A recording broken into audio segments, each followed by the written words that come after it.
Hi, Casey, can you hear me?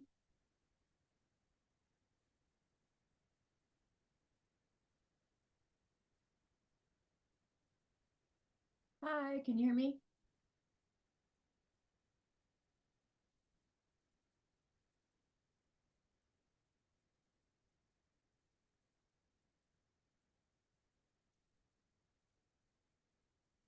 Can you hear me?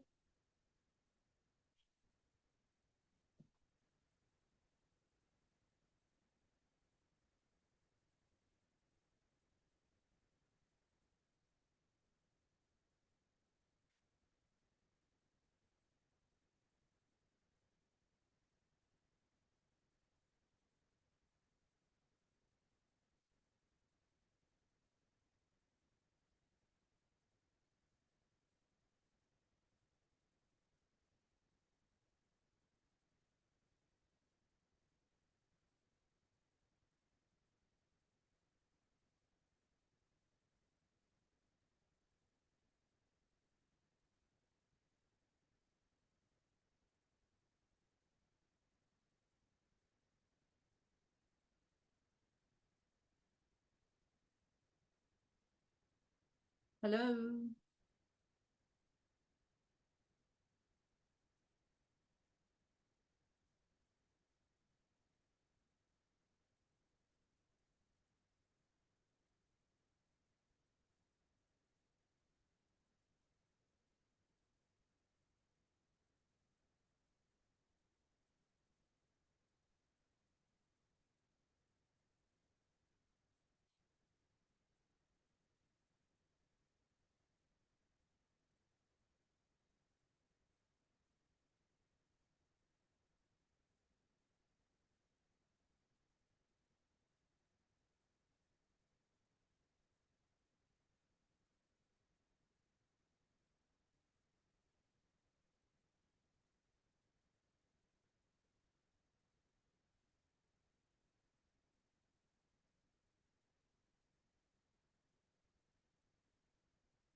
Hi, can you hear me?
Hi, can you hear me?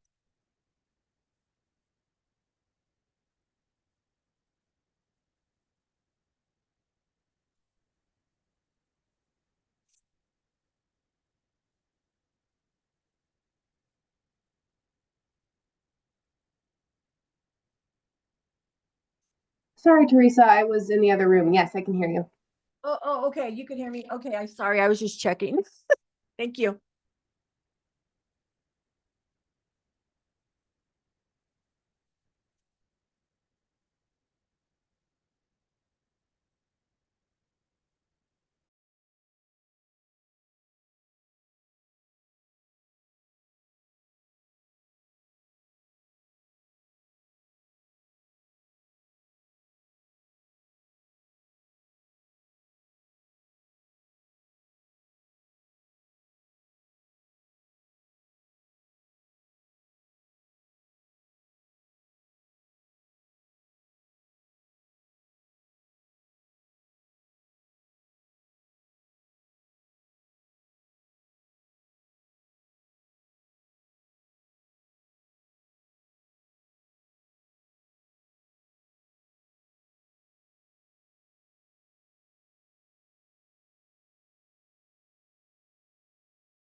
Good morning. This is just an audio and visual test to anyone on the interwebs at this early point.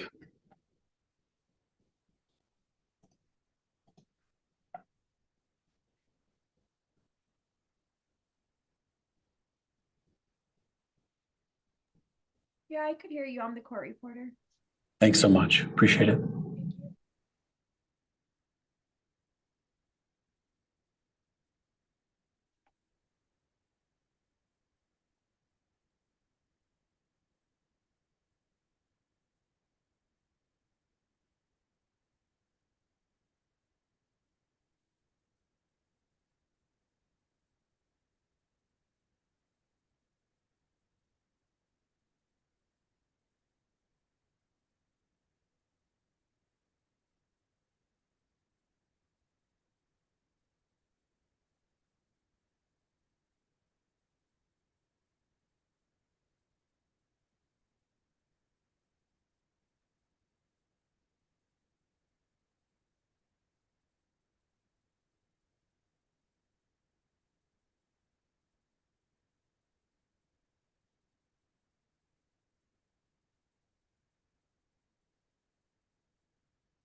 Hey Casey, can you hear me? Yes, I can. Great, thank you.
Good morning. My name is Eric Blank. This is the commission hearing in 25A-0220G, Public Service Company of Colorado's gas infrastructure plan. Let's start with witness excusal, and then I'll turn it over to you, Mr. Manchell. Maybe you can give us an update on the requests for how much gas usage was during that 24 minus 24 event. But let's first start with witnesses. Today we're going to go to Holder. We've heard from Hay. We've excused Hennyfeld. Commissioner Goman, you had questions for sites. I do. So we'll keep sites. I don't have questions for sites, but it was my understanding someone else did. Okay, maybe that was me. Do you have questions for ELAM? I do.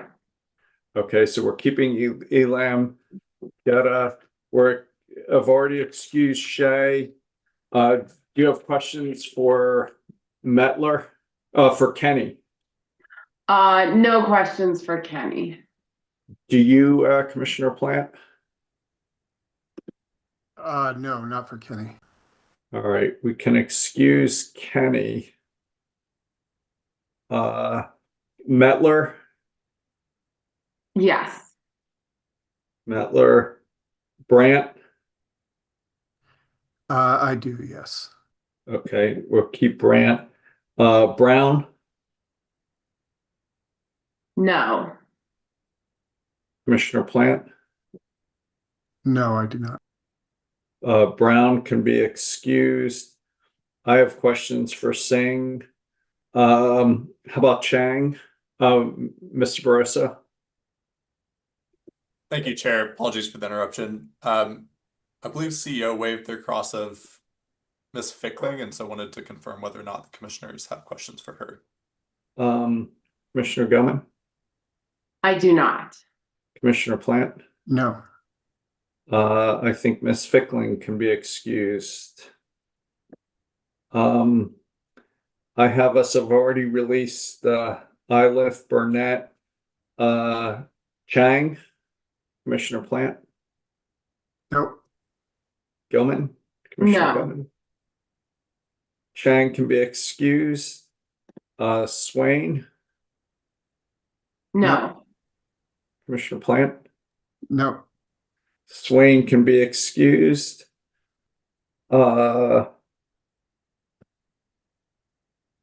Brooks, Yes. Brown, Cress, No. Commissioner Plant. No. Brown can be excused. Ladies excused. Kuykendall, No. Commissioner No. Plant. And I think that's it. Mr. Manshaw. Yeah, just on these witness excusals, we've got two additional waivers to raise for your attention. Okay. First is the UCA's witness, Henry Sermos. There was a 15-minute reservation there. And we're the only one that had a cross reservation for your consideration. Commissioner Gilman, questions for Ms. Henry Sermos? I do. Yes. Okay. And, Yeah, good go one more. ahead. Yeah. The other one was staff's witness, Dr. Bongiardina, which we were the only cross reservation for as well. I have one question for Dr. Bongiardina.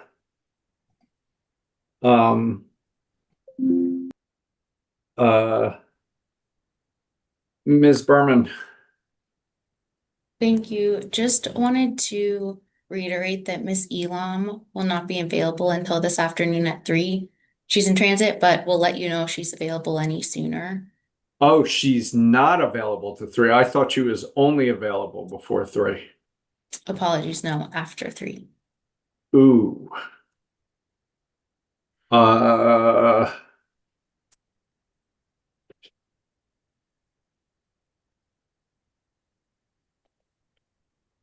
Commissioner Gilman, you had questions for Elam? I do. Yeah. I mean, if we're done considerably before 3, I think we can do without them. But if we're going till close to that time frame, then I plan to ask them after that. Okay.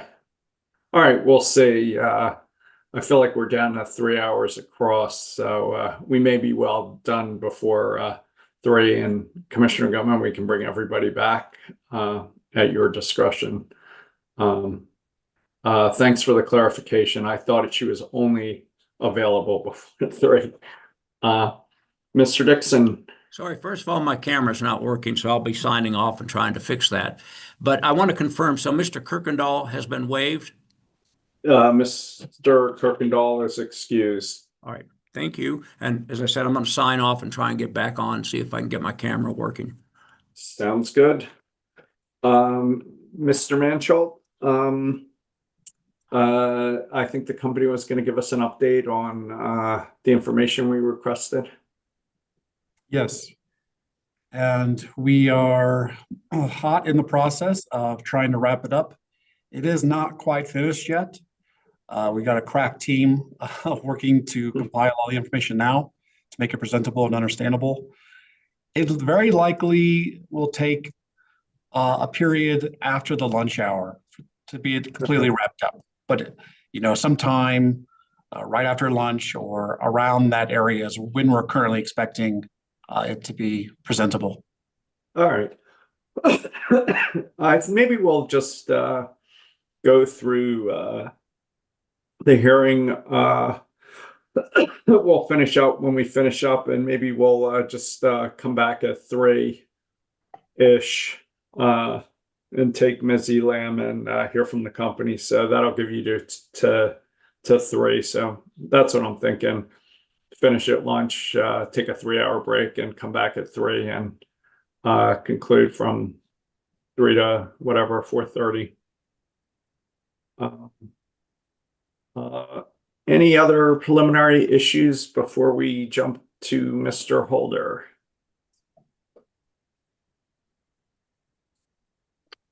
Mr. Holder, are you out there? Can you raise your right hand? Do you swear to tell the truth, the whole truth, and nothing but the truth? I do, yes. You can put your hand down. Is anybody with you or communicating with you in any way? No, sir.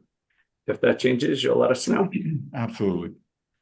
Back to you, Mr. Mansholt. Good morning, Mr. Holder. Morning. Thank you for being here today. Could you please state and spell your name for the record? Andrew Holder, AndrewHolder. And by whom are you employed and in what capacity? I am employed by Xcel Energy Colorado Public Service of Colorado, and I am the Director of Community Relations and Local Government Affairs. Thank you. And in this proceeding, you filed and sponsored one testimony. That was your rebuttal testimony, which is hearing exhibit 121. Is that correct? That is correct. And that has been admitted to the record. And so Mr. Holder is available for cross. Ms. Berman, I got 45 minutes and it's 9:10. You're up. Thank you. Good morning, Mr. Holder. Morning.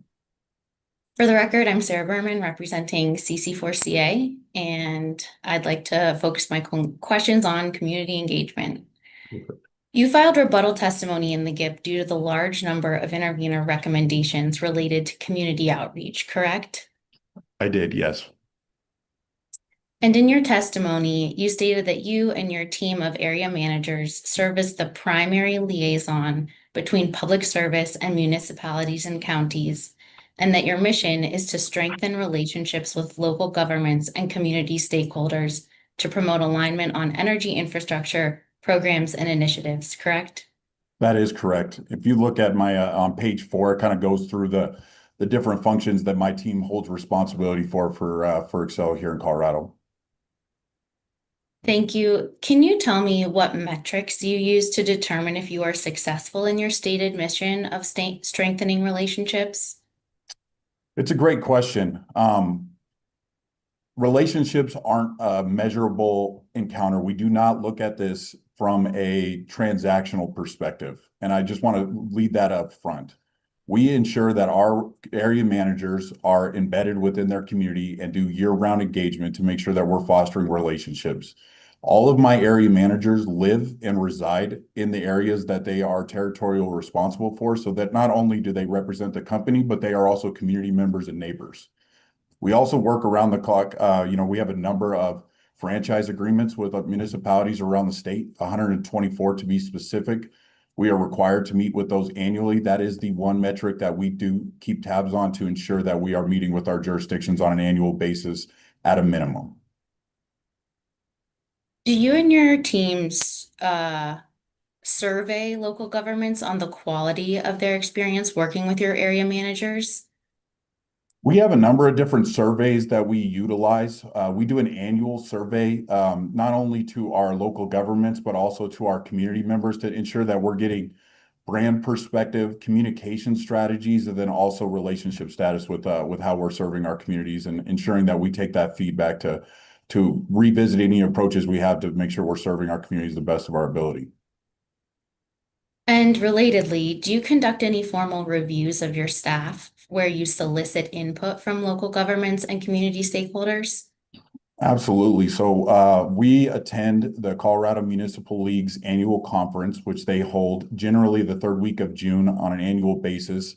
At that conference, we generally visit between 24 and 36 communities with my area manager, our regional vice president, and myself, to ensure that we are getting an update from the community lens, also some of the community leadership locally from the city manager, town manager level, then also some of the locally elected officials. So we really use that forum to ensure that we're gaining insight on kind of a status update on how that relationship is being managed and what we can do to improve. But the CML conference is not a formal review for your staff, for your team, correct? We do have formal reviews from a staff. I just want to make sure I clarified. You asked for, what kind of feedback we get from our local government. So that's where we use that forum, but we do have on an annual basis reviews for our team as well. And do you solicit input from local governments and community stakeholders for those internal formal reviews? So we work with our HR department in regards to our formal reviews. We do not take external validation or input in regards to that HR process. In your testimony, you state that the company engages in robust year-round collaboration with local governments and community organizations related to public services, energy services, and that your process is structured, strategic, and designed to balance customer needs, community priorities, and operational realities, correct? That is correct. And you then go on to describe activities like producing community energy reports and providing sustainability messaging as ways you support communities, correct? That is correct. Mr. Holder, are you aware that community energy reports are required through commission rule? I'm familiar with that rulemaking, but it's something that we're committed to, regardless if there was a rule or not, to ensure that our communities have the most up-to-date information from our sustainability report that we put out on an annual basis. Would it surprise you to know that it was one of CC4CA's member communities, the city of Boulder, who first advocated for such reports during a rulemaking proceeding? That's new information for us, but we have a great relationship with the city of Boulder, not only through our franchise agreement, through the forum that we have with the Public Utilities Commission, but we also have the Boulder Energy Partnership that allows for a lot of touch points and engagement and collaboration. So no, that doesn't surprise me. And are you aware that a community energy stakeholder working group was formed whereby the company worked with Boulder and other local governments to inform the community energy report rule that was adopted by the commission? This is the first I've heard of that, but again, it's unsurprising. Thank you. Could we please pull from our box a document that is pre-marked as Hearing Exhibit 606? Which is the recommended decision in proceeding 14R0394EG, and this is that rulemaking I was just discussing. I'd like to move for the commission to take administrative notice of this decision. Any objections? No. So noticed. Thank you. So if we could please go to page 24, starting on paragraph 90.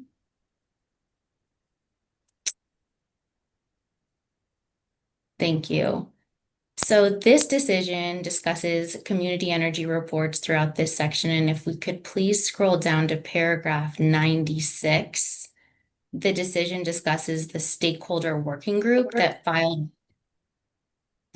joint comments with a proposed form of report and data points.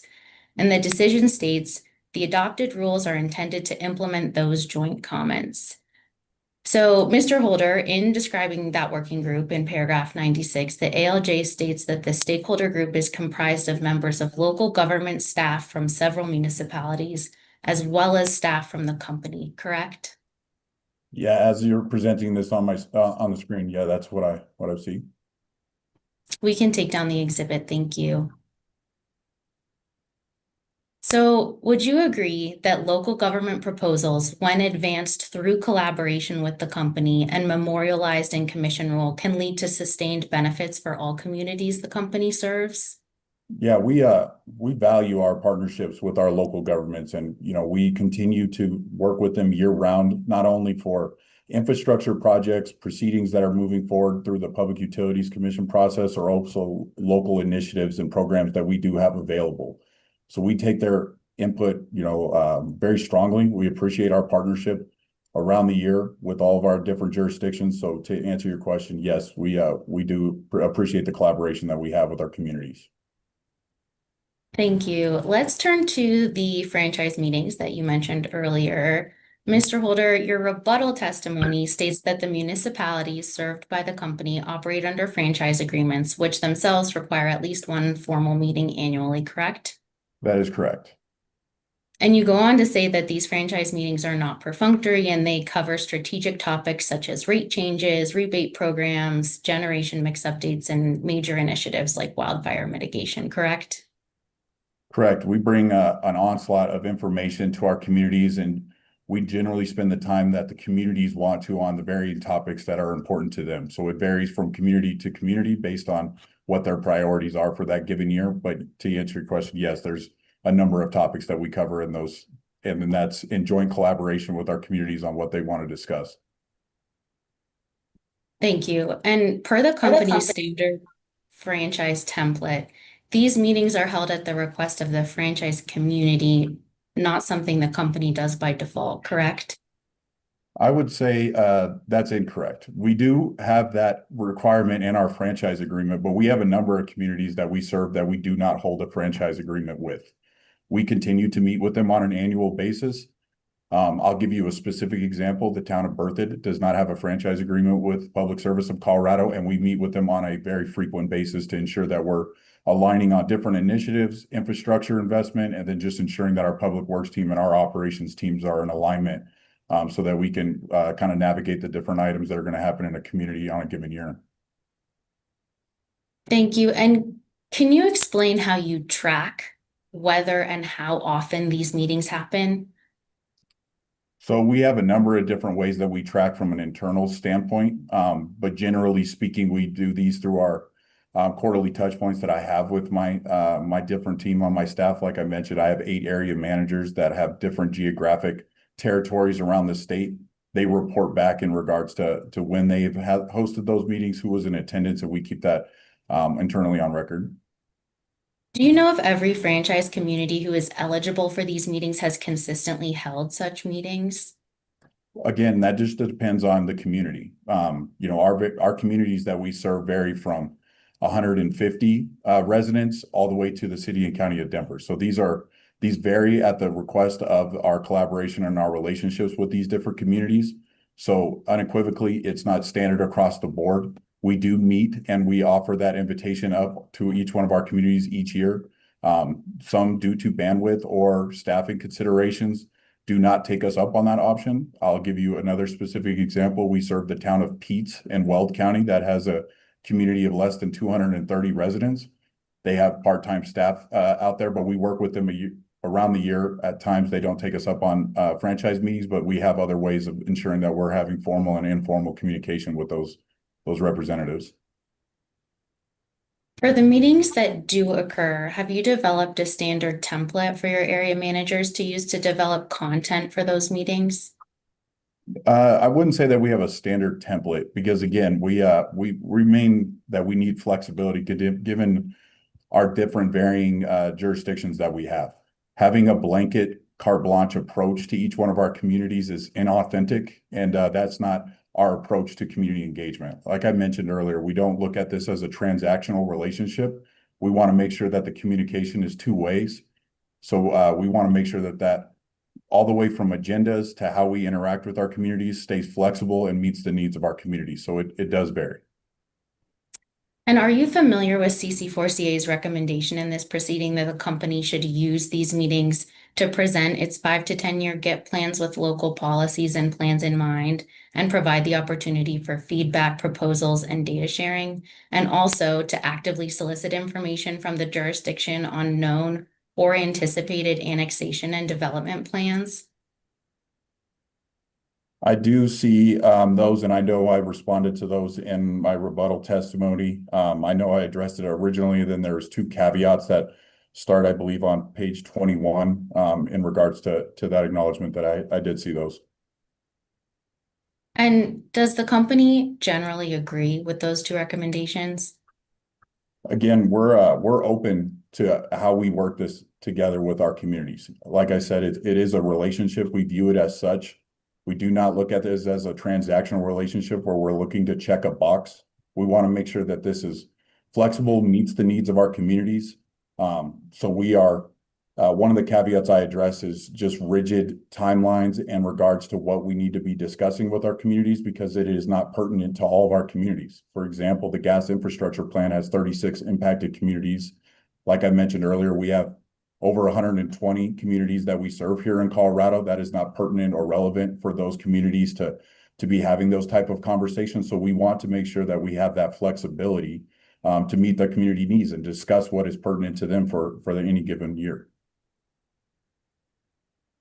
Mr. Holder, your testimony discusses your priority areas for all of this community engagement work, and you specifically cite adaptive and project-specific engagement, partnership with local government, transparency, language justice, and balancing priorities as ways you approach engagement, correct? That is correct. I'm curious how you measure or determine if your approach to these priority areas is working. Well, I guess we continue to foster these relationships year round. There's a number of ways that you can measure relationships. It is a little bit more than just a white and black situation on whether or not we are succeeding. I think we can always continue to work better with our communities, and we are committed to doing so. From a strategic standpoint, we want to make sure that we are open and engaged with our communities. We give my area managers personally hand out their cell phone numbers so that we can be accessible 24/7 with our different communities, and we're always working to balance priorities that a community has versus and the priorities that the company has. So this is an ebbs and flows. We want to make sure that we continue that flexibility, but we measure this by accessibility and ensuring that we're following up with our communities when they do have specific requests for us. You would agree that if there is a lot of community resistance to a project, or if a local government has specific concerns that are not addressed, it can create barriers to the company's implementation of projects that are important to safety, reliability, and even affordability, correct? I did just object as a vague question. Are we talking about gas projects, and just generally what kind of barriers are we talking about? It's a fairly broad and vague question. If you can just rephrase, Ms. Berman, that'd be great. Sure. Mr. Holder, you would agree that if there's a lot of community resistance to a gas system project, it can create barriers to the company's implementation of that project down the line, correct? Again, this varies project by project and how you measure what community pushback looks like. So this is a very varying question depending on what resources we have, the type of impact this has, particularly where it's at in a geographic location. A project that is on a main arterial street here in a large municipality like the city and county of Denver or Aurora has varying impacts compared to some of our more rural communities. Again, but it's geographic basis, a main street in Johnstown versus a minor arterial in that same type of community has varying impacts. So yes, it can influence schedule, timing, and things of those natures, but that's why we want to ensure that we engage with our communities and communicate the impacts, the necessities of these projects as soon as we possibly can and when we have information available. Thank you. And when a delay like that occurs, this could cause the company to spend more on the project than it originally planned, correct? I don't oversee the project budget or the scope and timeline, so that question is probably better served for some of our operations folks. Is it your position that the engagement the company currently does is adequate and in the best interest of ratepayers? Yes, I agree with that. You and your team do not just support gas projects, you also support electric projects, correct? Yeah, we support all types of infrastructure projects and program initiatives that the company has. This varies from transmission lines to gas projects to service laterals for a new school. So this varies all over the place, but yes, we support all those initiatives in our community. Were you and your team involved in the engagement for the Colorado Power Pathway project? Yes, we were. And are you aware that the company received significant criticism from Elbert and El Paso County commissioners and staff regarding the company's approach to engagement? I have to object here. This is not relevant at all to this proceeding. That is an ongoing proceeding elsewhere before the commission. Testimony on that issue here, when that proceeding is ongoing elsewhere, is inappropriate and not relevant. Well, go ahead, Ms. I'll be- Berman. I'll be brief, and I would just say that that project was listed as one of Mr. Holder's projects in his experience in his testimony. So building off of that, but we can move along. Yeah, I'd probably move along. Well, go ahead, Mr. Holder. Were you gonna say something? I'll just say that, I do to Mr. Manschulz's point, I think that is probably appropriate for another conversation with these regulatory findings. I was personally involved with the Colorado Pathway Project. We were committed to our communities all along the Front Range as we continue to build the Colorado Pathways Project. We do adjust communication and outreach based on experience, and we'll continue to partner with our communities to ensure that we get these infrastructures installed. With Mr. that, well, go ahead. Go ahead, Yeah. Mr. Berman. Thank you, and I'll move to the next question. Mr. Holder, would you agree that communities are likely to be more accepting of the company's projects if they feel their concerns are heard and they had a chance to influence outcomes? Varying, again, that's we have a wide array of projects, and depending on the impact for that community, so it's not a standard black and white answer to that question.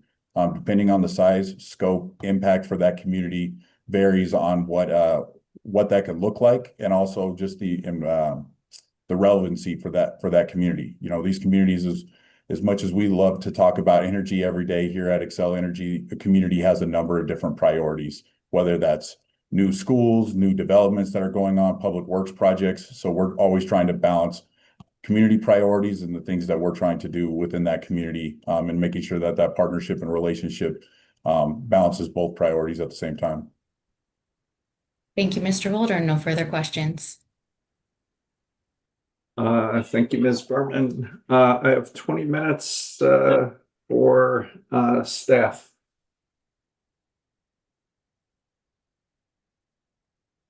Mr. Chair, staff is going to waive its cross of Mr. Holder. Okay. Questions for Mr. Holder, Commissioner Gilman, I don't have any questions. Commissioner Plant. I don't have any questions. Neither do I. Mr. Manchot, redirect. I think just one question, Mr. Holder. Just with the conversation you had here this morning, do you have any feedback you'd like to address with the commission on the challenges associated with engaging with communities through multiple different staffs and leadership positions on the full range of utility topics and regulatory proceedings that Xcel Energy faces? Yeah, I got a couple things that I just want to address. So thank you, Tyler. The first thing that I want to address is we are balancing priorities and bandwidth, not only from the Xcel Energy side, but also our local government side. Again, each one of these jurisdictions vary in population, size, and scope of their staff and the bandwidth that they have. So we want to make sure that we're bringing priorities and relevant issues up, whether that's working with the Public Works Department, working with the Community Planning and Development. We have strong partnerships around the state with economic development teams, whether that's at the jurisdiction level or a non-government organization that's in the community, to ensure that we are hitting a broad swath in regards to who we are communicating with at that local government. We do take in the strong recommendation from city leadership of how they want information to flow. So generally speaking, a lot of our communities ask that we directly go to city and county managers in particular, and then they cascade that information through their organization. We do our best of our abilities to make sure that we're brokering conversations between different departments to make sure that we're managing larger scale initiatives within a community to ensure that Public Works is hearing the same information that potentially the sustainability office in a community is hearing. And we're always balancing that priority just from a bandwidth perspective, because to your point, and the point that I made earlier is It is a priority for Excel to make sure that we're raising these initiatives up, but the communities do have their own initiatives and priorities for any given year, and we're always trying to balance that initiatives and that bandwidth. Thank you so much for your time this morning. No further questions. Mr. Holder, you may be excused. Thank you all. Appreciate it. Thank you. Ms. Seitz. Can you raise your right hand? Do you swear to tell the truth, the whole truth, and nothing but, keep it up. Do you swear to tell the truth, the whole truth, and nothing but the truth? I do. I had forgotten to unmute, but I do. Now you put your hand down. Is anybody with you or communicating with you in any way? No. If that changes, will you let us know? Yes. Back to you, Ms. Berman. Thank you. Good morning, Ms. Seitz. Good morning. Can you please state and spell your name for the record? Anita Seitz, ANITA SEITZ. By whom are you employed and what is your title? I am employed by Colorado Communities for Climate Action, and I am the advocacy director for that organization. Thank you. And do you have before you hearing exhibits 600 and 603, which is the testimony you submitted in this proceeding? I do. Was this testimony prepared by you or under your direction?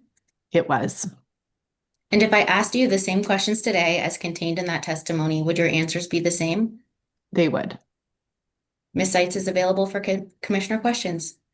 I think you said you didn't have anything, Commissioner Goman? Commissioner Plant? Nope. I just have a couple quick questions for you.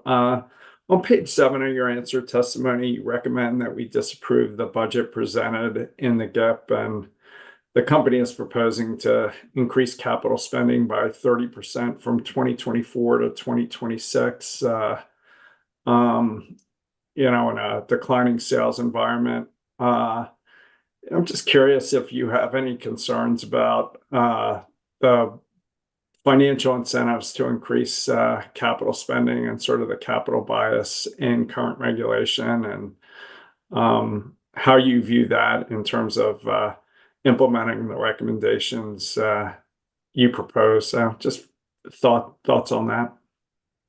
I appreciate the question, and I think I speak to this quite a bit, both in my answer testimony and in my cross testimony. And I've been watching this proceeding, I'm hearing the commission and other interveners raise the same concern that there is an inherent capital bias given ROE, and we feel like that has been baked into the budget that you have before you. And so we want to make sure that all investments are prudent, that ratepayers aren't left with stranded assets. And we'd like to see in future GIPs, we would like to see a realignment of those incentives to ensure that ratepayers aren't on the hook as we move away from a gas system. So I hope that answers your question. Yeah, fair enough. One last question for you. Do you worry about subsidizing new growth? It seems like there's, Ms. Jones talked about one example. It wasn't clear how much was subsidy and how much is covered by future revenues, but it was $5 million to support 300 new homes. Any thoughts about sort of how we treat new growth? That's a big question. And we do have concerns about. I get witnesses once every couple of years for a few minutes. So I appreciate the question, and I just want to get my head around it. In general, we want to make sure that there is always if there's subsidization, that it's fair, right? That we're all paying our fair share of a system. In as much as we have concerns about the way obligation to serve is being interpreted and making sure that every investment is prudent and serves the long-term needs of the system, and also today's ratepayers and future ratepayers, we do not believe expansion of infrastructure is always the answer to new business or to capacity expansion. And we do believe that's, I think, why you see that theme throughout my testimony and the testimony of other CC4CA witnesses kind of wanting to talk about end uses. So that is a deep concern that we have. We believe that Excel's commitment, their stated commitment to also decarbonizing the system is in alignment with then our desire to ensure that we're future-proofing our investments. And by doing that, I think we really have to analyze and be incredibly scrutinize all of those investments and how they will be socialized. That's all I got. Thanks. Thank Thanks, you. Ms. Seitz. Ms. Berman, any redirect? No redirect, Your Honor. And just one note that Ms. Elam should be available closer to noon, if that's helpful. Oh, all right. Thank you. Thank you. Thank you, Ms. Seitz. Nice meeting you. Let's see who's next. Fugeta from Denver. Mr. Fugeta, can you raise your right hand? Do you swear to tell the truth, the whole truth, and nothing but the truth? Yes.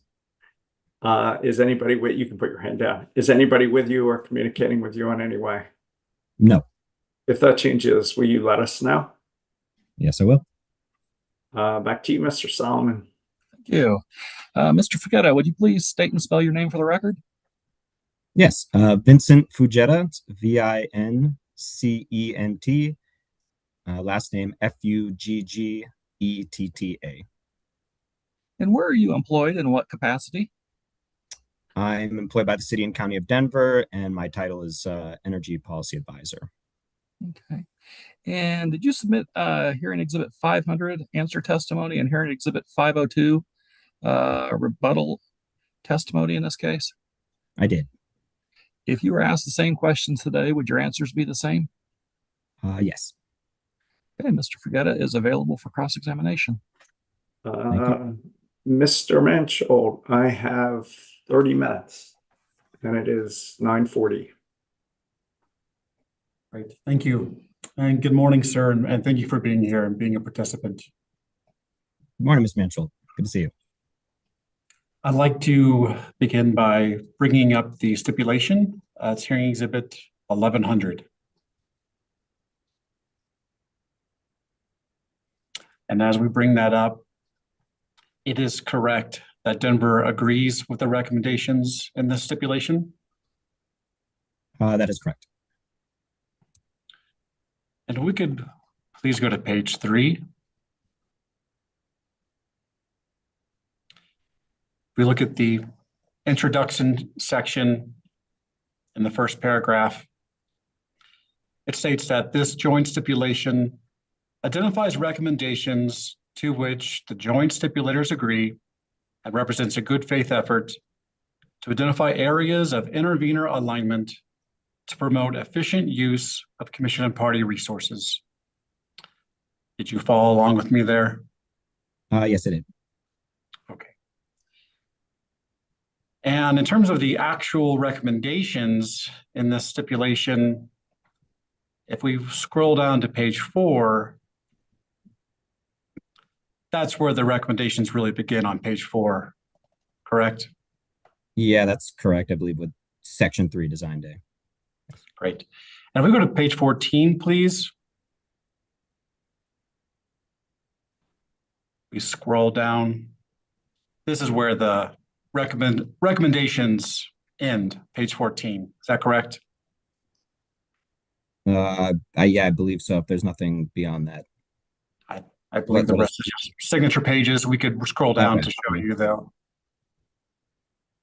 Just scroll down I'll there. take your word for it. Yeah, okay. So that's about 10 pages of single space recommendations included in the stipulation. Sure. Yep. I've gone through this and I've counted up the recommendations and including subparts, I came up with a rough number of about 90 of them. Does that sound about right for the recommendations in the stipulation? I'll take your word for it. Okay. We'll go back to the top to page 3, if you don't mind. And in section 2, if we could look at the third paragraph, it says, it starts with the word "for" there. It says, for recommendations not addressed in this joint stipulation, each of the joint stipulators maintains the positions set forth in their testimony. Did you follow that sentence? Yes, I did. And so what this provision means is that the parties that have entered into the stipulation continue to support not just the stipulation, but all of their other positions in their answer and cross-answer testimonies, correct? That's correct, yep. So if the commission wants to know a party's position, it should review the 90 or so recommendations here, and then also review that party's, all of their other testimonies to figure out the totality of their recommendations. Is that right? Yeah, I think my suggestion would be if there are recommendations in the joint stipulation that are then in answer testimony, the commissioners can keep in mind that joint stipulating parties coalesce around similar positions. But yeah, generally there are other recommendations within answer testimony, within Denver's testimony, and my understanding within other interveners' testimony that are outside of the stipulation, but that they still want to support. Okay. Mr. Fugetta, did you review the company's rebuttal testimonies filed in this proceeding? I did. Were there any ones that you did not review? I think I reviewed the rebuttal testimonies that were relevant to my answer testimony and my positions. And did you complete your review of rebuttal testimonies before or after Denver entered into this stipulation? If I recall correctly, before, I think it was sort of the joint stipulation efforts were ongoing as rebuttal was submitted and I was reviewing rebuttal. So then, given you had a chance to review the rebuttal testimonies before you entered into this, you can confirm for me that the stipulation actually does not reflect the company's rebuttal positions in its recommendations, does it? Yeah, I would say that's probably generally true. I think the stipulation was around positions that intervening parties felt in answer testimony were very similar and that we thought we could come to some compromise on. I wouldn't say that rebuttal was necessarily ignored. Like I said, conversations were ongoing as rebuttal came in. But yeah, I would say generally speaking, this is mostly positions that interveners had in answer testimony and we're trying to consolidate. Thank you. If you don't know the next question, it's okay, but can you point to any provisions in the stipulation that you think actually reflect the company's rebuttal case?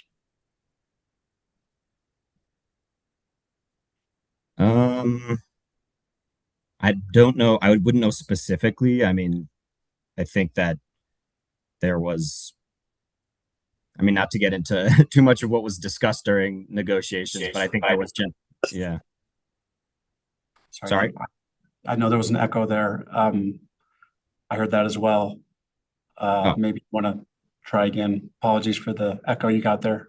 No, I would say, I mean, I think rebuttal was in mind, but I don't know that I could point to a specific recommendation that acknowledged a rebuttal position of the company and modified the recommendation with that in mind. Can we please turn to page 5?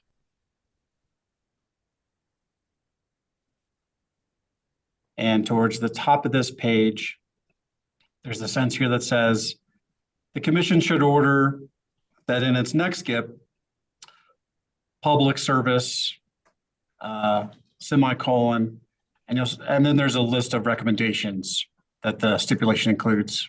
Did you follow that? Yes, I see where you're looking. Can we look at the second recommendation? It reads that the commission should require public service to treat customers who have electrified and had their meter locked as disconnected customers for the purpose of forecasting and planning. Did you follow that one? Yes. Let's just compare that provision to the company's rebuttal case. And so can we please pull up here in Exhibit 120? This is the rebuttal testimony of witness Mr. John Goodenough.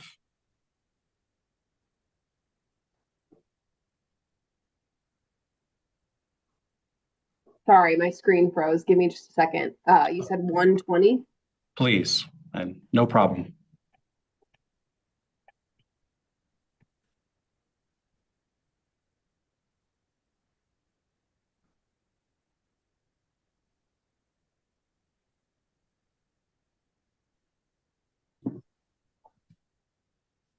Can you see that on your end now, Mr. Fagetta? Yes. Yes, I can. Okay. Can we please turn to page 32? And starting at line 13, in this question, Mr. Goodenough is asked to address more specific recommendations that CC4A raise, correct? Yes, I'm seeing that. And then on line 16, you can see there are 2 enumerated recommendations raised by CC4CA. We're actually going to focus on the second one on line 18.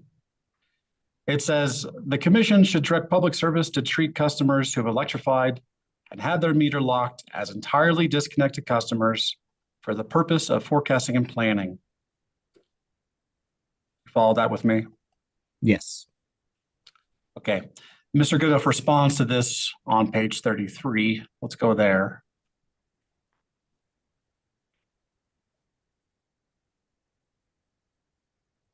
It's one page down. Starting on line 1, and actually that's where he begins his response. But if we look at the second paragraph on lines 13 through 17, you can go ahead and refresh yourself with this testimony here on lines 13 through 17. Take a moment and read if you'd like.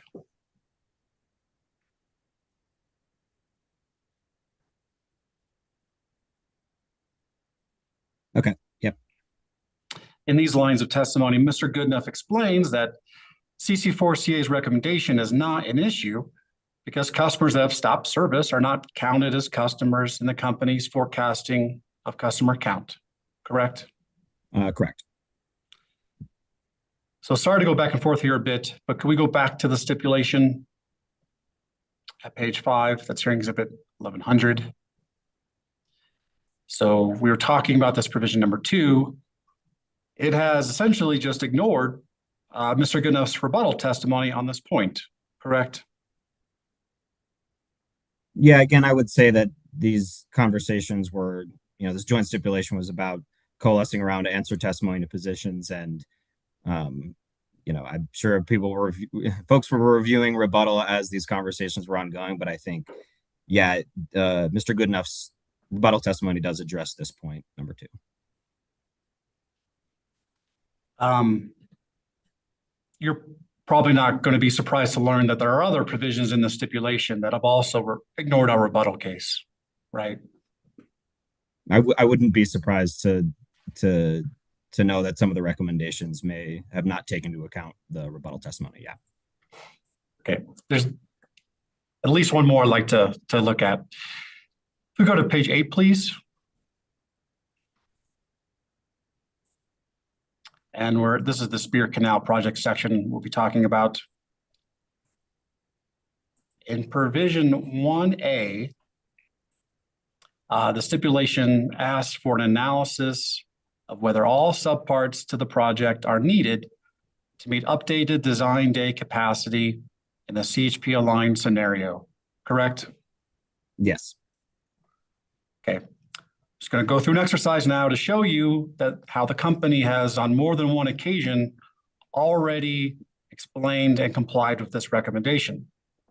Sure. So let's open Ms. Jones' rebuttal testimony. That's hearing exhibit 118, Rev 1.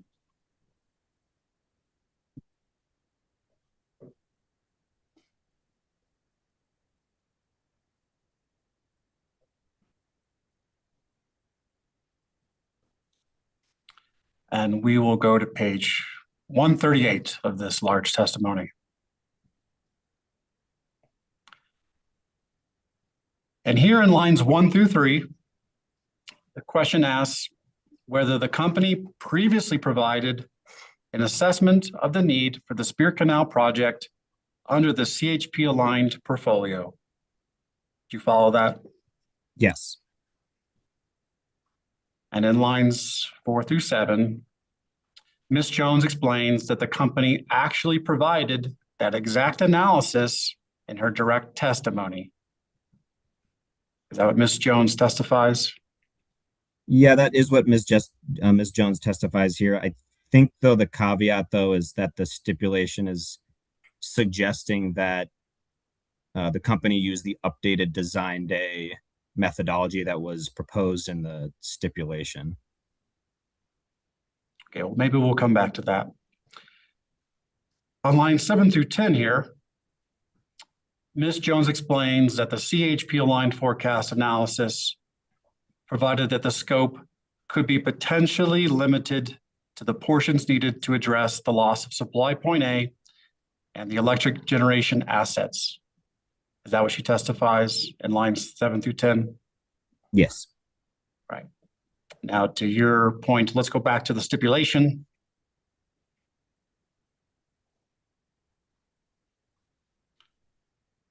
And again, we were looking at section 1A here on page 8. It says an analysis of whether all subparts to the project are needed to meet updated design day capacity in the CHP aligned scenario. Yes. So my question here is, hasn't Ms. Jones already explained that she's done this and this provision has already been complied with? Again, I think the difference in that part of Ms. Jones' testimony is that the company has run the CHP aligned scenario, but not with the updated design day methodology suggested earlier in the stipulation, which I think is what is being proposed here with the word updated design day capacity. Okay, so the word updated is a vague reference to be some other methodology update that's not clearly listed here. Is that your position? Yeah, I think it's referring to the design day suggested earlier in the stipulation, yes. Okay. I'm going to do one more of these. Let's go to page 12.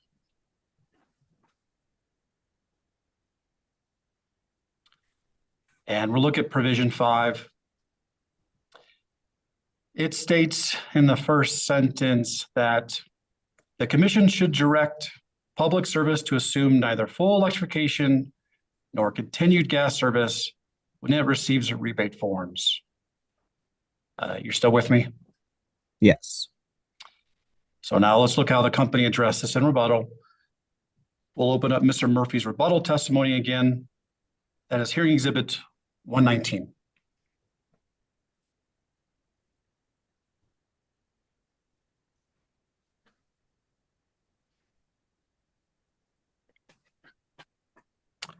And we will go to page 60, please.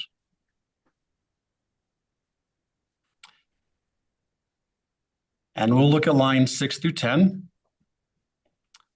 Mr. Murphy states that it is not clear upon what basis witness cites asserts that the company assumes that customers submitting rebate forms have a continued need for gas service. Rather than making a generic assumption, the company collects data on backup heating sources for participants and the company's CHP and DSMBE plan for heat pump rebates. You follow that as well? Yes. So this is another example where the stipulation has outright ignored the company's rebuttal testimony. Do you agree? Yeah, I think that this is an example where rebuttal responded to something that was in answer testimony, and the stipulation sustained what was in answer testimony. Okay. I'm not going to use any more of your time, sir. I'm sure you've got a lot to do. So just to wrap this up, recall that when we started this conversation, we pointed out the stipulation asserts that it promotes efficient use of commission and party resources. With the stipulation ignoring the company's rebuttal case, do you continue to stand by that statement? Yeah, I stand by that statement insofar as it's meant to coalesce around party positions that were mostly presented in answer testimony. I think it's fair for the commission to also review the company's rebuttal testimony and use that to sort of compare with the joint stipulation. So as opposed to having to run through all of different parties' answer testimonies and look at very similar positions and try to figure out where parties might align, I think that's what we attempted to do in the joint stipulation. So insofar as it consolidates answer testimony positions and makes efficient use of that time in reviewing answer testimony. Thank you for your time, sir. No further questions. Thank you.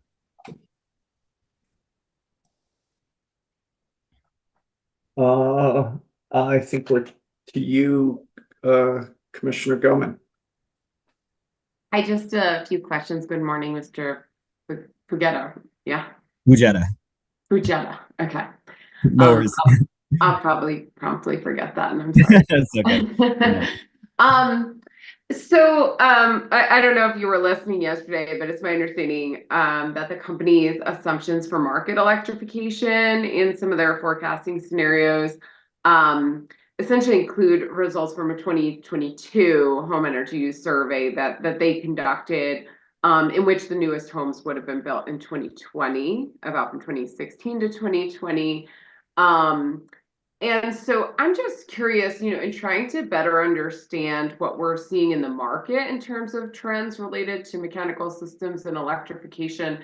I'm just curious from a jurisdictional standpoint, is there information that you all collect or have in your building departments or are trending that might be another useful source of information for us to better understand these trends that could be more updated than 2020? Yeah, I believe so. I mean, we've been working with our community planning and development department at the city, which collects permit data on systems that are installed in homes. So I think we are currently in the process of figuring out what data they have, and if that data is collected as permits roll in, so that should be as up to date as whatever the latest permit came in, which I would assume would be this year. So I think it's sort of a matter of figuring out how to get that data to our department. I work for the Office of Climate Action, Sustainability and Resiliency, and in a form that's would be useful, I think, for the company in their forecasting. Okay. Yeah, just trying to understand. I mean, it seems like we have a real data gap and time lag here in understanding where the market's moving, and to the extent that you all get more precise and timely information about what actual mechanical systems are going in, of what type, perhaps even with what backup, just trying to understand the role jurisdictions might play in filling that data gap. That might be voluntary, but just given your advocacy here, trying to understand what you all can bring to the table. Yeah, I think it's my understanding, I mean, we're still working to figure out what we have, but it's my understanding, since it's permit data, it's new equipment going in, so we might not always have the clearest idea of what is a backup, but that is something that we're working on with CPD to see if we can collect that sort of data. So that's my understanding currently of where we sit. We might not have the best knowledge of what is backup, but we'll know what equipment is going in. Gotcha. And then, do you have a way of kind of sorting or understanding that data in new construction versus like an existing or a retrofit? I know you don't have, sorry, Yeah. I know you've clarified, you don't have what's existing, but I mean, like a retrofit change to mechanical system, which would cause a permit.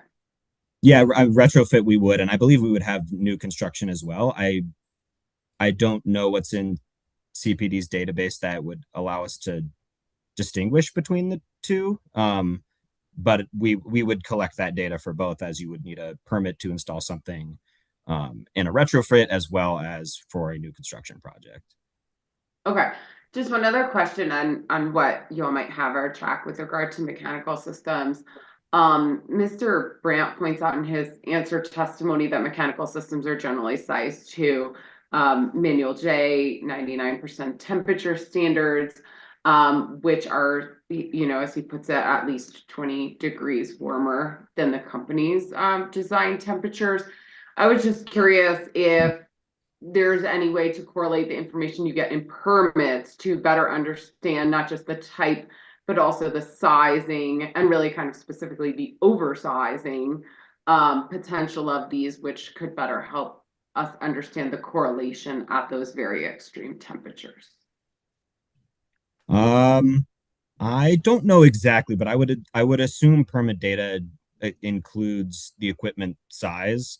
And I think it's fair to assume that contractors are installing according to Manual J.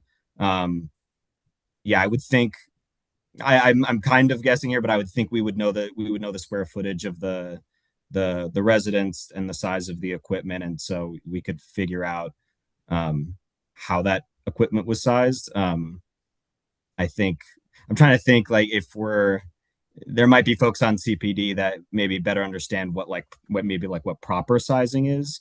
But I think we could probably get that from that data, but that's something that I can check with CPD and see if that's something that we can figure out from our permit data.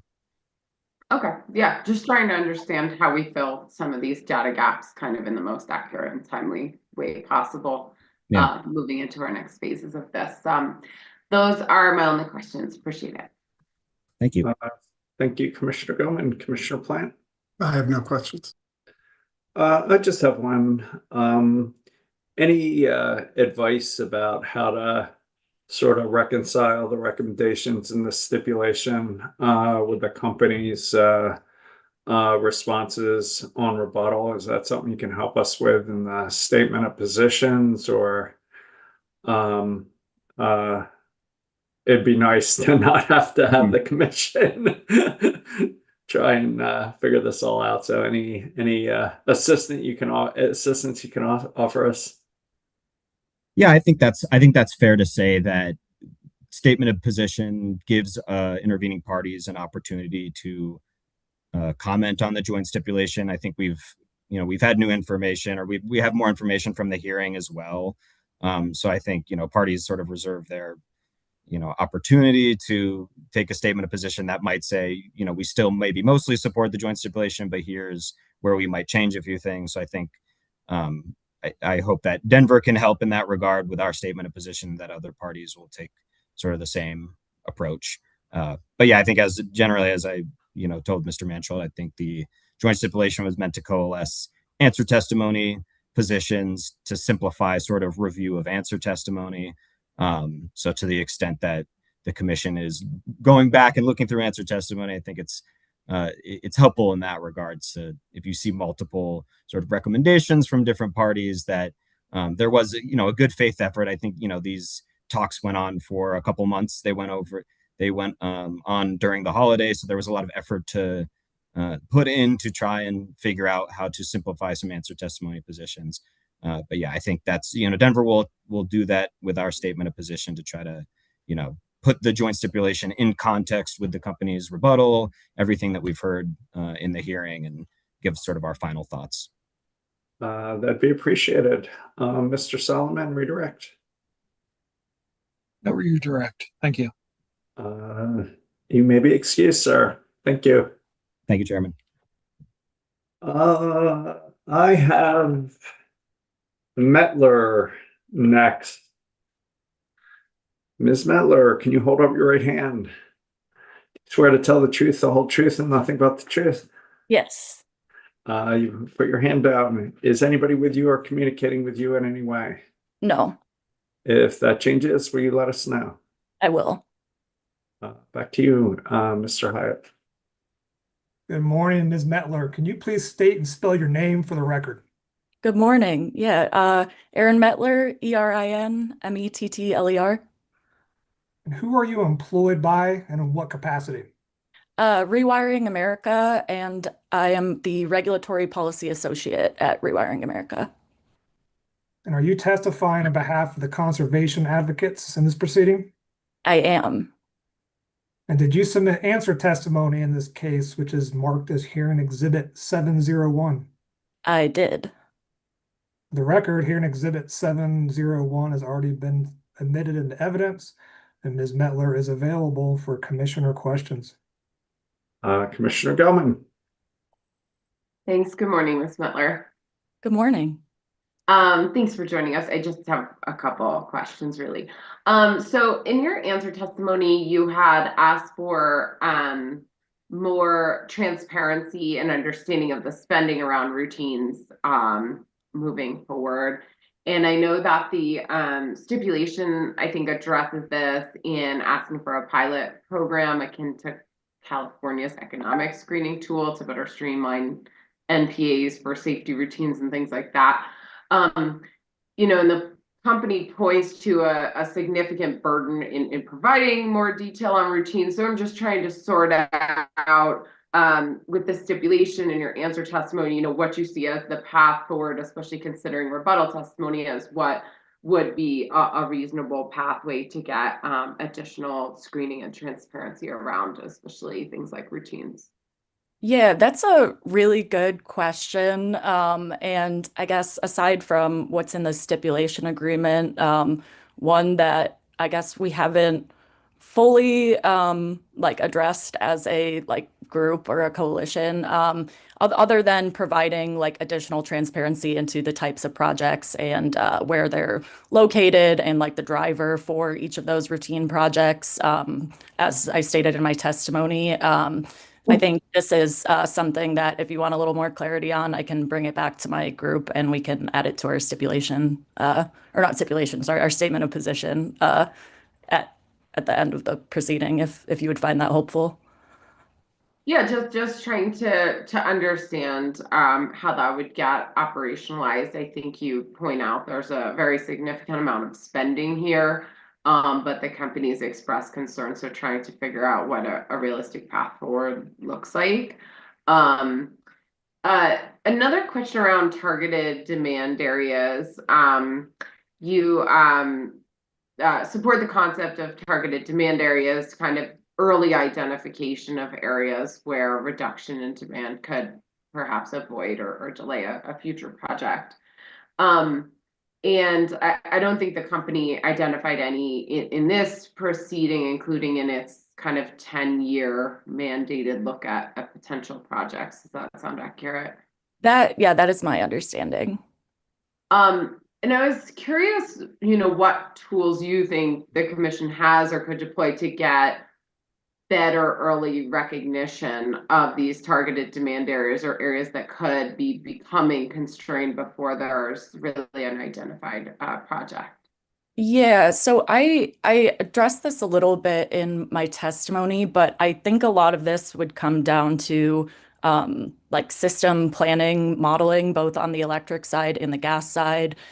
So we would want to see with and I think Ms. Jones spoke on this a bit over the past few days, but with some of their new business that they have kind of more confirmed coming on or are in, I guess, later stage processes to where the company has identified that there will be new business or believes that there will be.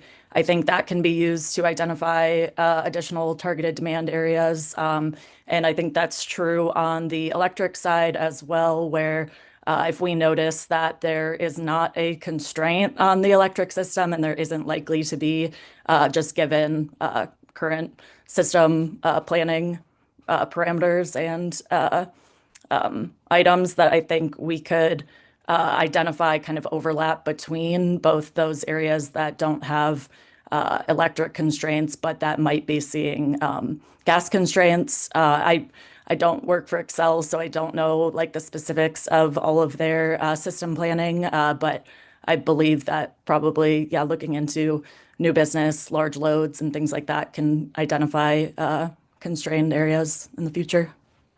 Okay. And then I think in your answer testimony, you fault the company for framing electrification as a voluntary alternative rather than a default option, kind of in alignment with their electrification first initiative. And so I'm curious kind of what you view that shift as looking like in terms of actions by the company, especially considering, you know, it's kind of difficult to understand what they know about a project before they get contacted with an application. So like, in which point some or all of the mechanical system might be designed. So, you know, what do you see that actually looking like in terms of outreach and to who and when, to make it be more the default, as you say? Yeah. So I think a mix of targeted reaching out to different business developers that are kind of looking to create these new constructions and proactively reaching out to them. So even I think Ms. Jones mentioned that they have a greenfield area that they know they're having a new business in, and even if that one doesn't come online, that there's likely to be another developer who will kind of pick up that area and develop it. So kind of proactively reaching out to any developers in the area and letting them know that the company does have an electric first principles and mindset now. And I think kind of providing them with materials and information that would show the cost differences between connecting to the gas system versus going all electric would be super helpful. I also think just in general, more proactive outreach to the community about electrification and its benefits would be super beneficial versus kind of waiting until those new builders or new developments or new homes reach out to the gas company to request gas service would be beneficial here. And that's what's coming to mind for me now, but I can think on it some more and also add that to our statement of position if you would find that helpful. Yeah. Well, thank you. Really appreciate it. Those are my only questions. Thank you. Commissioner Plant? I have no questions. Neither do I. Thank you. Well, nope, Mr. Hyatt, redirect. No redirect. Thank you for joining us, Ms. Metler. Let's see who's next. Mr. Brandt. Oh, wait, did you have questions for Velez? Commissioner Goman? No. Mr. Brandt, can you hold up your right arm, right hand? Do you swear to tell the truth, the whole truth, and nothing but the truth? I do. You can put your hand down. Is anybody with you or communicating with you in any way? No. If that changes, will you let us know? I will. Back to you, Mr. Hyatt. Thank you. Good morning, Mr. Brandt. Can you please state and spell your name for the record? Justin, Justin, Brandt, Brant. Who are you employed by and in what capacity? I'm employed by Current Energy Group as a senior manager. And did you submit answer testimony in this case, which is marked as here in Exhibit 704? I did. Great. So I have a few questions about your pre-filed answer testimony. So have you reviewed Grace Jones's rebuttal testimony in this case? I have. And do you recall that Ms. Jones stated that your answer testimony on design day methodology included inaccurate data? I do. Do you agree with Ms. Jones' statements, and can you explain why your answer testimony may have included inaccurate design day data? Yeah, in developing my answer testimony design day calculations, I relied on the company's initial executable spreadsheets related to its design day calculations. And while those spreadsheets contain the accurate weather data, there was an error in the spreadsheets and how it was compiling those data. So that in relying on those initial spreadsheets, sort of that error propagated itself through in my calculations. Okay. And do you recall that CEO witness Naomi Henfeld recommended the same design day methodology as you did in this case? I do, yes. And did Ms. Henfeld's testimony analysis include the company's corrected design day data? Yeah, Ms. Henfeld identified that error and corrected it in her executable spreadsheet submitted with her answer testimony. Okay. So just so we can make sure the record is clear here, if you had used the company's corrected data in your answer testimony, would you have recommended the company use the same design day temperatures as CEO proposed? Yeah, so for the 1 in 30 methodology based on data back to 1990, yes, CO's calculations were correct, and those would have been contained in my testimony had the initial spreadsheets not included in error. Okay, thanks for that clarification. And also, just to be clear here, the stipulation that the conservation advocates joined, that uses a different design day methodology than you proposed in your answer testimony, right? Yes, that's correct. Okay, thank you. Mr. Brandt is available for commissioner questions. Commissioner Goman, did you have questions for Mr. Brandt? Yeah, very brief. Okay. Good morning, Mr. Brandt. Good morning. Just a couple of questions on design day methodology, not so much the ambient temperatures being used for the calculations, but the assumptions around heating system capabilities, which you largely cover on page 11 and 12 of your testimony. So on page 11, you indicate that manual J temperatures are typically what's used for designing the heating systems, and you provide that all of these heating system design temperatures are at least 20 degrees Fahrenheit above the company's design day temperature for that county. Is that correct? Yeah, that's correct. Okay. And then you also talked about what you describe as the conservative nature of the calculation based on that low temperature. And I just want to understand your understanding of heating degree day being used by the company and where you derive that understanding. It's something I've been a little confused about in the past. Now, heating degree day is typically derived by taking a day's high temp and low temp, divide by 2, and then subtract from a basis like 65. I think that sounds correct. It's not my area of expertise. Yeah. I'm curious, do you understand what high temp the company is using in coming to a heating degree day calculation? I think we all know the low temp is the whatever has been talked about a million times in this proceeding for the relevant area, but do you have an understanding or a basis on what they're using for the high temp for the day? That's a good question. I know in response to discovery, the company stated that they used sort of the heating degree days equivalent to the design day temperature. So I guess I'm not totally clear on how that is, if they're just assuming sort of a high and low temperature that's the same, or if there's another assumption baked into that. I guess that, this is exactly sort of the concern I was trying to raise, where it seems that the, company's methodology is conservative by both, assigning the lowest temperature in a day without considering the high, as well as sort of taking a 1 in 18, calculating average daily usage and then applying 1/18 of that to the peak hour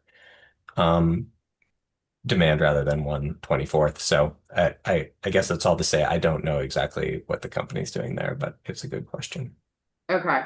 And did you say you had conducted kind of relevant discovery to try to understand that high temp or like the variation through the I don't think we have specific discovery on what the high temperature is. I know we did ask, I think we asked for the equations that are used within the company's CMM, management or customer management module, and I included that in my testimony, and it does include sort of heating degree days. And my recollection is that the company represented that it used the heating degree days associated with its design day temperature within that calculation. But I guess more than that, I don't know. Okay. Thanks. Those are my only questions. Appreciate it. Commissioner Plant. Thank you. Good morning, Mr. Brandt. Morning. I just had a couple of questions that sort of looking at the variety of responses to questions and testimony that we've had in this case, and I'm trying to get a sort of a sense of where you or your organizations might be on this. So generally, I think there's an acknowledgement that the MPA process isn't necessarily working here. We don't have any MPAs that have been advanced.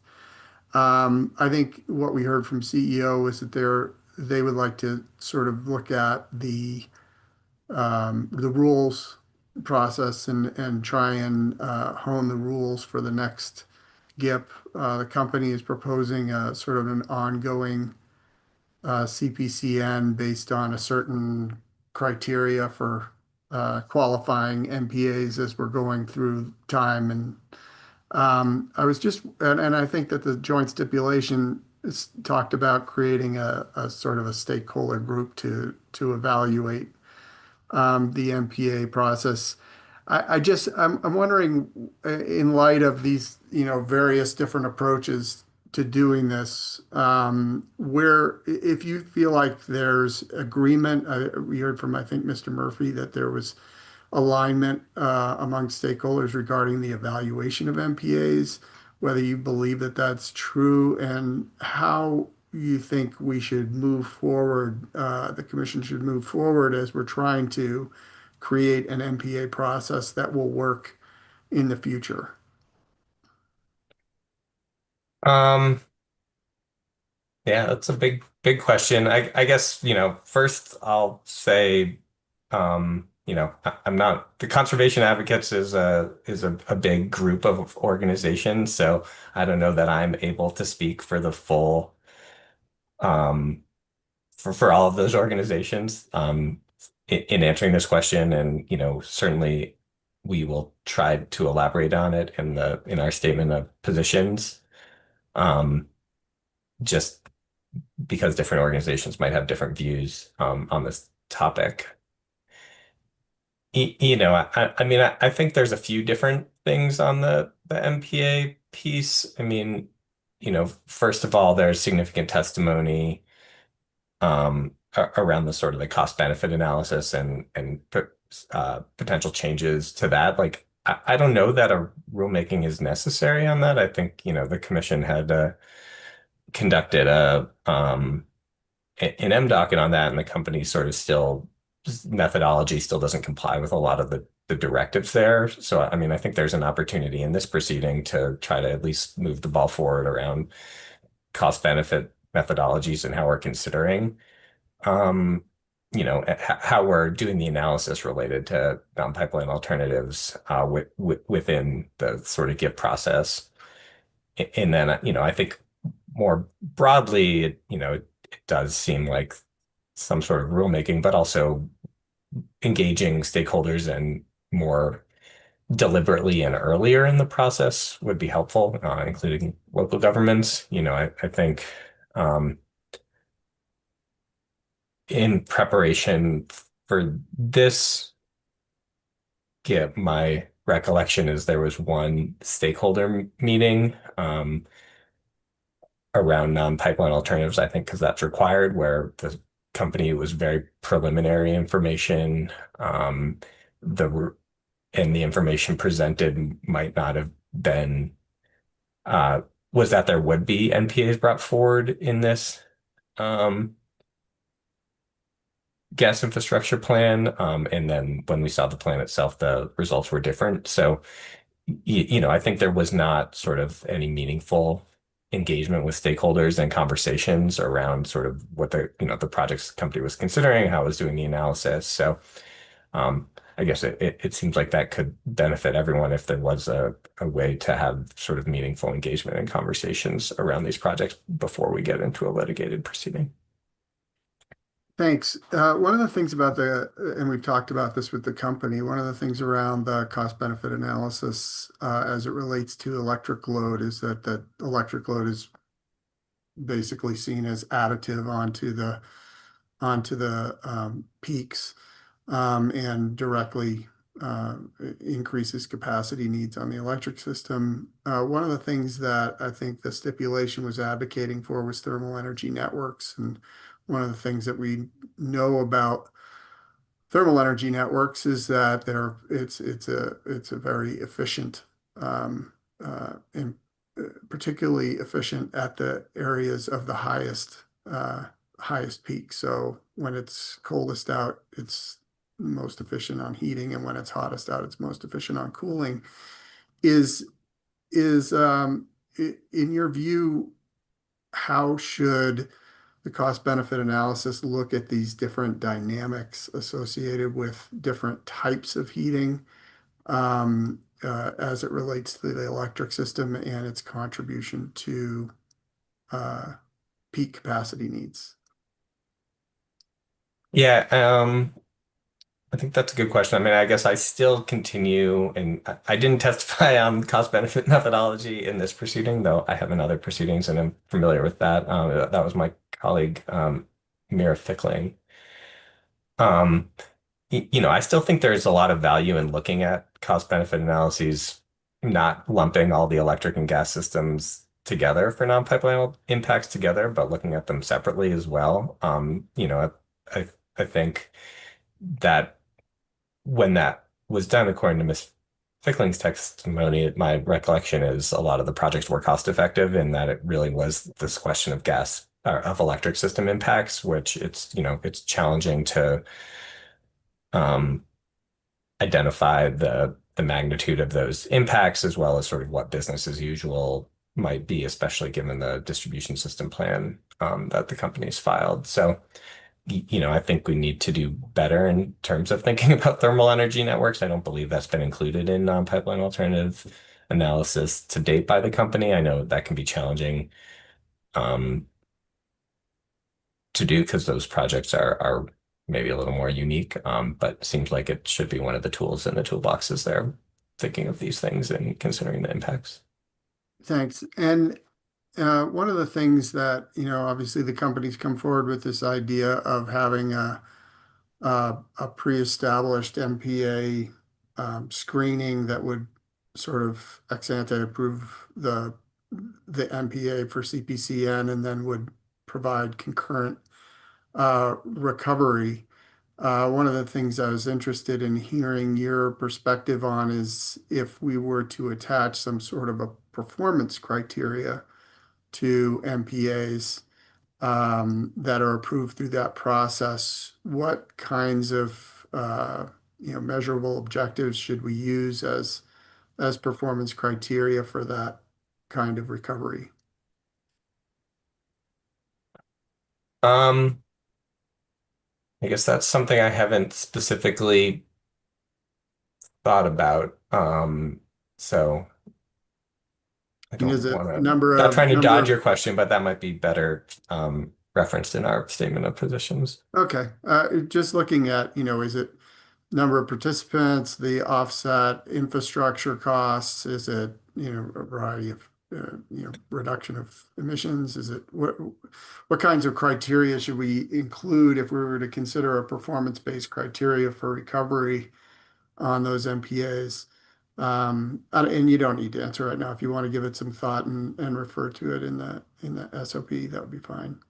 Okay, yeah, I mean, I know other jurisdictions have, included, if we're saving customers money, some sort of shared savings mechanism where the utilities are earning a profit. I guess I'd have to think more about sort of other performance criteria in order for them to sort of qualify for that profit, which I believe is the sort of question you're asking. Yeah. And then my last question goes back to the design day methodology, and you've advocated for the 1990 forward, I think 35 years of evaluation of that of the weather data. And my understanding is that that's an effort to try and acknowledge some of the impacts of climate change. If we're looking at a 30-year time frame, does it incorporate significantly the impacts of climate change over those 3 decades, or is there some mechanism that we can use to try and understand if there is,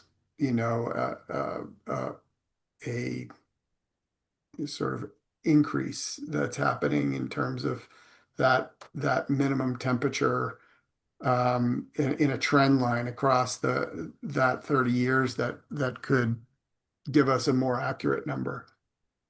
Yeah, so I mean, I think in this proceeding, both in my testimony and the stipulation, we were trying to maintain the same general approach the company uses, just feeling like that was maybe the most reasonable first step. So, um, maintaining this sort of probabilistic approach using a fixed set of data, I think for the stipulation, for the Denver weather zone, I think that would lower the company's design day temperature to -20, according to my calculation, from -25. It's not using the recommendation in my testimony of 130 with the correct data.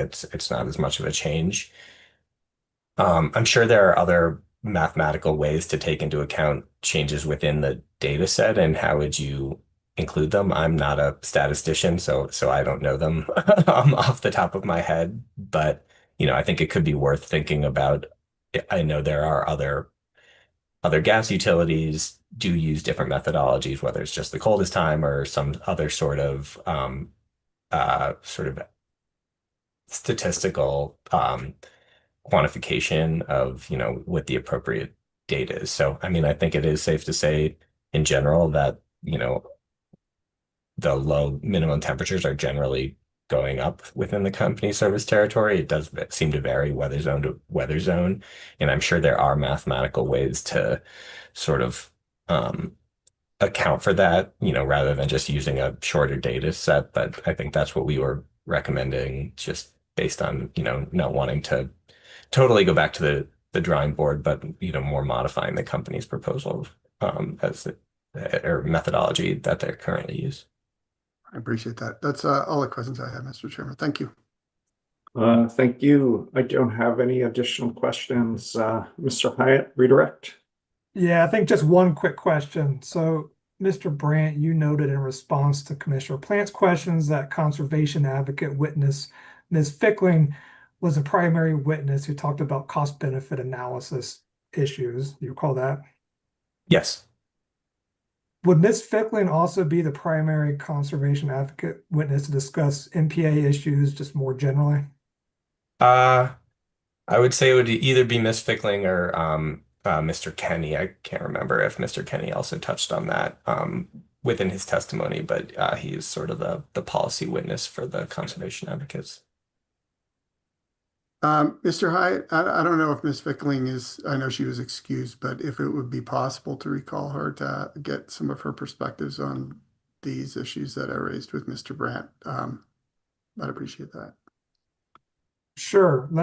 We can check, and my colleague, Mr. Barroso, might jump in if he knows right now. If not, we will check and get back to you on that. That's all the questions I had for redirect. I also wanted to flag Chair Blank. We were under the impression that the Energy Office might have had crossed for conservation advocate witness Velez. So just wanted to clarify before we potentially move on. And I see Ms. Lowry maybe shaking her head yes. Sorry if I screwed that up. Is that the case, Ms. Lowry? Yes, we just had a couple questions for Ms. Velez. All right. Mr. Brandt, you're excused. We'll jump back to Ms. Velez. We'll keep going down the list and we'll see if we can find Ms. Fickling for was it Fickling for Commissioner Plant? With that, Ms. Velez, can you hold up your right hand? Do you swear to tell the truth, the whole truth, and nothing but the truth? I do. You can put your hand down. Is anybody with you or communicating with you in any way? No. If that changes, will you let us know? Yes, will do. Mr. Dennison.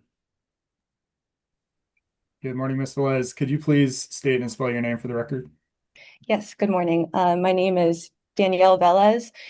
That's DANIELLE space VELEZ. And by whom are you employed and in what capacity? I'm employed by the Natural Resources Defense Council, and I'm their equitable gas transition lead. And you're testifying in this proceeding on behalf of the conservation advocates, is that correct? Yes, that's correct. You filed Exhibit 702, your answer testimony, with the associated attachments, and those have been admitted into the record. So Ms. Velez is available for cross. Ms. Lowry, I have 15 minutes and it's 10:40, and I think we'll take a break when we're done with Ms. Velez. So you're up, Ms. Lowry. Thank you, Mr. Chair. Good morning, Ms. Velez. Nice to meet you. Good morning. Nice to meet you. I just have a couple questions about your service line NPA proposal. You developed your service line NPA proposal that would give customers whose service lines are expected to be replaced approximately $6,000 towards building electrification in exchange from retiring their gas service, right? Yes, that's correct. And specifically focused on customers whose service line would be replaced through the Distribution Integrity Management Program, rather than focusing on routine gas system investments. Thank you. And are you familiar with CEO's comments in the cross-answer testimony of Mr. Hay where related to your proposal? Yes, I am. Okay. I wanted to focus on a few key differences between CEO's proposal and the Conservation Advocate's proposal. Specifically, that in your proposal, you were recommending about a $6,000 incentive, which is less than the cost to replace the pipes, and CEO recommended an incentive that equaled the cost to replace the pipes. Second, CEO's proposal would only cover ground source heat pumps rather than additionally air source heat pumps. CEO's proposal would require customers to disconnect from the gas system like your proposal, but they would stay on the gas rate base so that they could continue to pay into the rate base and help cover the cost of the incentives. And then finally, oh no, this is just fourth out of five. CEO's proposal would only be applicable to service lines that serve one customer as opposed to service lines that serve multiple customers, unless all of those customers would agree to retire their gas service. And then finally, CEO's proposal would have public service requiring customers to sign a contract agreeing to disconnect from the gas system within a certain amount of time after receiving the rebate. And I was just wondering whether conservation advocates support any parts of CEO's proposal. Yes, sorry, it was a long list. Let me go first. Support the idea of having customers sign a contract saying that they'll retire their gas service within a certain time period before the service line would otherwise need to be replaced. I think that is aligned with making sure that the program can be implemented in a streamlined way while still not risking any reliability issues on the gas system. So I support that. Additionally, support the idea of that this program should be voluntary for customers. So yes, if a service line serves a multi-metered property or it serves a multifamily property, then yes, all the customers impacted should have a say and consent to taking up the incentive. I support that. I would like to clarify, I guess, I had read Mr. Hayes' cross-answer testimony as proposing exclusively providing the incentives to geothermal heat pumps. But I think I heard you say instead that the alteration would be providing to either air source or geothermal heat pumps. Did I hear you correctly? No, sorry, to clarify, CEO's proposal is just for ground source heat pumps. Okay. I disagree with that proposal. I think that, the main idea and goal behind my the proposal that I put forward is that the service line MPA proposal I put forward is meant to be streamlined. It's something that can be implemented today. I can confirm across every sensitivity that I ran that it saves more than $1 million for customers in net present value terms. I think as is the program that I propose saves money. My issue with CEO's proposal to limit the program to ground source heat pumps is one, even though CEO does mention potentially offering a higher incentive, which I think I would be in support of, since that is also potentially supported by one of the sensitivities that I ran. At the same time, even just offering a little bit more in that incentive, I think would not necessarily lead to as much customer uptake of the incentives for ground source heat pumps as it would under my original proposal for air source heat pumps. Given the complexities, the early market for ground source heat pumps, the higher cost, there are issues there. I also disagree generally with the sort of premise behind CEO's recommended alterations to my program. What I read in Mr. Hayes' testimony is that, one, the idea that thermal heat customers would somehow remove from the system but still stay in the rate base, that process isn't approved yet. So that, for me, raises additional questions and would complicate the immediate adoption of my proposal within this GIP, which I think is completely within within GIP rules. And I think that the program I proposed would be a modification to the GIP's DIMP budget that is in the public good and prudent. So I think it can be adopted as I propose today. Second, with regard to that premise, it sort of, Mr. Hayes' arguments sort of imply that the 200 customers or more that I proposed, I modeled like 200 to 1,000, I think would be a reasonable range of the customers that might take up these incentives. Mr. Hayes' proposal implies that those households leaving the gas system would significantly impact the program's impact on non-participant gas bills and impact the savings that would be achieved by the program. But that's not the case. Under my proposal, non-participating customers benefit. And in fact, the more customers who take up the incentives, the more savings are shared by all gas customers. By definition, my program reduces costs. So I think it's incorrect to assume that 200 households potentially staying on the gas system and quote unquote paying into the system would alter the results of my analysis in any way. And I would just like to uplift that the modeled year one bill impact. So for the entirety of year one, the impact on customer bills of my proposal would be somewhere around 29 cents, that increase that customers would pay. But relatively the lifetime savings, given the significant avoided revenue requirement of investing in my program as compared to the gas investments that would otherwise take place, is net present value savings of $1.8 million for gas customers, for non-participating gas customers. So for those reasons, while I don't necessarily disagree with the idea of offering the incentive to ground source heat pumps as well, in addition to air source heat pumps, I don't believe that CEO's proposed alterations to my program are necessary. And in fact, all of the benefits that CEO uplifted of their proposed program changes to my program are the same benefits that my original proposal had, including affordability benefits, climate benefits, etc. Thank you, Ms. Velez. You didn't model the cost to non-participants after the first year, did you? I did. I simply didn't provide it because it changes in each year, and I wanted to provide the just the initial year one impact. And notably, as I mentioned in my testimony, the year one impact is the largest the impact ever is, because the incentive and the counterfactual gas investment are depreciated over time. So the year one costs collected is the highest cost that's collected. And then it's fully paid off over 10 years under my proposal. Thank you. And you didn't model additional participants after that first 200 in the first year, did you?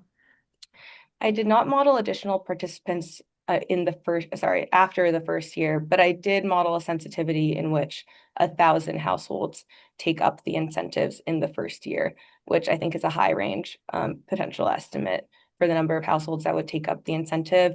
And under that scenario, if I'm recalling correctly, it's in my testimony, the year one bill impact for non-participating customers is about $1.30 for the entire year. But the long-term savings are somewhere in the range of 9 million in net present value. So, the more households that participate in the program, the greater the benefits in terms of long-term savings, while the year one bill impact is still moderate, like relatively small. And in addition, I don't believe that those 1,000 households staying on the gas system would have a significant impact on that rate impact on the modeled rate and bill impact in year one. Okay.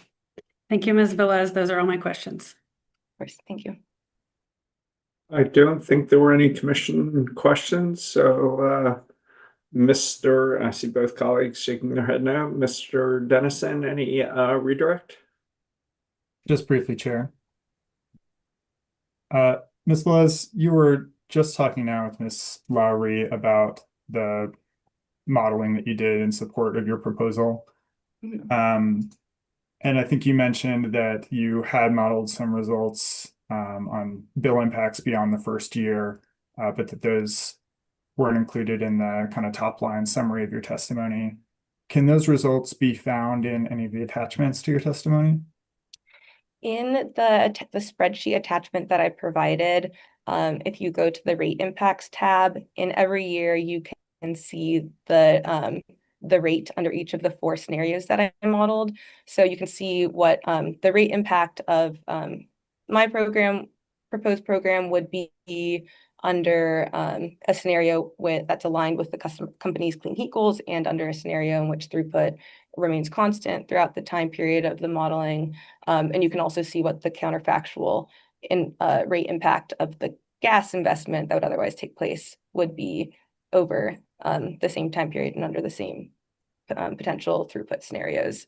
So, and from there, one can easily calculate by multiplying the average annual therm usage of a customer in a given year, which is pre-populated in the model.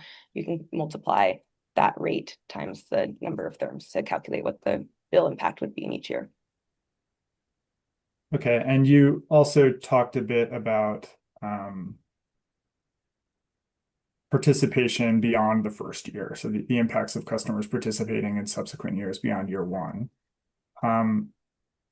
Would you expect any of the results of your modeling to change directionally as a result of incorporating those impacts of participation beyond year one?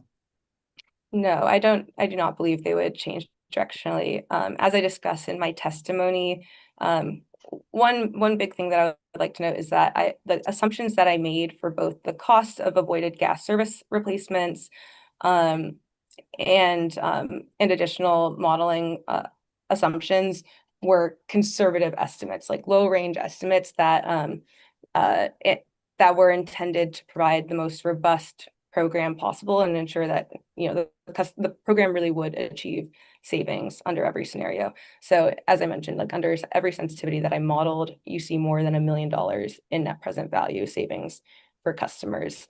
So I do not believe that that future year program impacts would, customers participating in future years would impact my my net present value cost assessment. All right, and my last question here.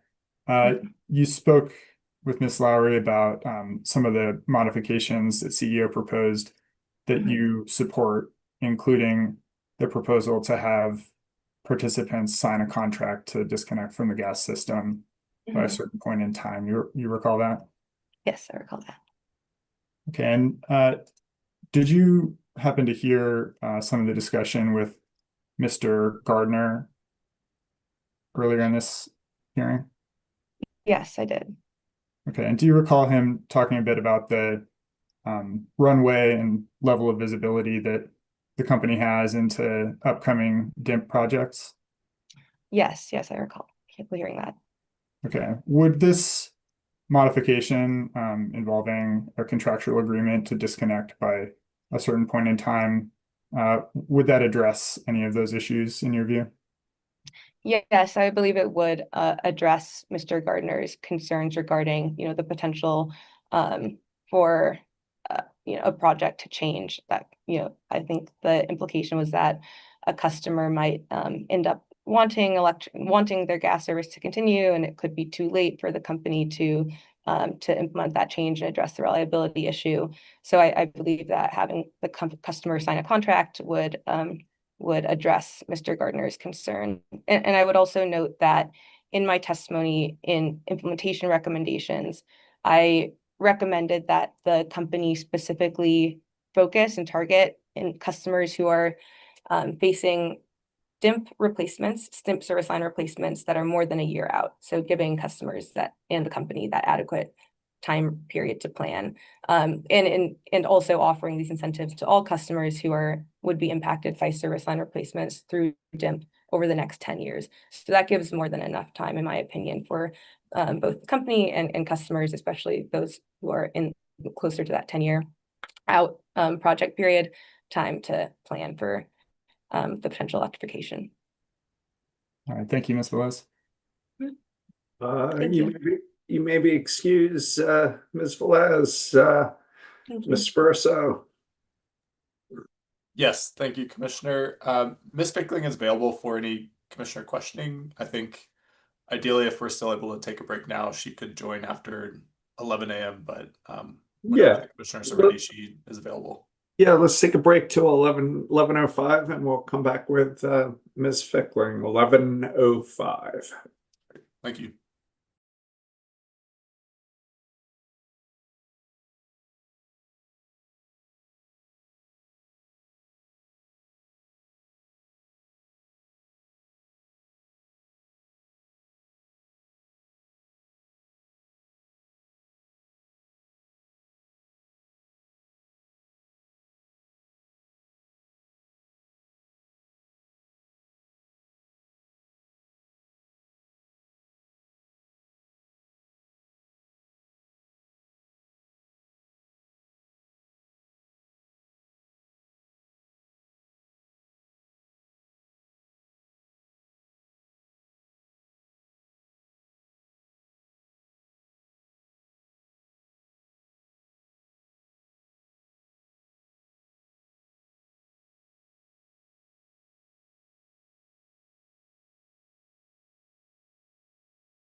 All right, I think we'll keep going with Ms. Fickling.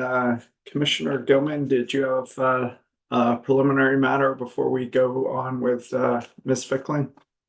Yeah, kind of just a confirmation. It's my understanding, when the company is able to bring the data that was requested with regard to the correlation at the low Denver temperature, that Ms. Jones will represent that and kind of come back. I did have one clarifying question I wanted to ask her, so I just wanted to confirm that that generally is the plan, that she'll come back. Yeah, Mr. Mitchell. thank you for the question. We intend to put Ms. Jones back on the stand to discuss the data, present it, describe it, and she'll be available for questions of what she has. Okay, thank you. Just wanted to confirm. Perfect. Thanks. Ms. Fickling, can you hold up your right hand? You swear to tell the truth, the whole truth, and nothing but the truth. I do. You can put your hand down. Is anybody with you or communicating with you in any way? No. If that changes, will you let us know? Yes, I will. Mr. Burso. Thank you, Chair. Good morning, Ms. Fickling. Good morning. Could you please state and spell your name for the record? Yes, Mira Fickling. That's Meera Fickling. And by whom are you employed and in what capacity? I'm a manager at Current Energy Group. And did you cause to be filed answer testimony in this proceeding on behalf of the conservation advocates, which was pre-marked as hearing exhibit 703? I did. Thank you. And that testimony has been stipulated for admission into the record. Ms. Fickling is available for commissioner questions. Commissioner Plant. Thank you, Mr. Chairman, and good morning, Ms. Fickling. Morning. I just wanted to see if we could get your ideas around the MPA process going forward. As we've heard, there's this idea of doing a sort of an ongoing CPCN evaluation that came from the company, CEOs suggesting a rulemaking. I think the stipulation suggests sort of a working group. I just want to get your thoughts on the best way for the commission to think about the MPA process going forward and how we get this to work more effectively in our GIPs. Yeah, so first of all, I want to be mindful that I'm a consultant testifying on behalf of several different organizations. So I'd sort of defer to them on maybe specific proceedings going forward. I guess, in terms of my personal opinion and as someone who has participated in this process for a few years, there does seem to be a significant disconnect between interveners and the company on cost-benefit analysis. In large part, I agree with Mr. Brandt that this disagreement is on issues that have been previously discussed in various proceedings, including the initial informational GIP proceeding in 2023 and the MDocket proceeding in 2024. I did note that Ms. Jones's rebuttal testimony proposes an NPA evaluation process for electric system costs that I think comes closer to our position in this proceeding, but it doesn't go all the way, and I continue to have significant concerns with some of what she's proposed that I'm happy to elaborate on.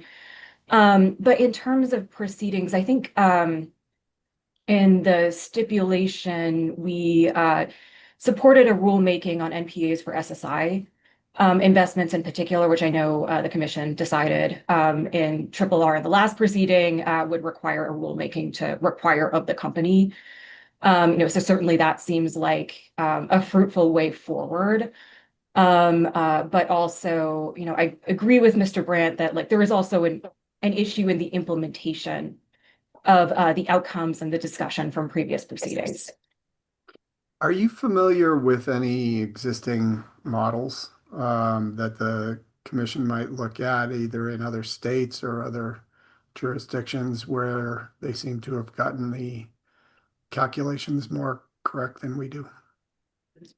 Yeah, Witness Brown actually testified on a model that he developed. I believe that was during his time at PG&E, that where he presented that in his testimony that was specifically for evaluating NPAs to programmatic investments, as I recall. In general, for cost benefit analysis, like I think this is NPAs are a new area across multiple different jurisdictions. I've had the opportunity in the past year to be involved in some of the NPA proposals and proceedings in Massachusetts, for example. I would not say that they have the utilities that have testified and presented applications in those proceedings have CBA models that I would consider to be fully baked. But certainly I think this is something that multiple jurisdictions are iterating on. And to the question that I posed to Mr. Brandt regarding cost recovery on an NPA process, are there specific performance indicators that the commission should consider if we were to put in place some sort of a performance-based staggered recovery based on performance that with these NPAs that you think would be a good structure? Yeah, I think there are a number of different metrics that one could use. The sum of the savings from the NPA, across the company's NPA portfolio seems like an obvious metric. So, you could do that as like the sum of the TRC differential between the selected NPAs and the originally proposed pipeline investments. I guess other metrics, just thinking off the top of my head, it would be number of participants in an NPA, greenhouse gas emissions, savings from NPAs, although, I understand that NPAs are not primarily geared towards reducing emissions. But I think this is something that we can take back for the SOP. Okay. And one other question I had for you. The stipulation talks about breaking up some of these larger projects that are being proposed into discrete components. I think there were like 5 components for the Spear project. Is the intent of doing that to look at NPAs that could address those specific components of those projects, or what's the objective of breaking into these smaller groups? I hate to keep doing this, but ping-ponging back and forth, but I believe Mr. Brandt would be better able to answer that question, given that he testified on Spear Canal. I'm sorry. Maybe he can address that in the SOP. Then I'll just throw that out there. I appreciate it, Ms. McLean. Appreciate you coming back for testimony. Of course. Any redirect, Mr. Barrasso? Just one question briefly, Chair. Ms. Fickling, do you recall you just had a conversation with Commissioner Plant regarding the NPA process moving forward? I did, yeah. And you mentioned some of your concerns with Witness Jones's NPA proposal for electric system cost, and curious if there's anything more that you'd like to elaborate on there. Yeah, so my main concern is less with the way the company proposes treating transmission and distribution costs, where I don't have the proposal in front of me, but they basically consider doing an analysis of whether the NPA would require incremental distribution or transmission capacity in order to handle the increased winter electric load. And then if it would require additional capacity, is there a planned investment in the company's most recent DSP that would address that capacity need? And then if there's no additional capacity need above and beyond the company's planned investments, the company would set the incremental capacity cost to $0 per kilowatt for transmission and distribution. The way the company proposes treating generation capacity costs is fundamentally different from that. And in my opinion, inappropriately makes the NPA responsible for projected future load. I think at this point, projected load that is expected to occur relatively far into the future. So to kind of take the example that Ms. Coleman ran through with Ms. Jones, the bulk generation system is expected to become winter peaking by 2039. And in this proceeding, we're looking at NPAs that are contemplated between 2028 and 2030. The JTS base forecast projects something like 313,000 all-electric heat pumps to be deployed by 2039. And that is what shifts the bulk system to be winter peaking. And so the company's proposal for evaluating the generation costs for NPAs in the company's rebuttal testimony was to set the generation capacity cost at $0 per kilowatt until the bulk system is projected to become winter peaking in the ERP. And then I guess the company would apply generation capacity costs for the rest of the lifetime of the measure and then discount that back to the present. So like taking that example of the JTS, the company's proposal essentially would make the NPAs responsible for that projected 313,000 heat pumps that the JTS forecast anticipates are going to be deployed by 2039 across the company's system. And I just think it's like really dubious to assume that NPAs implemented almost 10 years prior to that, that the full winter KW load associated with those NPAs would be fully incremental to that 313,000 heat pumps. And, moreover, it kind of creates a perverse effect, right? Because if the company actually does deploy 313,000 heat pumps on its system by 2039, all electric heat pumps, that's a significant reduction in the utilization of the company's gas system. So in that case, like the capacity investments that the company has made in the years prior have an increased risk of being stranded, or certainly a risk of being underutilized. And in that case, you're really going to wish that you implemented the NPA 10 years ago. So it seems like a perverse outcome to penalize the NPA for that. So that's my concern with the company's revised proposal. Great, thank you. I have no further questions. Thank you, Ms. Fickling, for your time.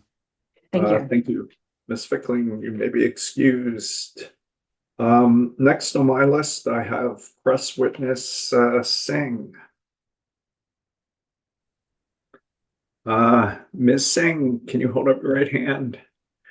Do you swear to tell the truth, the whole truth, and nothing but the truth? Yes. You put your hand down. Is anybody with you or communicating with you in any way? No. If that changes, will you let us know? Absolutely. Mr. Calvano. Thank you, Chair, and good morning, Ms. Singh. Morning. Could you please state and spell your name for the record? Yes. My name is Gurbani Singh, Gurbani And whom are you employed by and in what capacity? I work for Elephant Energy and I lead our partnerships and business development. And did you cause to be filed in this proceeding your answer testimony, which is labeled as Hearing Exhibit 801? Yes. And seeing as that's already been admitted into evidence, witness is available for Commission Counsel or Commissioner questions. Commissioner Counsel, Ms. Dundas, I know you had questions for Ms. Singh. Thanks, Chair. Good morning, Ms. Singh. I'm Lindsay Dundas. I'm part of the General Counsel team for the Commission. I only have about 5 minutes of questions for you today regarding some of your testimony on backup heating choices and then maybe any associated data collection that Elephant Energy undergoes. Okay. So just to jump right in your answer testimony, I believe you indicated that Elephant Energy has roughly 1,000 heat pump installations in Colorado. Does that sound correct? Correct. It's a little more now since we've done more installs since this testimony was submitted, but yes, that's correct. Got it. How does that compare to other installers working in Colorado, to your knowledge? Or said otherwise, like approximately what percentage of market share does Elephant Energy have? We make up about 25% of the market share. And do you know how many of those are within public services service territory in Colorado? I'm not sure. Would you say, so you said 20%, so 25 or 25%, 25. thank Yep. you. And do some of your customers installing heat pumps utilize public service rebates for those Yes. projects? Okay. Mostly all of them. Most of them. Okay. I also believe in your testimony, you said that approximately 90% of Elephant's Energy's installations have no formal backup system, backup heat system. Am I understanding that correctly? It said 5% of our systems. That's changed a little bit with new data as of today. So about approximately today, 10% of the systems we install include some sort of backup heating. 5% of the systems you install today include backup heating. That percentage has changed today since this testimony, since we do, about 100 installs a month. It's closer to 10% now today. Understood. And that figure is company-wide or Colorado specific? Colorado specific. Okay. Yeah, the testimony was specific to Colorado. There's some conceptual narrative, but all the numbers are Colorado specific. Thanks, that's helpful, missing. Elsewhere in this record, the companies provided data that the large majority of heat pump installations that it has incentivized through its rebate programs are hybrid systems with gas backup. Are you aware of that testimony? Or I am not aware. Could we pull up hearing exhibit 119? Yes, can you tell me which witness that is? That helps me find it a tiny bit faster on the sheet. Patrick Murphy. It's Thank the testimony of Patrick Murphy. Thanks, Ms. Federico.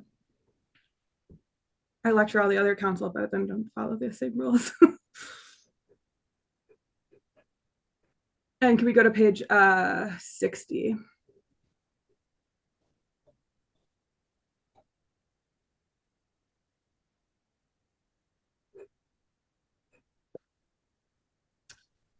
Missing, if you see around line 10, company witness Murphy states from January 2025 through October 2025, approximately 94% of such participants in their rebate program have gas backup heating. Do you see where I'm reading? I do. Yep. Do you, so that outcome, according to the company's data compared to your testimony, seems very different. Do you have any perspective on why that would be? Yeah. So we specifically install cold climate heat pumps. For a large majority of that time, it was Mitsubishi, including Bosch. We've since expanded our types of equipment that we install for cost variability for customers. All of our systems are cold climate heat pumps that operate in as low as -5 degrees or lower. And 90 to 90% of the cold climate units for all the customers, roughly a little over 1,000 heat pumps in Colorado, have worked without gas furnaces. That said, approximately 10% of the systems, based on recent data we install, include some form of backup heating. That figure sort of reflects where existing homes have not undergone prior energy efficiency improvements, where supplemental capacity is warranted based on appropriate load calculations and homeowner needs. This specific data, though, and those data points is drawn primarily from our Front Range market. We don't have sufficient install volume to characterize backup heat needs in high elevation mountain communities where design conditions might be different. Elephant's design approach prioritizes right-sizing cold climate heat pumps. We do not solely rely on manual J. While it's useful for industry standard, it's constrained by static assumptions and limits inputs that often fail to reflect how homes actually perform or how occupants use them. We have our internal design tool that incorporates real home data like utility usage, equipment performance at cold temperatures. So with that in mind, our design approach has that right sizing cold climate heat pumps using home specific data with the goal of meeting the majority where feasible, the full extent of a home's heating load without any reliance on a secondary fuel system. So in most, from our experience, in most front range communities, our systems are designed to, effectively perform down to -5 degrees Fahrenheit. In cases where model design loads exceed the heat pump's output below the design temperature, we'll work closely with the customer or the homeowner to determine the appropriate solution. So whether that's electric resistant backup or a heat kit, that's approximately 10% of our systems today, generally handling 10 kilowatt or smaller. Those kits function as simply emergency supplemental heat within the air handler, and are only really designed for those rare extreme cold snap days. Dual fuel or retained fossil fuel backup is also typically driven by customer preferences. 90% of our systems today have no backup heat, where the heat pump alone is fully meeting the heating needs. In our experience, those homes in Excel's energy territory where we have installed have obtained sufficient winter heat with their properly sized cold climate heat pump, and less than 10% have the load met by backup electric resistant heat. And we have not had customers calling back with any issues. Thanks, Ms. Singh. So, going back to that helps illuminate some of the reasons behind your I would characterize as low backup heating install rate. Going back to the discrepancy between that data and what the company is seeing, was your answer that some of that's based on the products you select to install versus products that Excel's offering rebates for? All of our equipment is eligible for Excel's rebates. We do not sell any equipment that is outside of eligibility for Excel's incentives.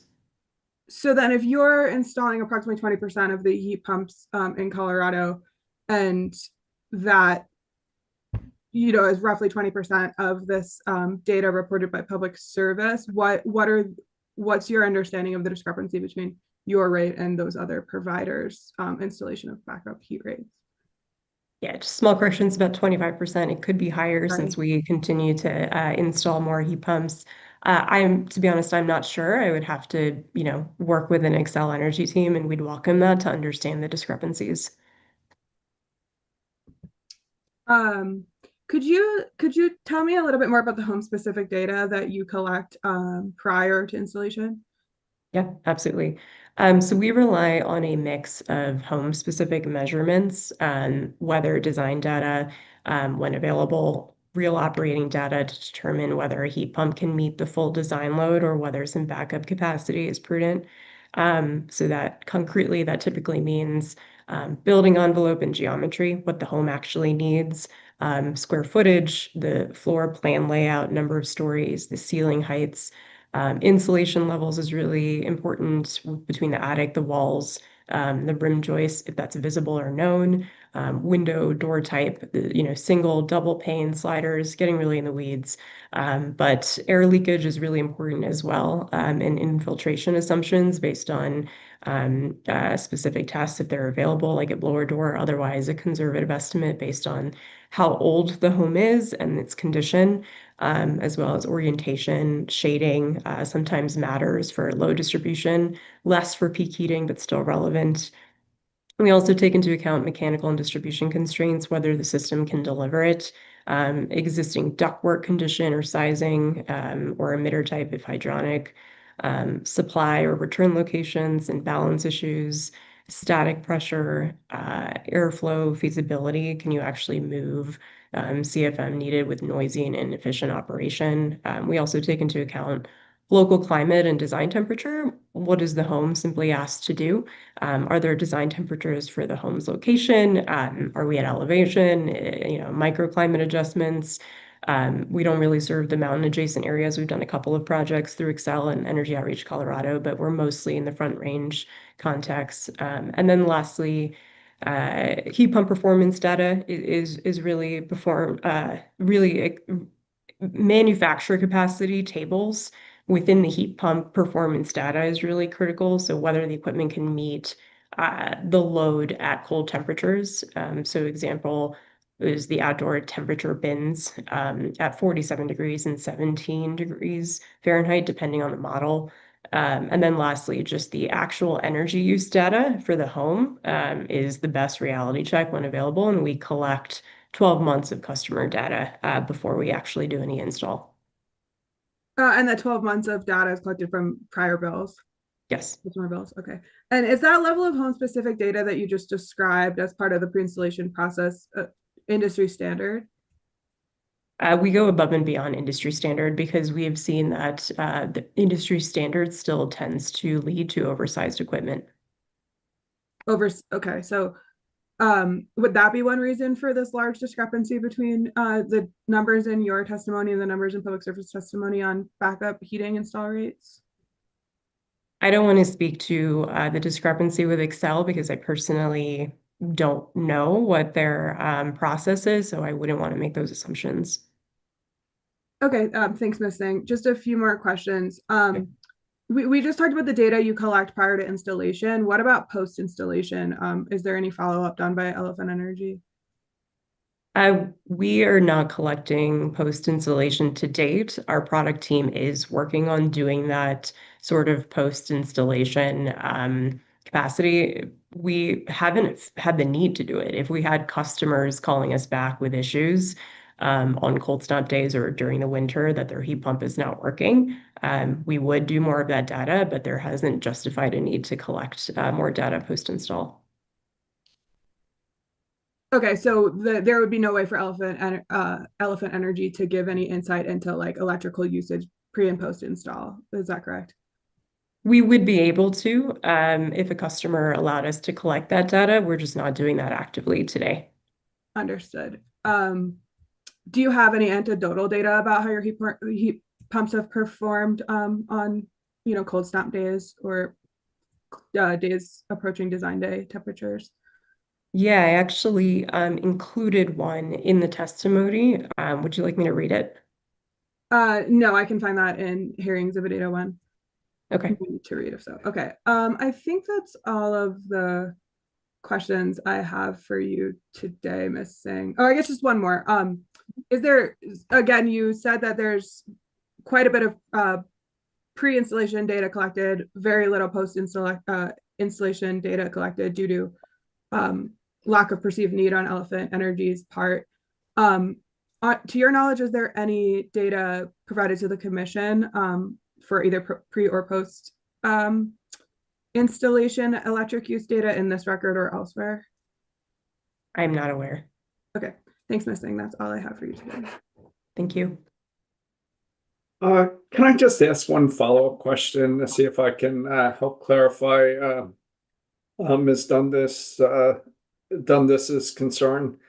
Elephant installed a heat pump in my house mainly for supplemental comfort reasons.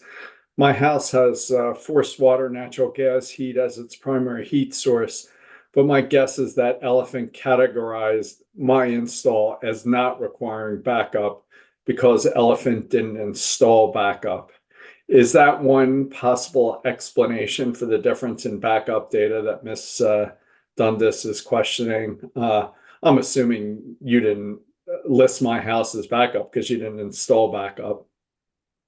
Yeah, Eric, I think our data around the 1,000 heat pumps or slightly more at this date is based on did we install a heat pump and was there any backup heat associated with that heat pump install?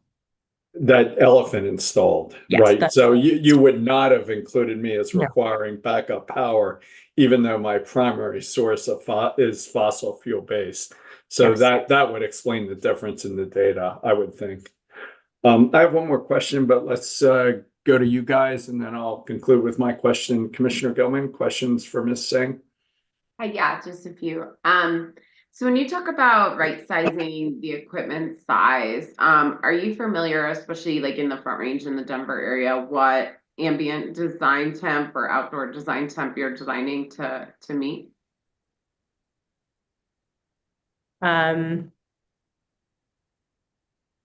To be honest, Megan, I would feel more comfortable for our product team to answer that more specifically. I think at a high level, I understand, but the specific needs, that would be more handled through our product team. Okay. And then in your testimony, you indicate an average COP in heating mode of 2.5 to 3. Is that accurate? That's correct. So that's the seasonal average throughout any heating done by the unit? Yes. And then I think you indicated to Ms. Dundas you have this, but I didn't pull the number. Do you have an observed COP in the coldest conditions that were reached where the units are operating? I would have to ask our product team what that was. I don't know at the top of my head. Okay. And then what's kind of the mix y'all are doing in new construction versus retrofit? Are you all retrofit or doing some new construction as part of this? We are not doing any new construction today, only residential retrofits. Okay, got it. And so trying to understand, given kind of the circumstance the chair brought up, how to better contextualize these percentages and understand if there's some existing system versus if you know there really is no backup. I don't know if there any way for us to kind of better understand that nuance. To be honest, again, without understanding more of the other side, it's hard for me to speak to the discrepancy. So today, we only do existing retrofits, so single family, and we've stepped into a couple of multifamily homes with Excel Energy and Energy Outreach Colorado. For single family, again, only 10% require backup heating, and we will only, if the design load and the operating conditions of the home require backup heat, we will install it based on customer choice and a people-centered approach. If not, we will be honest to the customer, and we have not seen many callbacks for that reason. We would install more backup heat if we did, but the data just proved that most folks are comfortable. I mean, we're in a winter season right now where it's not very cold, and we don't expect to do a lot of backup heat this year because it's about 10 degrees higher. But I can't really speak to the discrepancy without knowing more of Excel's data and what Patrick put together. Okay, got it. And then you had indicated that oversizing is fairly standard based on industry standards. Are those industry standards like Manual J and ASHRAE design temperatures? Yeah, not in all cases, but with Manual J, we have seen that there are still cases in which systems are not properly sized. Okay. Thanks. Those are my only questions. Commissioner Plant? I don't have any questions.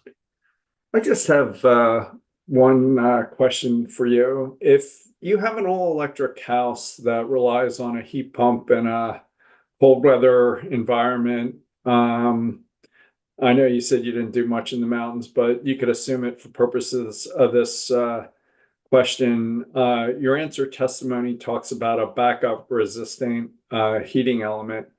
Can you tell me how much that backup unit would add to the cost on a sort of nominal dollar basis? And does that get you down to minus 20 or 30? Really, would that work at something like minus 24? Yeah. Eric, I would say this testimony was more based on the functionality of heat pumps in cold climate temperatures within the Front Range, which is most of where our market is. We have not touched the mountain regions outside of the Leadville project. When we're thinking about utility bill impact, the philosophy changes a little bit. So for those Leadville homes that we did, they were mobile homes. Those mini splits actually did have backup heat. So the mini splits were connected to furnaces via flare pucks, which controls the switchover temperature that we had. So high elevation does necessitate backup heating due to derating, which I did include in the testimony. Since we haven't done a lot of those in the mountain regions, our data is mostly based on 1,000 heat pumps in Colorado, 90% cold climate being the Front Range. It is true that when you go to high elevation and you're putting the heat pump, we will start to put switchover temps. when we've done multifamily units. It is true that for multifamily in the Front Range, those heat pumps will work in cold climate days. And if the heating load calculations that we're doing, depending on the building size, each unit requires a heat kit, we will offer those.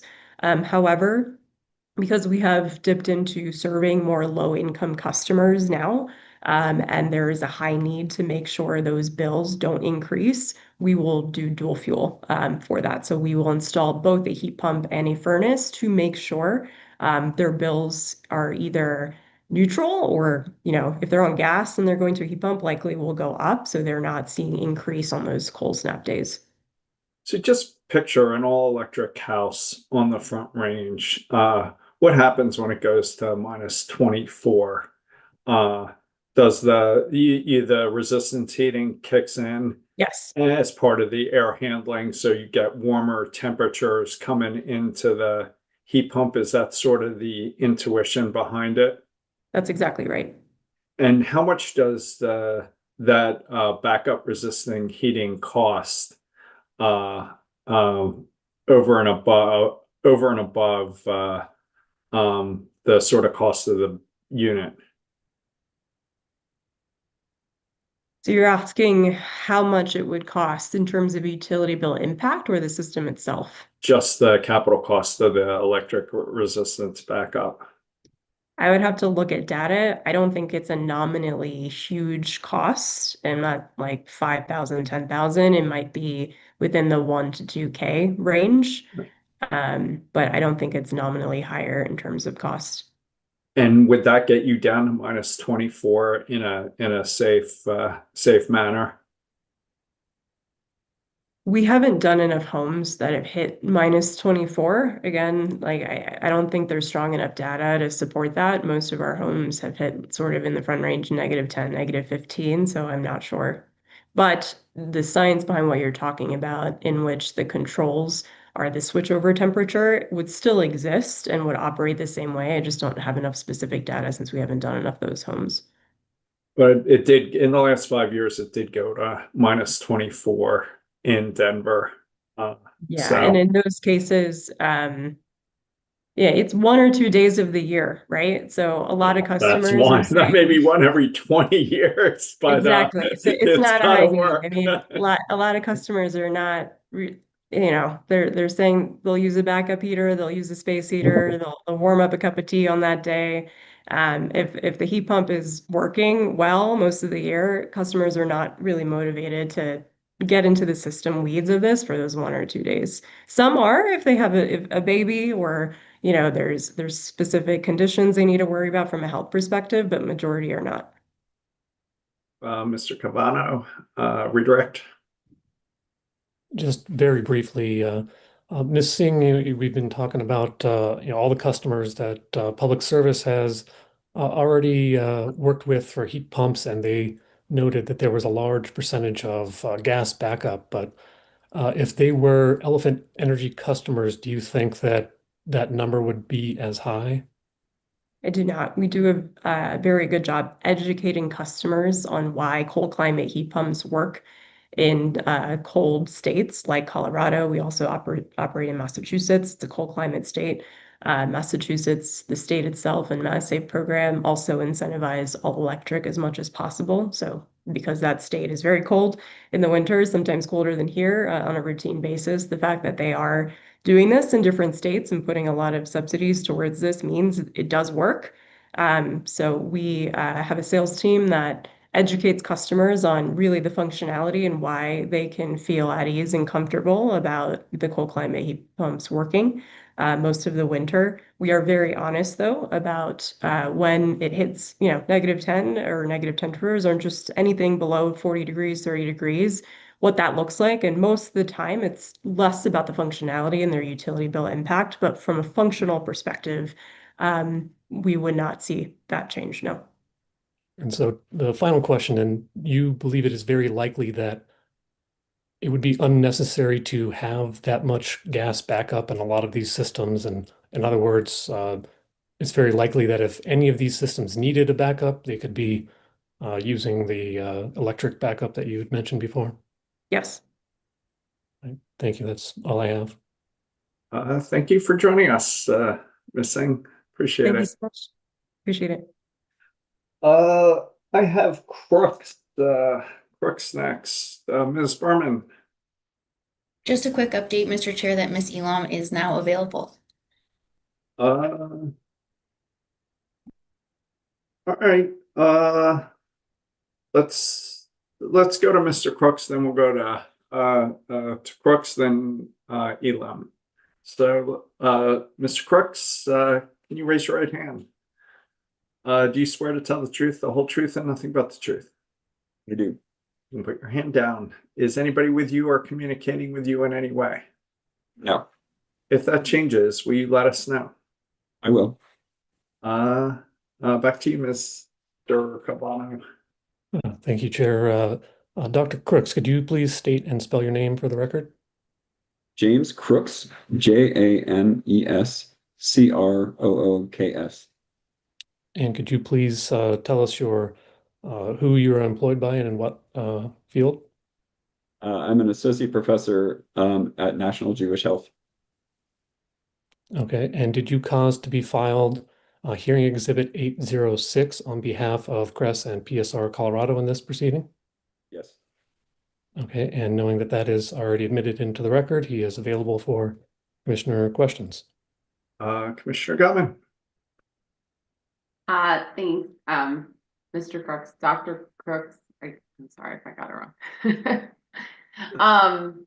Good morning. I just had a few questions. So in your testimony, you cover different air quality impacts, as I understand it, both uncombusted and combusted methane. Is that accurate? Yes. Okay, and you list 3 publicly available tools that could be used to quantify the health impacts. Yeah, so these 3 tools will help quantify the health impact and then assign monetary damage based on emissions. Okay. And then so the first one you list, Cobra, seems the most comprehensive, including kind of the full list of pollutants, I think, whereas the others only look at PM 2.5 or some subset. Is that right? That's right. Okay. And so is your recommendation to have the company utilize one of these tools in order to value air quality impacts as part of the cost benefit analysis of any alternatives to gas infrastructure?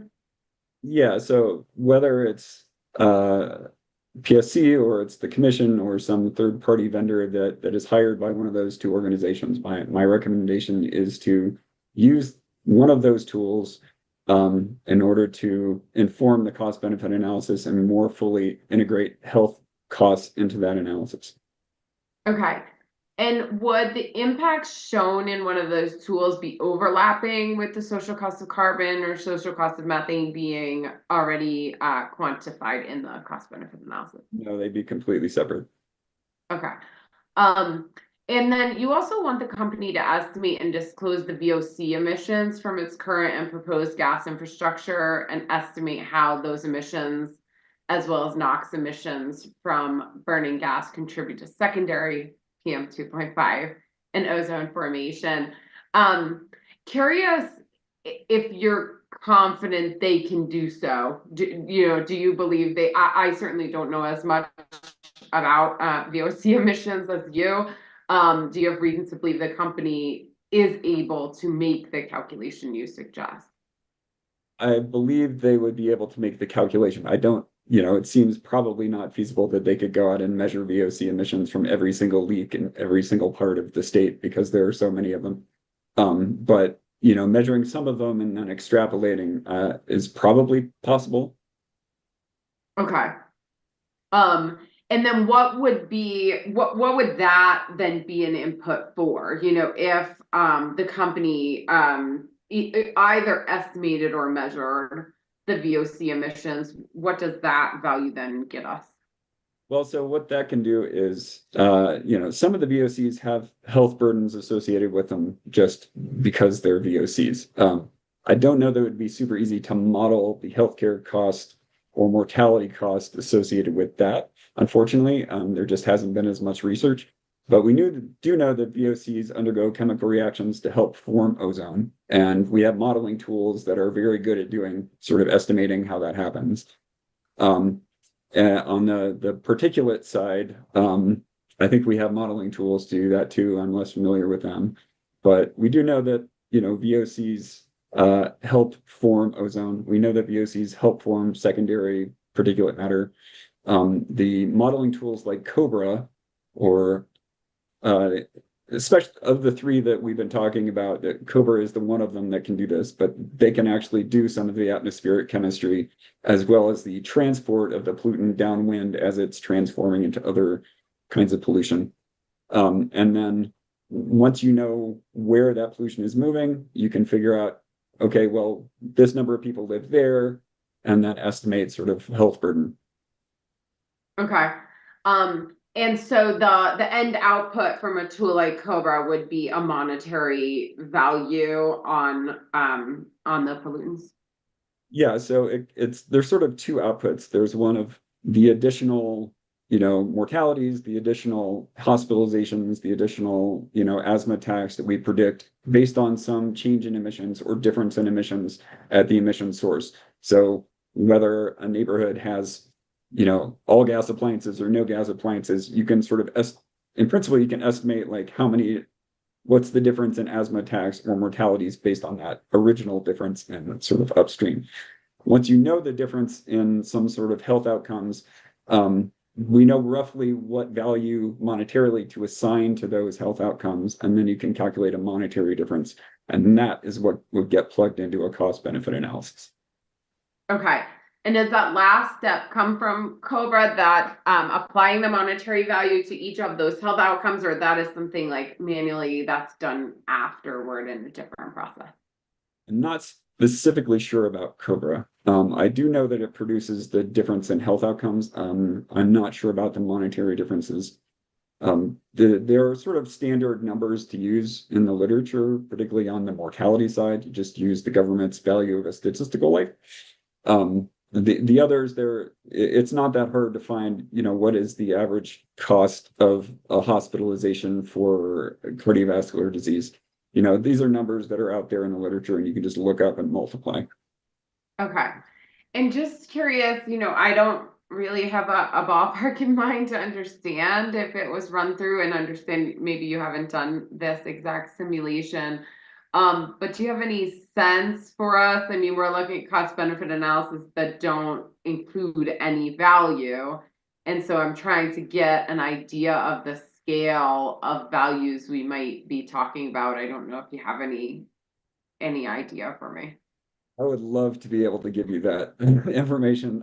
I think it would be wonderful to have that at my fingertips, but nobody's done that work in Colorado in this context, to my knowledge. I cite some examples in my written testimony of sort of other context where some calculation like that has been done.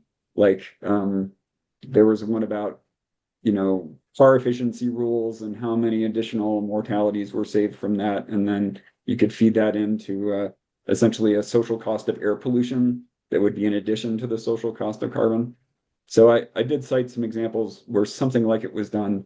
I believe that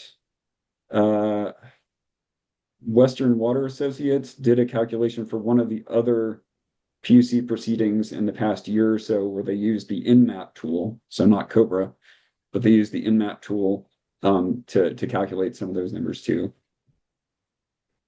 Okay, thanks. That's helpful. I appreciate it. Those are my only questions.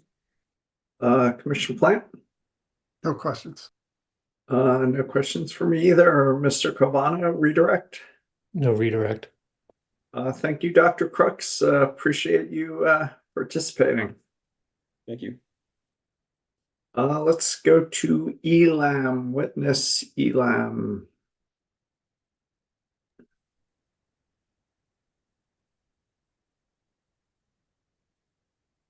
Ms. Elam, there you are.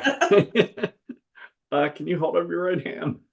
Do you swear to tell the truth, the whole truth, and nothing but the truth? I do. I put your hand down. Is anyone communicating, or is anybody with you or communicating with you in any way? No, If that changes, will you let us know? I will. Back to you, Ms. Berman. Hello, Ms. Elam. Can you please state and spell your name for the record? Yes, it's Carolyn Elam, CarolynElam.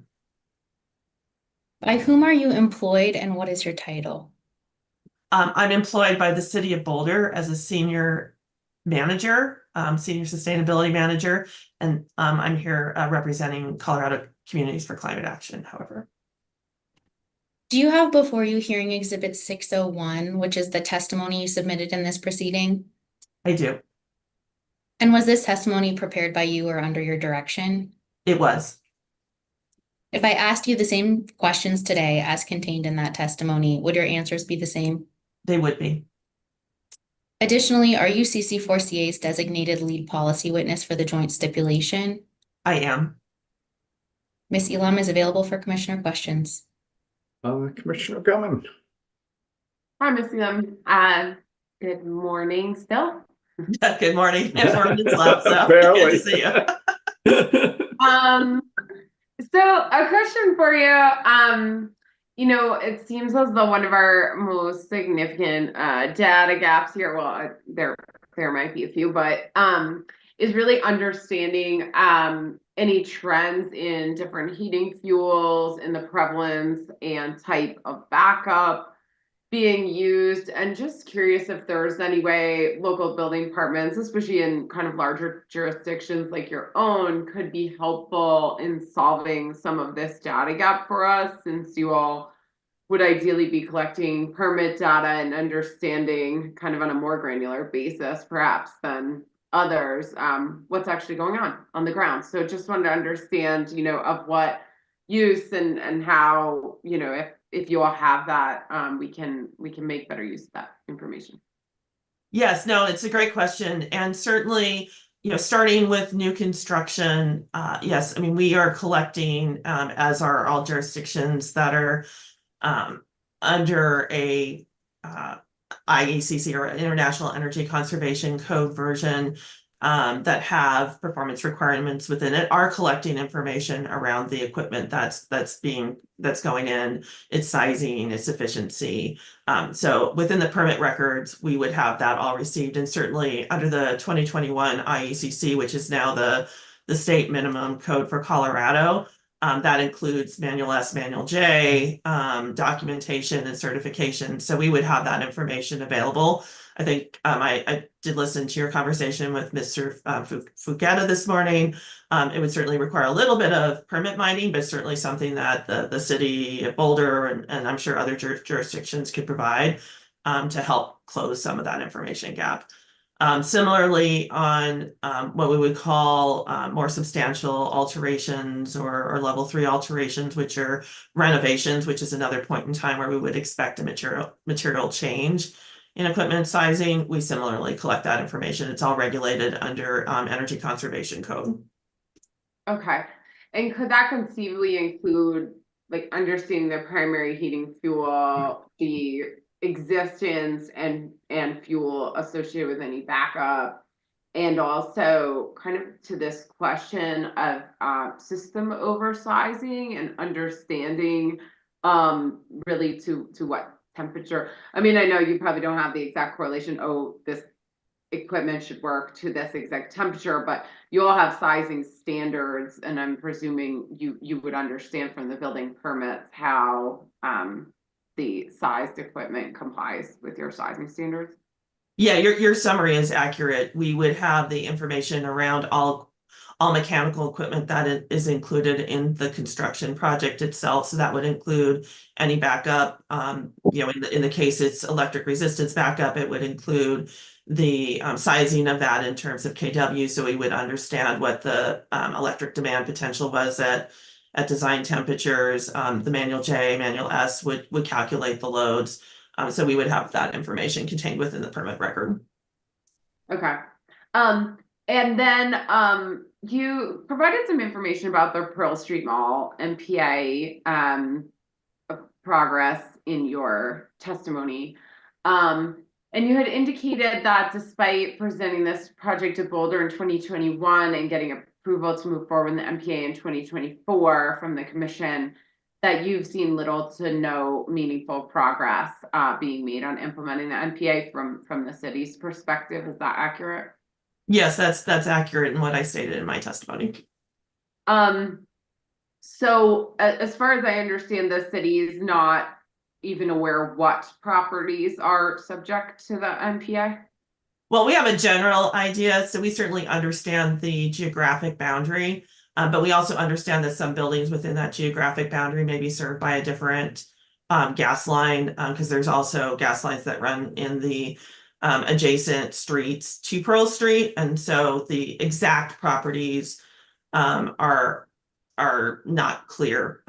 Generally, we certainly know the geographic area though, and roughly have an expectation of which ones would be included. Do you think the property owners themselves and business owners have been notified as to who's in that area and will kind of be subject to the MPA? Yeah, I mean, at this juncture, I'm unaware of exactly what communications have been performed by the company. I would certainly cite some general concerns that we have mixed relationships going on with the company. So you have they rely on their customer relationship, which could be the property owner or the tenant. And so I would have reasonable expectation that there is not a perfect overlap with any communication the company's done and everybody that has to be involved in the decision making on the project. So I'm unaware that everybody has even been notified at this point. And that just stems from conversations with the Downtown Business Council and others who have been tracking this project. So it's just not clear what communication's been performed at this point. And do you expect that the cities, I'm trying to think back to the NPA in terms of the community outreach and things, to understand what role you see as the city having in kind of facilitating or partnering, and what is kind of your expectation, I guess, moving forward as to how apprised the city will be of what goes on moving forward with the MPA? Yeah, so we certainly were offering as much assistance as we could in the early scoping of the project. We've offered to provide input into collateral used in communications to try and close contact information gaps where we have that information through other relationships. We certainly ran into some issues early on in our discussions with the company related to data sharing and their concerns about customer protection. And so like they could not share with us who they were contacting. So it's really hard to identify if we have a data gap or not, if we can't share that information.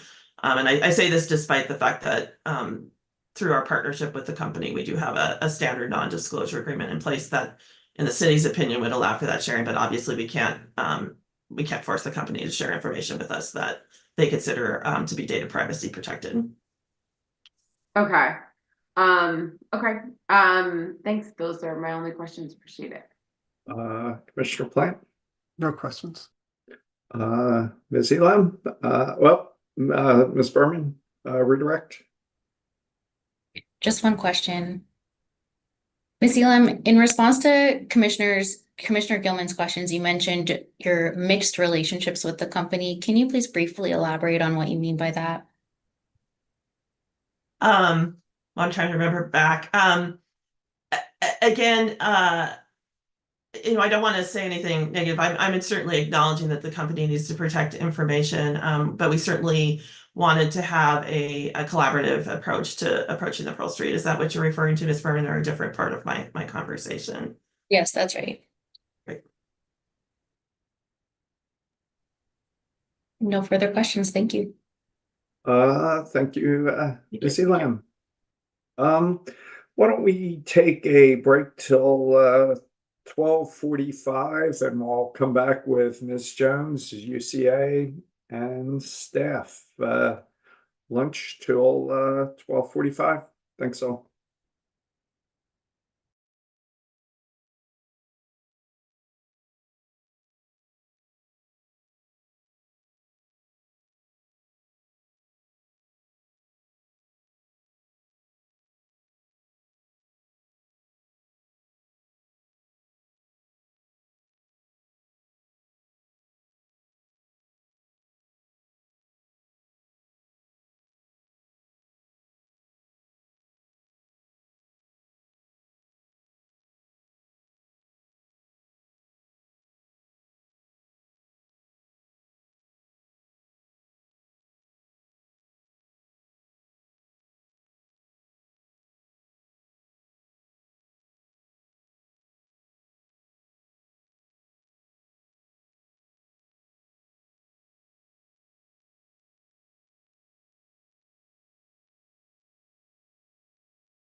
The court reporter, could you say something so I could hear?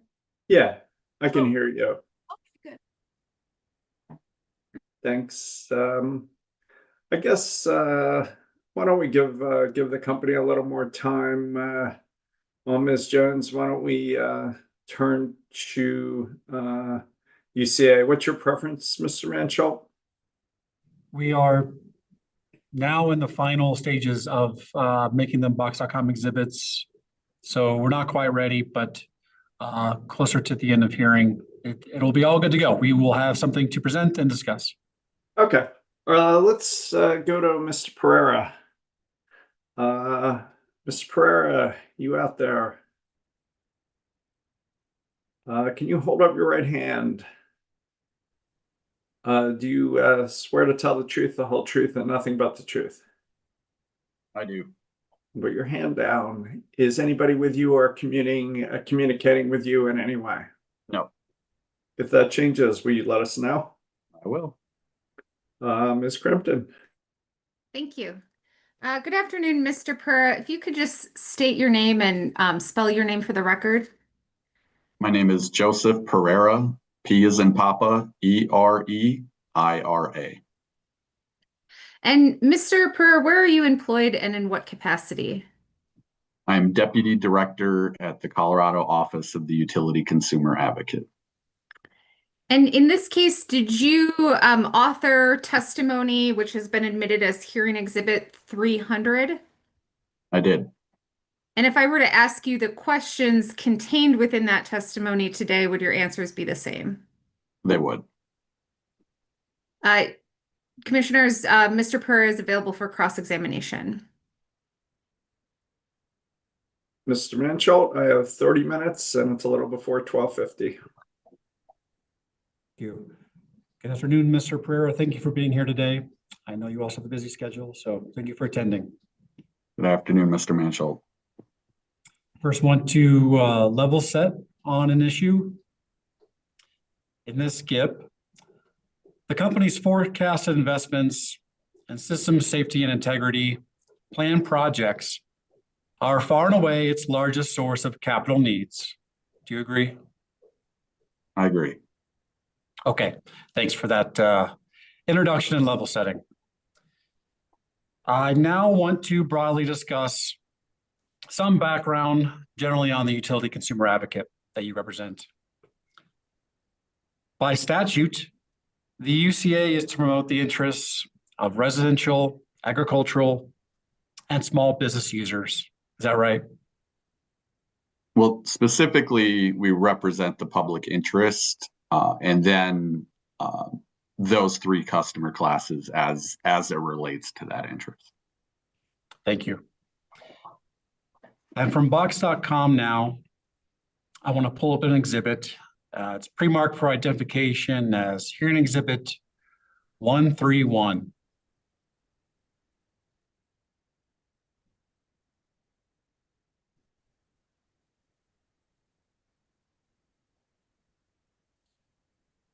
Mr. Pereira, I'm going to assert that this is the UCA's website homepage. And if we scroll down a little bit, first bottom of the left-hand corner of the webpage, you can see the link there to the UCA's website.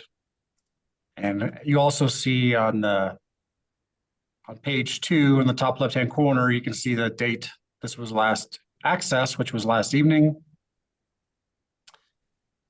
Do you have any reason to, we can scroll down a little bit into the next page. Could I ask, I just haven't seen 131 before, if we could just take a look at the whole document, please.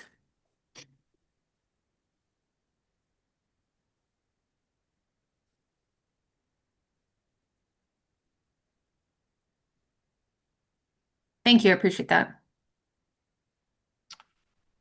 So my question, Mr. Pereira, you recognize this as the UCA's website homepage? I do.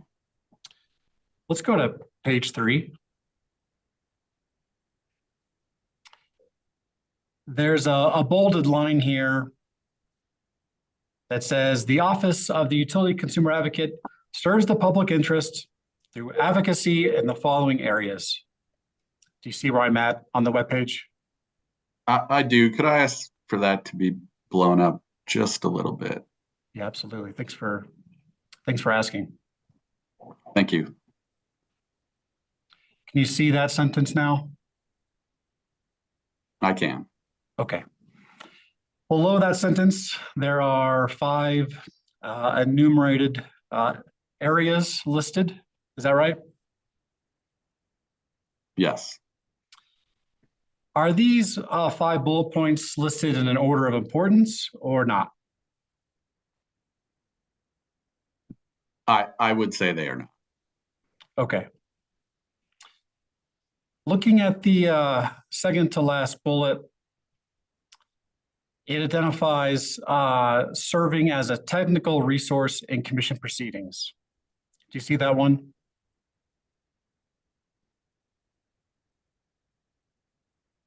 Yeah, I don't see it say for commission proceedings, but it does say a technical resource. Sure. And it's true, though, that you try to serve as a technical resource in commission proceedings. To the extent that it furthers our advocacy, yes. In the context of this proceeding, the skip, the technical resource the UCA is providing concerns testimony from financial and rate analysts. Is that right? That's right. And not one of the UCA's witnesses in this proceeding has experience actually planning or managing a natural gas system. I think that's fair. I think our expertise lie in the evaluation and examination of those activities by the utility. In the last of those 5 bullets, where it references quality utility service, does that phrase encompass safety and reliability of service or something else? That could be one of the quality issues, but not specific to that. And if we just go a little bit further down on this page, you see the header for consumer savings. See that header there? I do. And there's a few quantifications within this section. You see those as well? I do.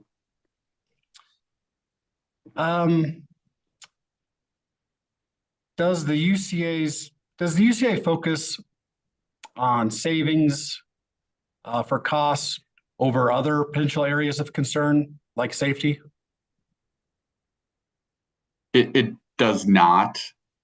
Savings are one metric that we use in determining our advocacy. There's no mention or metric of savings anywhere on your homepage, is there? I'm gonna object on 2 grounds. One, I think this exhibit speaks for itself. I think, in fact, there is a discussion of savings on the homepage, as Mr. Manschultz has characterized what here in Exhibit 131 is. I would also object. I believe this line of cross-examination is trending outside the scope of Mr. Pereira's answer testimony. I did want to clarify one thing at least. I said the wrong word. So maybe I could rephrase and you could restate your objection. Yes. My question is that there's no mention of safety, not savings, apologies, really anywhere on this homepage. I would lodge the same 2 objections. Overall, I think safety is at the core of this, so it's relevant. Mr. Pereira, if you could answer. I think that, as I mentioned, I believe in your first question you asked, Mr. Manschultz, was, we represent the public interest. And so we see through statute a broad list of directives from the legislature on what the consumer advocate is to consider in our advocacy. So the impacts of rates and charges, decarbonization, a broad range of statutes. And so safety would be one, in that it's broadly the directive of the commission. And so safety may not be mentioned on the page you have in front of me, but it is certainly a consideration that we have in developing our advocacy. Okay, we're done with this exhibit. Thank you. We're now going to go to your answer testimony. That's here in Exhibit 300. And if you don't mind, Mr. Mansfield, I have it on a screen over here. So is it okay if I pull it up? Because again, I'm having trouble reading it there, but if I'm looking over here, it's what I'm be looking at, sir. No problem at all. If we could please turn to page 4. Starting on line 1 here, there's a question that reads, please describe the USA's goal in this proceeding. You see that one? I do. And you respond with, the UCA continues its advocacy to prevent future stranded assets and maintain present and future customer affordability. You followed that as well? I do. Further down in this section, we'll go to line 10. You stated further, USAA asked the commission to delay and defer approval of one of the proposed capacity CPCNs. Do you see that statement as well? I do. How many capacity project CPCNs do you believe the company is seeking in this case? Witness Kirkendall addressed CPCNs directly, but on my recollection, there are 2 CPCNs for approval, and I believe there are others in the informational category. But that's my best recollection. He would be a better witness specifically on that. Does it sound right that the company is actually only seeking a CPCN for one gas capacity expansion project, which is the Spear Canal Interconnect project? The other CPCN is actually for an exposed pipe project called the Louisville to Rollins Pass project. That's fair. Okay, thank you. And we'll turn to page 7, please.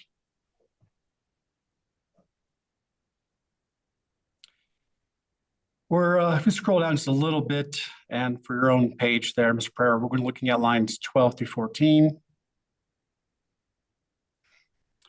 There it says, our advocacy raised concerns that given the state's greenhouse gas emissions reduction goals, continuing to build out the gas system with only consideration of its throughput is likely to put customers at risk for the cost of stranded assets. You followed along with me on those lines? I do. What do you mean in this sentence of continuing to build out the gas system with only consideration of its throughput? Sure. So we've raised the issue that there are essentially roughly two cost drivers related to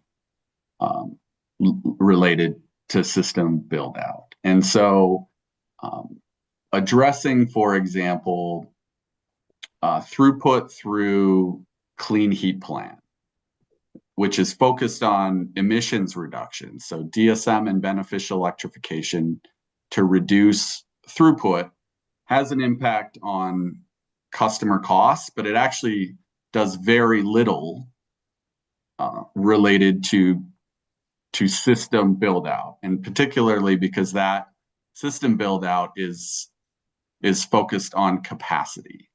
So if we reduce throughput for a home through DSM as an example, we don't necessarily reduce the capacity calculation associated with that home. And in that regard, then we still see larger system build out that could then eventually mean stranded costs when either that customer defects or other other larger amounts of customers defect from the system.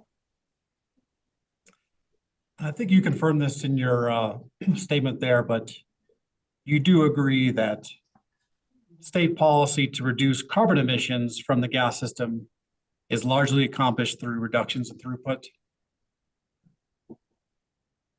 I think that's right. I have a question or two now related to gas customer count. It is true that the UCA generally agrees with the company's forecast of customer count as provided in its base forecast filed in this proceeding. I didn't address that in my testimony, so I think you should address that with another witness. Okay. I want to open up hearing exhibit 132 from box.com, please.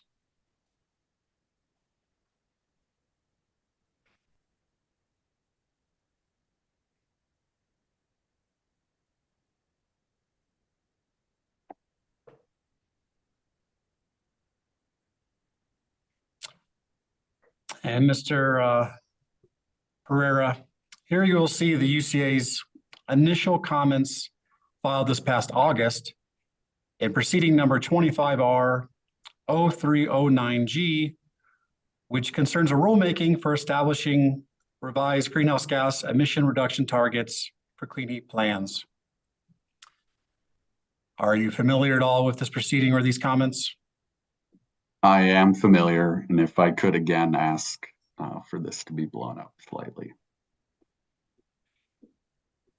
Yeah, and we can zoom this up as large as you need, sir. So please, that's perfect. continue Thank to you. tell us. Not every monitor is the same size for all of us.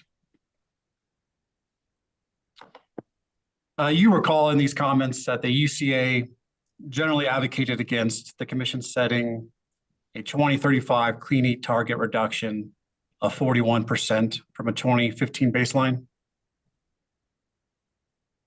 I recall that. I'd like to discuss just one of the points raised in this comment pleading that regards why the UCA has had concerns on the clean heat target proposal.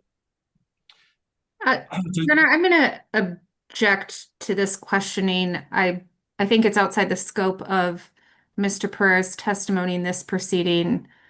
Outside the scope of the issues in this proceeding, it's questions about UCA's advocacy in a wholly different proceeding. So I would object.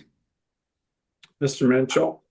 Yeah, I'm still laying foundation. So we're coming to the actual point here once I'm able to actually start talking about what's in the document. Overruled.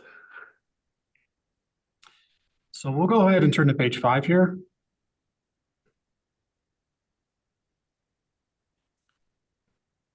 And here, this is actually the only part of this pleading I wanted to have discussion about. In section B2 here, it's entitled Customer Count Forecasts Indicate System Growth. Do you see where I'm at? Section B2. It's just the header there. Yep. Within that section, it says, the GIP forecasts steady growth in gas customers through 2035 from approximately 1.4 million in 2025 to approximately 1.47 million in 2035. Do you follow that statement? I do. Do you know whether or not that GIP referenced forecast comes from the company's base forecast or a different forecast provided in the GIP? I do not. Okay, well then let me help you clarify that. It is the base forecast, but I'll show you why. So keep that 1.47 million number in the back of your mind. And we can open up a different hearing exhibit. We'll do it's a long reference, so apologies here. It's attachment JJP1 Appendix 8. It's what is cited in that comment pleading. That's 101 attachment JJP1 Appendix 8, right? Yes, and you did a great job summarizing that long title. Thanks. I just wanted to make sure I had the number right.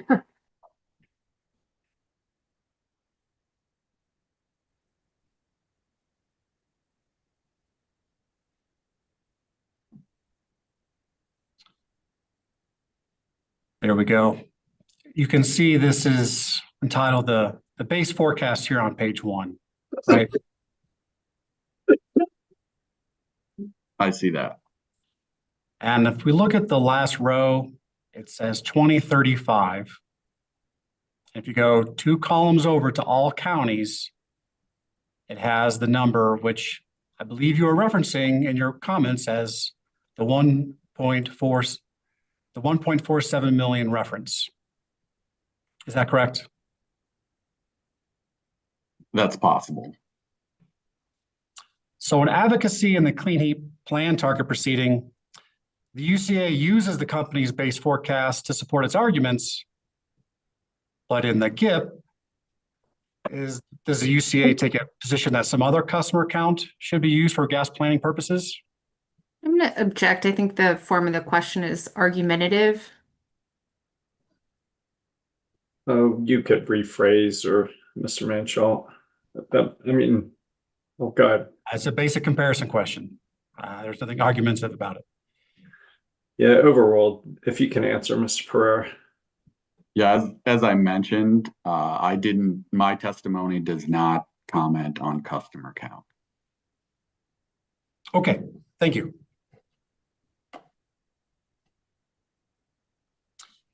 We're done with this hearing exhibit. Thank you for that.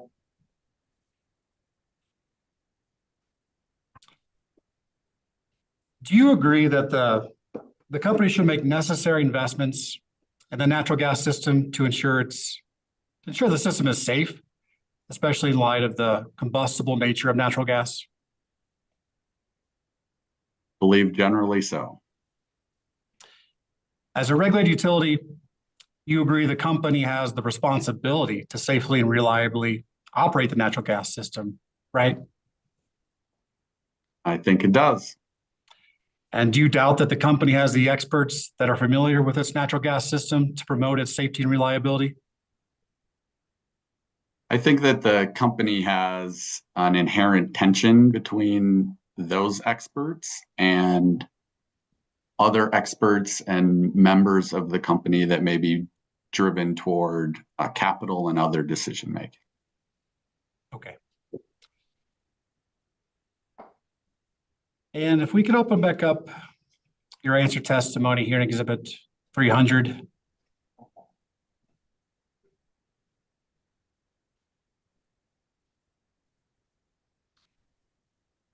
Would you agree with me that your testimony kind of includes kind of the history of the UCA's advocacy to reduce company investments in gas infrastructure from the UCA's perspective? I think generally, yes. Where in your testimony have you made statements kind of in support of safety or the need to promote the safety of the gas system? I don't believe that I addressed safety specifically. I think, again, we addressed, broadly spending and the different categorization of spending. And so I don't think it's as cut and dry as to say the UCA supports safety spending or does not support safety spending. That there's, broad categories and decision making within, for example, the safety category that doesn't speak to or shouldn't be included in your tone of the combustible nature of the fuel delivery. And so an example would be for many years, compressor stations were not part of safety spending, as an example. And through recent rulemaking, compressors now are included in that safety spending. And so, so I think the UCA looks at these categories kind of in that nuance, and isn't as cut or dry as do we support safety spending or not. Okay. Thank you. Would you kind of, at a high level here, agree with me that your answer testimony does not provide support for a single item as proposed by the company in its 2025 GIP, such as any safety investment or otherwise? I'm gonna object. I think the question is argumentative. I think it's outside the scope of this witness's testimony. I guess I'm a little unclear from the question whether he's asking Mr. Pereira to embrace all of the recommendations from all of the UCA witnesses' testimony, or just Mr. Pereira's testimony, which is sort of general and an overview in nature. Mr. Manchel? If you listen to my question, I said your testimony. Overall. I'm not sure what's vague there. Mr. Manchel, my testimony broadly is in an introduction of other witnesses and provides, context in, as you mentioned, some of the UCA's advocacy related to the company's gas business. And so in that respect, I didn't take on specifically any direct issues that as you referenced there, but rather laid out the broad context for our advocacy and directed the commission to each of our other witnesses specific issues. Yeah, you are the UCA's lead policy witness in this case, is that correct? That's right. You also are the lead in promoting UCA's positions on the non-unanimous, non-comprehensive stipulation as between the parties. I'm able to speak on the stipulation as well. So let me just take one more broader stab at the same kind of question. Are you familiar with any proposal of the 2025 GIP that the UCA supports? I am. But again, we have specific witnesses to specific areas that I would refer you to. Could you reference one area that the UCA is in agreement with from the company's proposals in this 2025 GIP? An example would be to continue for the company to continue not using DIMP replacement for customer yard lines. Okay. Speaking of the stipulation, let's go there now, please. Here in Exhibit 1100, if we could please pull that one up.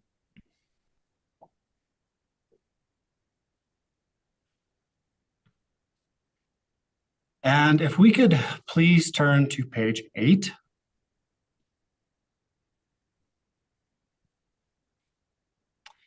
We're going to scroll down a little bit to let's see here. Yeah, here we go. Section 7, the SSI project section. Can you see this on your screen, sir? Yeah. In the first sentence of this part of the stipulation, it states in part that the commission should order public service to curtail the growth of SSI expenditures and projects. Do you see that part of the sentence? I do. I'm going to ask to pull up a different document now. It's got a long name, apologies. It's hearing exhibit 101, attachment JJP1, appendix 3, rev 1.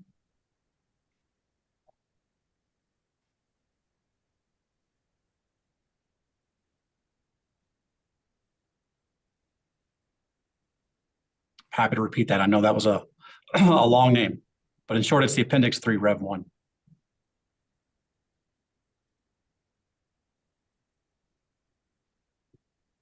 All right, my got a lot open, so my screen is going slow. Do you see it now? I do. Do you, sir? I do. Okay, thank you. This is the plan projects for SSI that the company has filed. And if we could scroll down to the second page,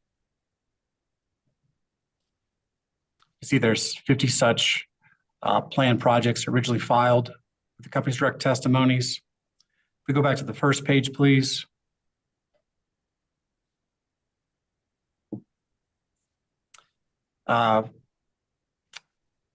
In the, just broadly here, in the UCA's opinion, should the company not move forward on developing any of these planned projects to promote the safety of the natural gas system?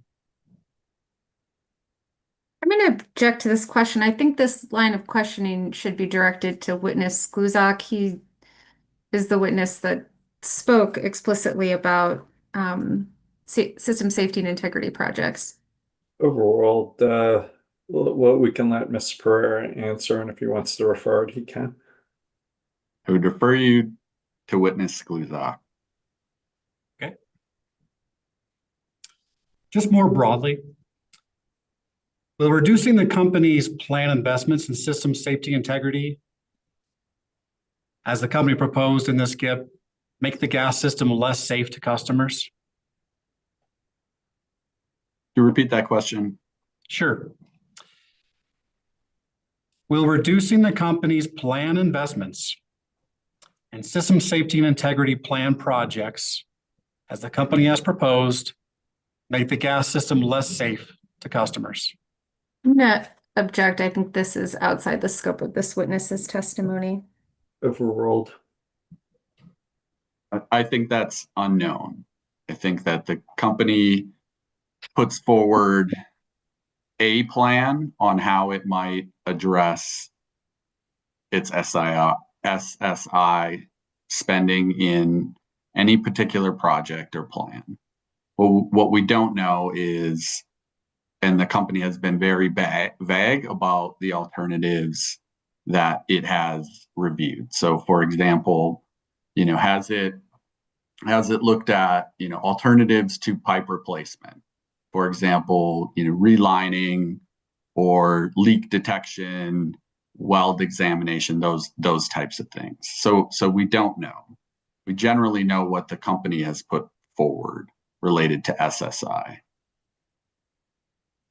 What analysis has the UCA undertaken to consider that same important issue? UCA's advocacy has been focused on the pointing out to the commission, i.e. being a resource, as we talked about earlier from the website, that that the commission may take a harder look at this spending and these approaches as it relates to the broader affordability and spending on the system. Okay, we're done with this one. I just have a few more questions about the stipulation here in Exhibit 1100.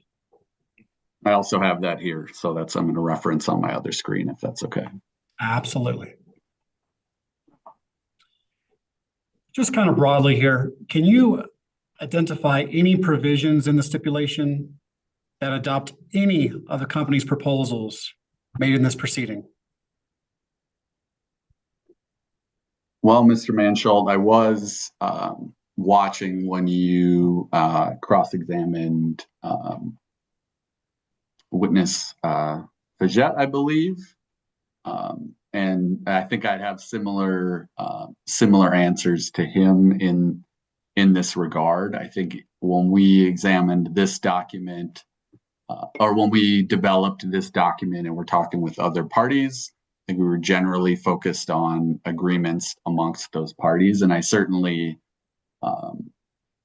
certainly would concede that there's likely overlap in this document with what the company put forward in its rebuttal, and could certainly, the UCA, in addition, could certainly try to identify some of those in the SOP for you.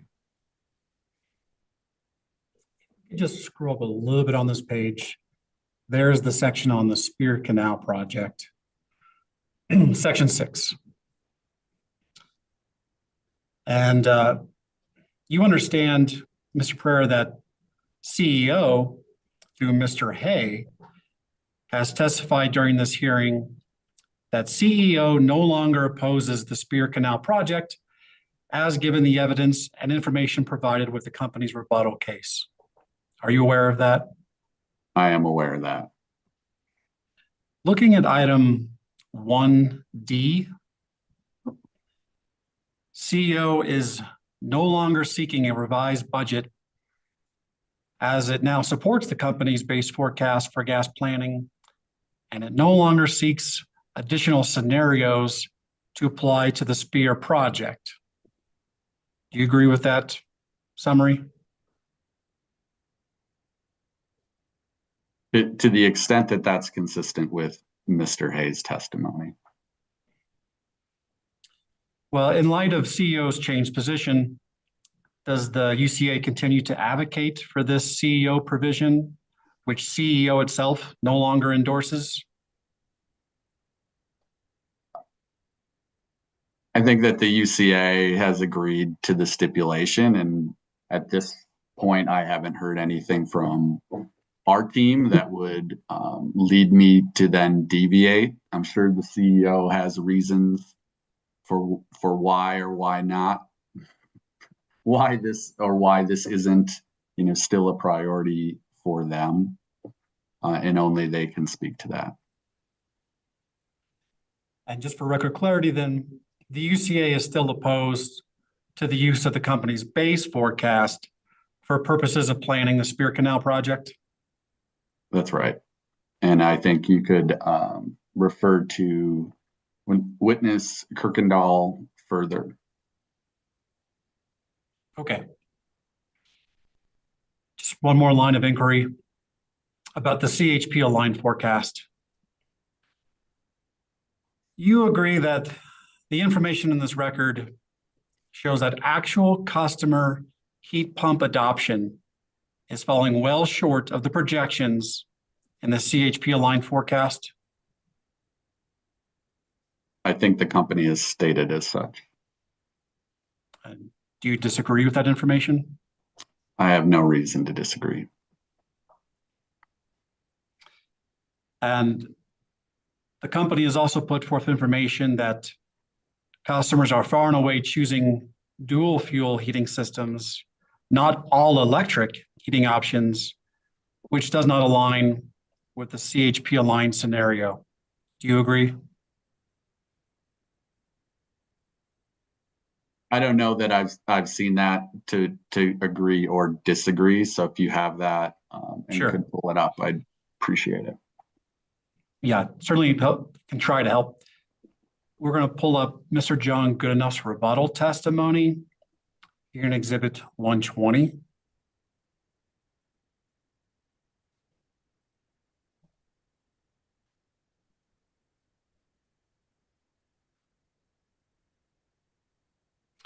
And we'll please turn to page 20.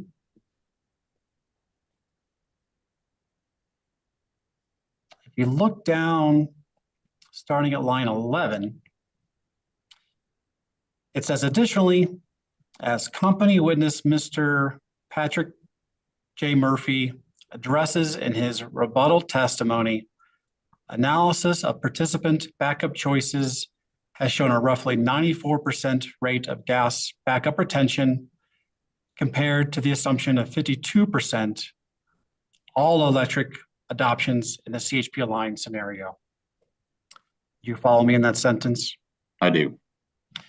Just going back to my question then, do you agree that the information in the record shows so far that customers are choosing dual fuel heating systems, not all electric heating options in a manner that is aligned with the CHP aligned scenario?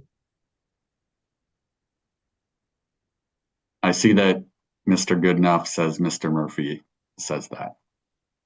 And do you have reason to disagree? I have no reason to disagree or agree. Okay. Have you put forth any other evidence? I have not. Okay.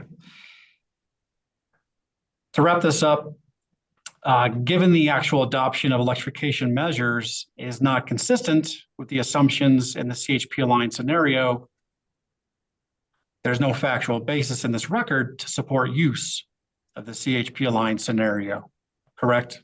I'm going to object. I think that Mr. Manschultz's question calls for a legal conclusion, and ultimately, that's the province of the commission to decide the appropriateness of the CHP aligned forecast rather than the base forecast. Yeah, and just to respond, my question was, is there a factual basis? I didn't ask for a legal basis. Overall. I think the question asks for a legal conclusion.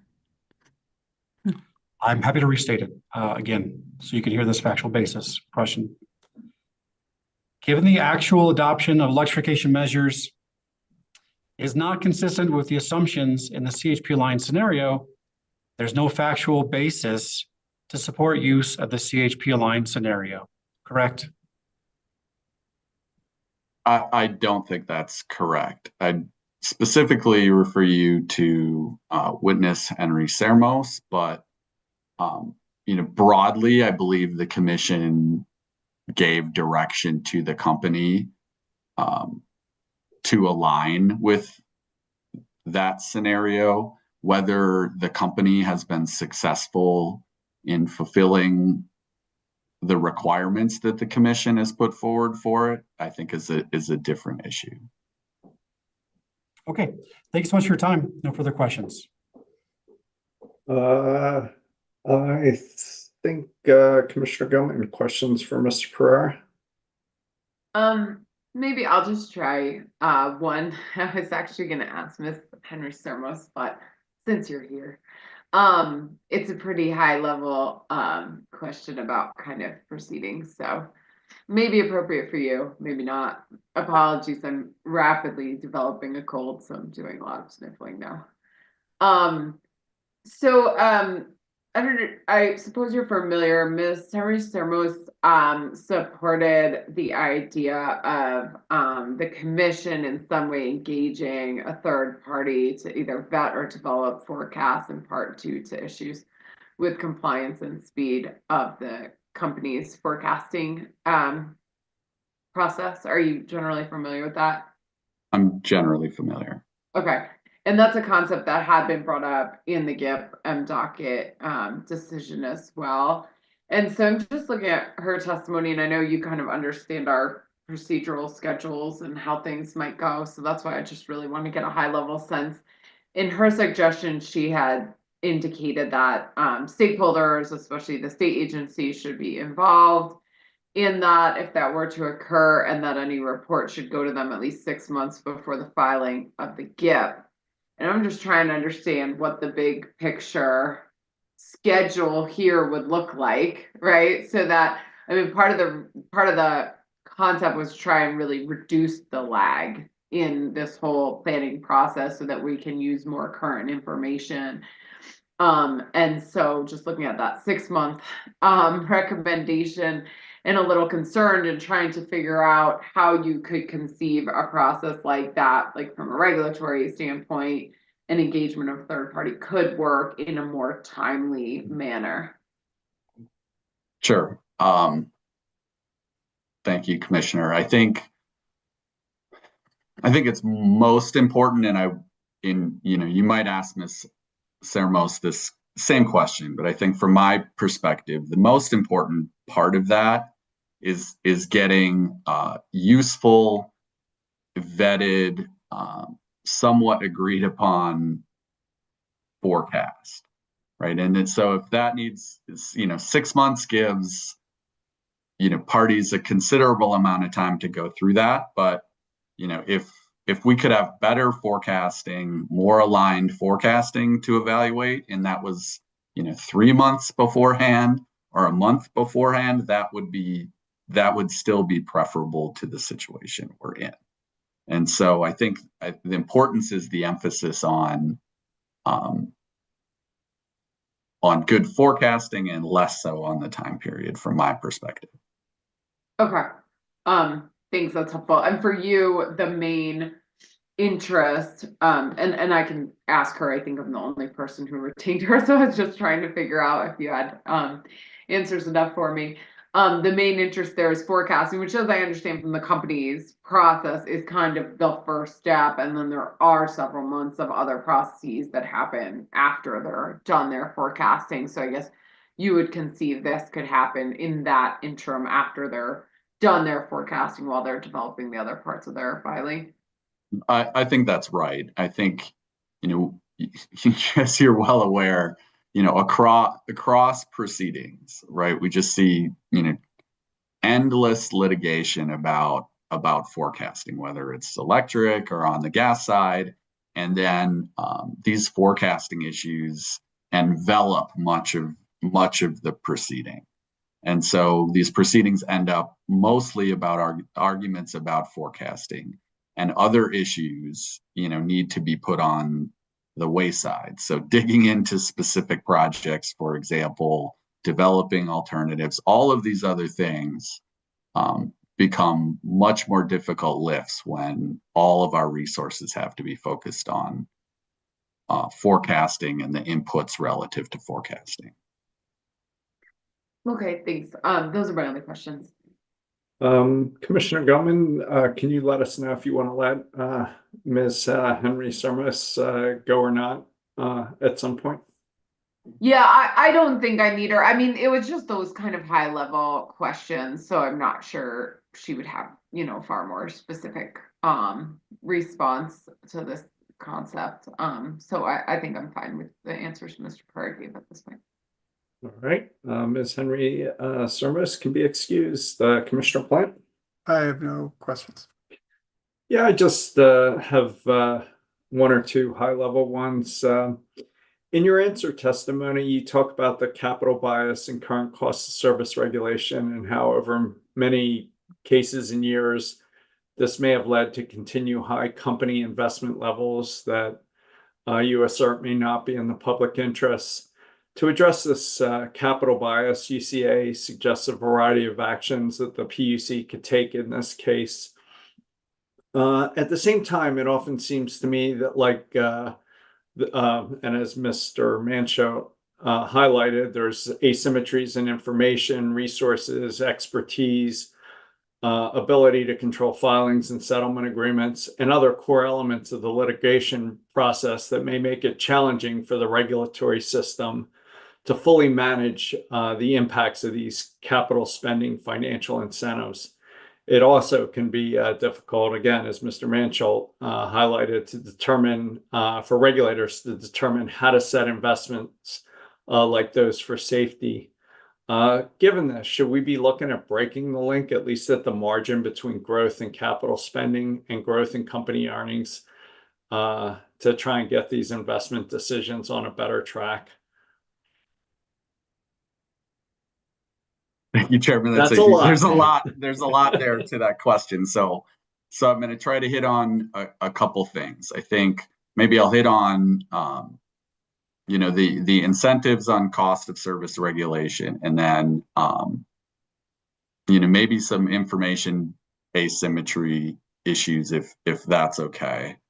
I think broadly we've laid out this great concern for future stranded assets, and how actions and incentives today have long-term effects, and we've been kind of really harping on that message for the commission. And so I think we're looking generally like four broad categories we look at that the commission might act on that chip away at these incentives, or might kind of ease some of the pressure. I think the first is, scrutiny on, proposed spending specifically. So, the best way to to reduce kind of rate impact from projects is to scrutinize and say no or defer projects that don't meet the full burden of demonstrated need. I think so. First, like scrutinize and be able to say no to those projects. Second lever is around ROE. We didn't propose specifically in our testimony issues around ROE, but Dr. Depew threw out the idea of differentiated ROE on different spending categories. I don't know that we agree or disagree with that, but I think credit is due in saying we're going to look differently at the ROE incentive. And so to the extent that the doctor puts that forward, I think the commission should consider levers and incentives around ROE.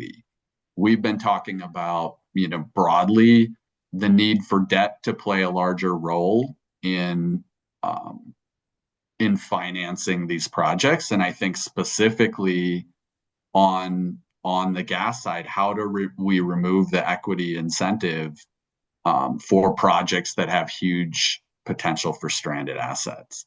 And I think the fourth is around incentives for, and this may seem like a small dollar amount issue, but incentives around rate case expenses and the broadness and the difficulty of these cases. And so if ratepayers are able to cover the massive costs of these types of are required to cover the massive costs of these types of cases, the company doesn't need to scrutinize what it puts forward in the case, the information it does or doesn't put forward, and kind of creates a more manageable environment. And so I think looking at pulling the levers on those four issues, I think starts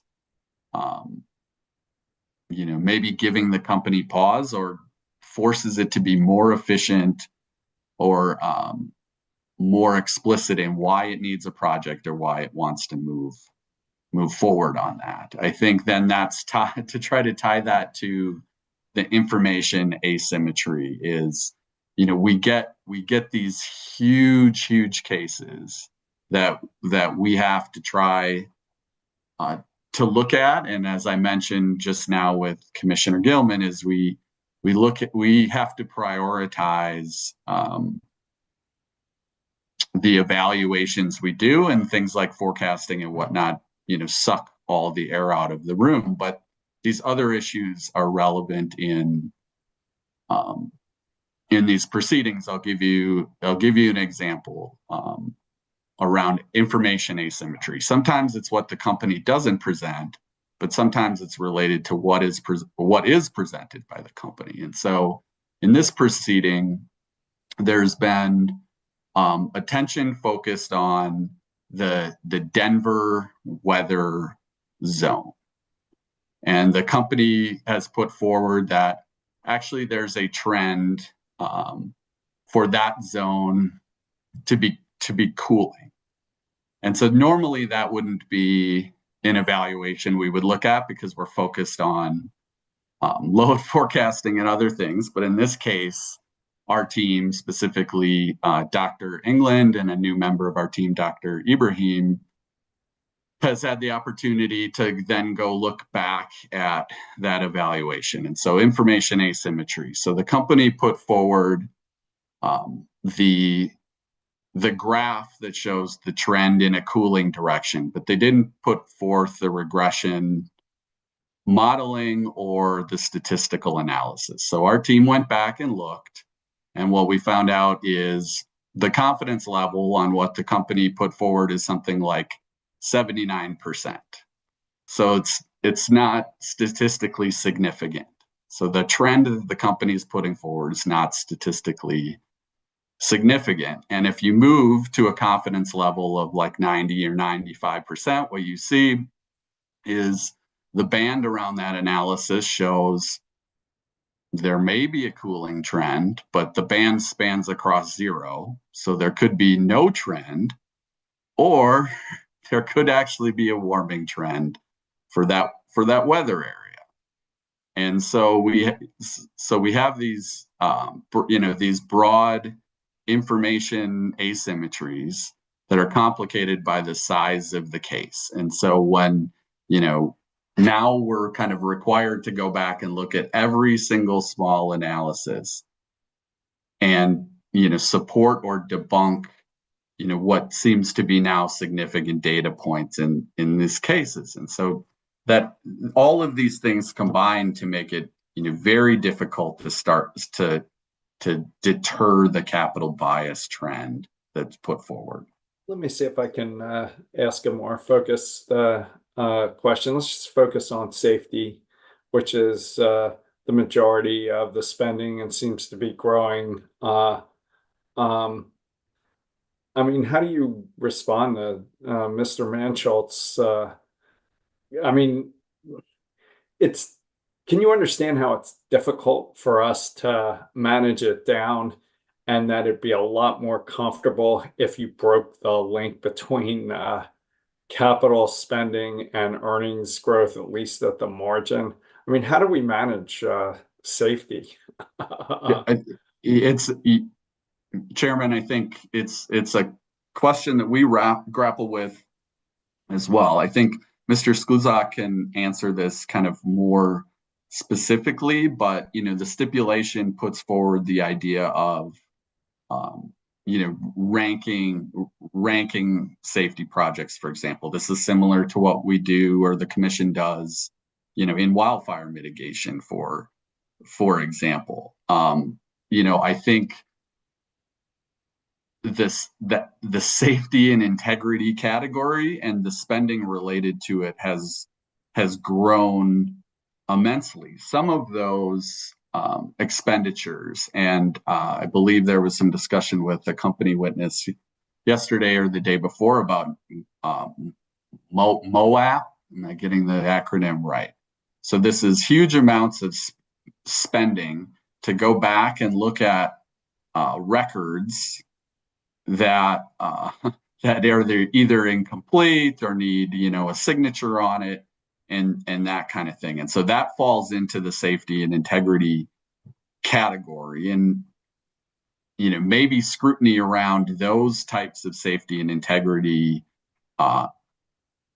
spending is warranted. I guess from a UCA perspective, yes, there's this requirement, but why for over 100 years has the company collected records, and why do we have incomplete records? Why do we have records that need to go back and be reviewed? And so I think within that safety and integrity category, there are spending that don't have to do with life and limb that we can look at. That's all I had. Chair? Yeah. The company's going to lodge a motion to strike that last answer. I asked very similar question to Mr. Pereira, and he kicked that entire set of questions about what to comb down to witness Skluzak, but then gave you answers what he thinks to the same question. That is not fair to the company. We would ask that whole answer be struck. Ms. Dundas, can you help me here?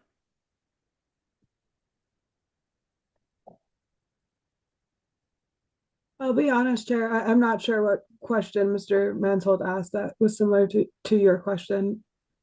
Yeah, I asked Mr. Pereira of our list of planned projects for safety, which ones should be curtailed or not move forward.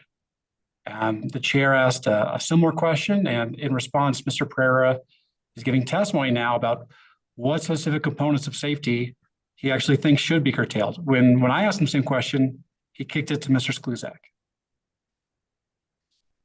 I'm just going to jump in for the record. I don't think those are the same questions. Yeah. I think we can give that testimony the weight it deserves. And if you want to take it up on your statement of position, I think I'm disinclined to strike.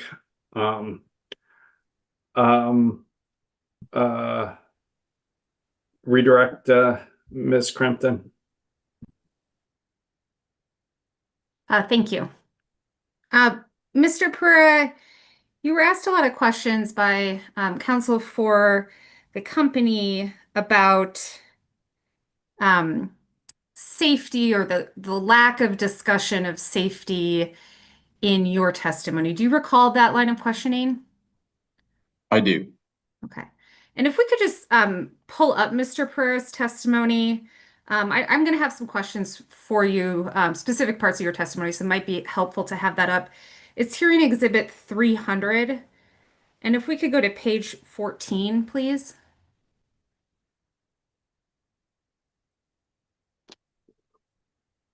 And if we could just scroll down to that second question, we're looking at lines 7 through 14.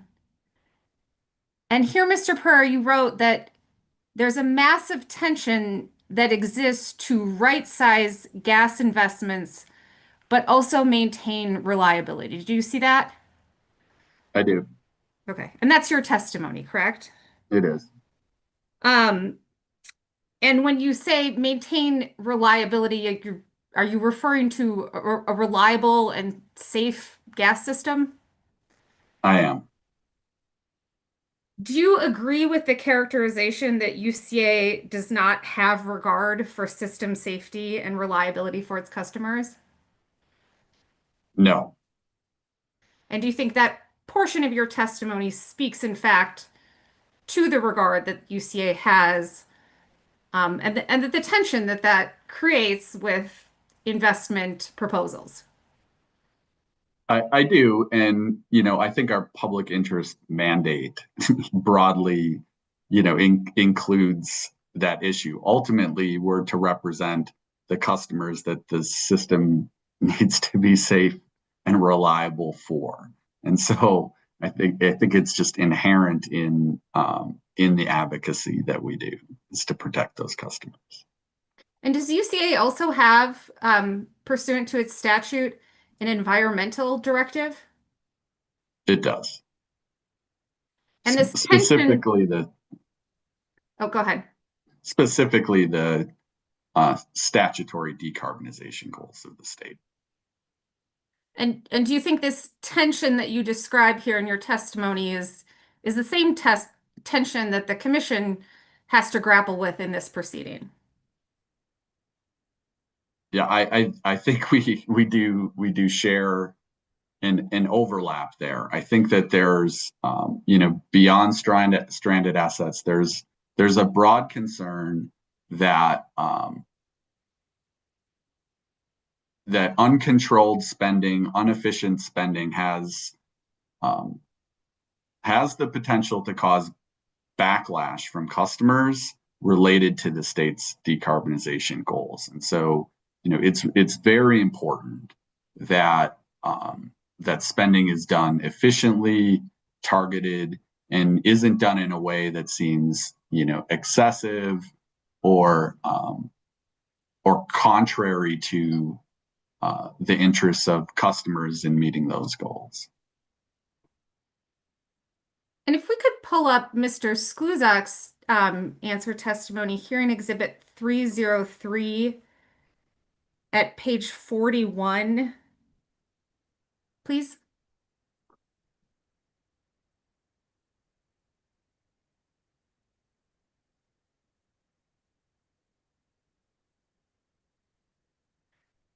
And it's very small for me. I'm not sure if you can see it, Mr. Pereira, but I'm looking at lines. Oh, if we could scroll up just a little bit. Or down a little bit. I'm sorry. And if we could look at lines 10 through 14, here Mr. Skluzak quotes the commission's acknowledgement. Is this your understanding of the commission acknowledging that very tension that you've just articulated? It is. It recognizes that tension.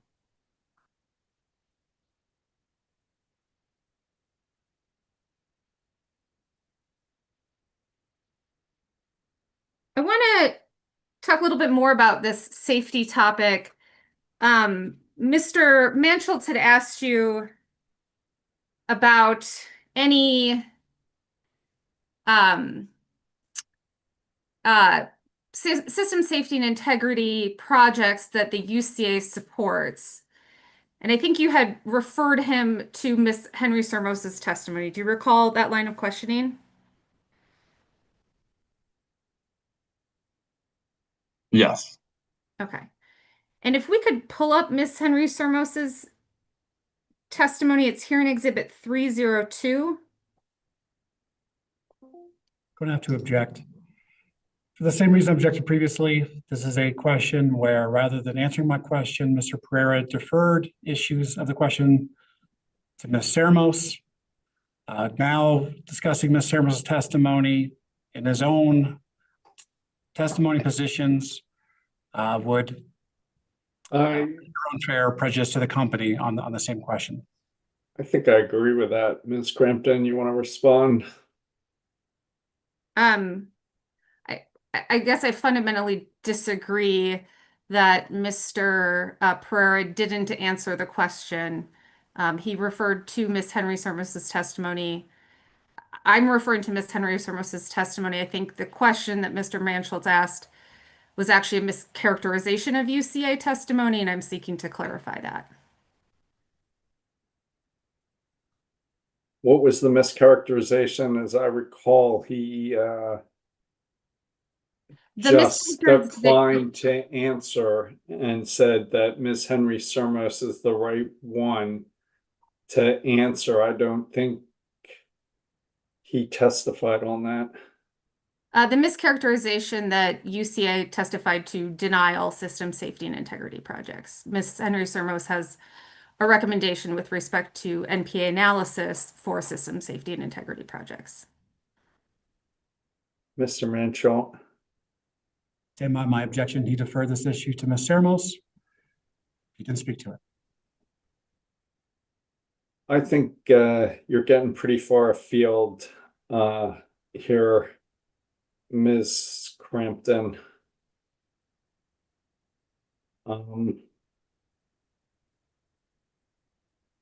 I can move on.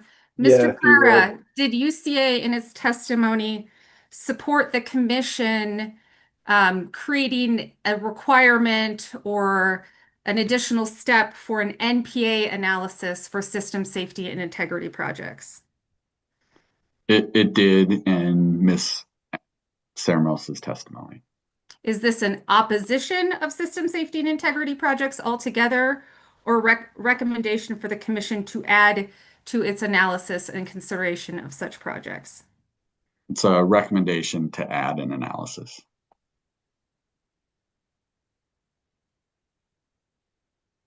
Mr. Pereira, Mr. Manschultz asked you questions about was there any part of the company's proposals that UCA requested, and I think you gave an example of the DIMP requirements for line extensions that UCA supported. Do you recall that? I do. Did UCA also support the company's proposal for deferral of case expenses in this proceeding with some conditions? It did, and I believe Mr. Skluzak opined on that more. Okay. Would that be another example of a proposal of the company that UCA did agree to? It would.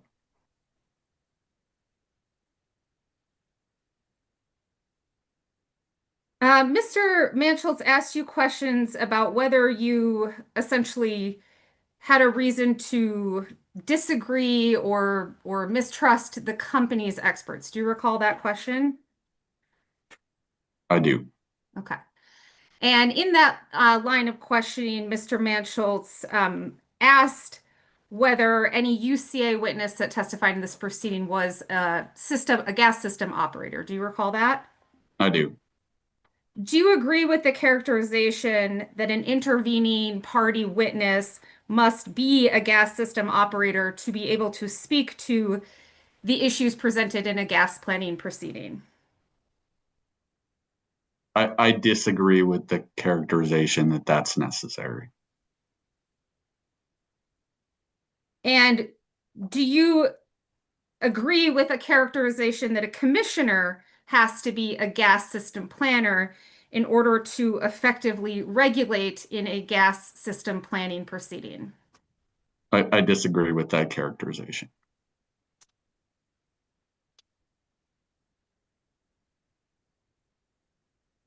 You were asked questions about the stipulation by Mr. Manschultz.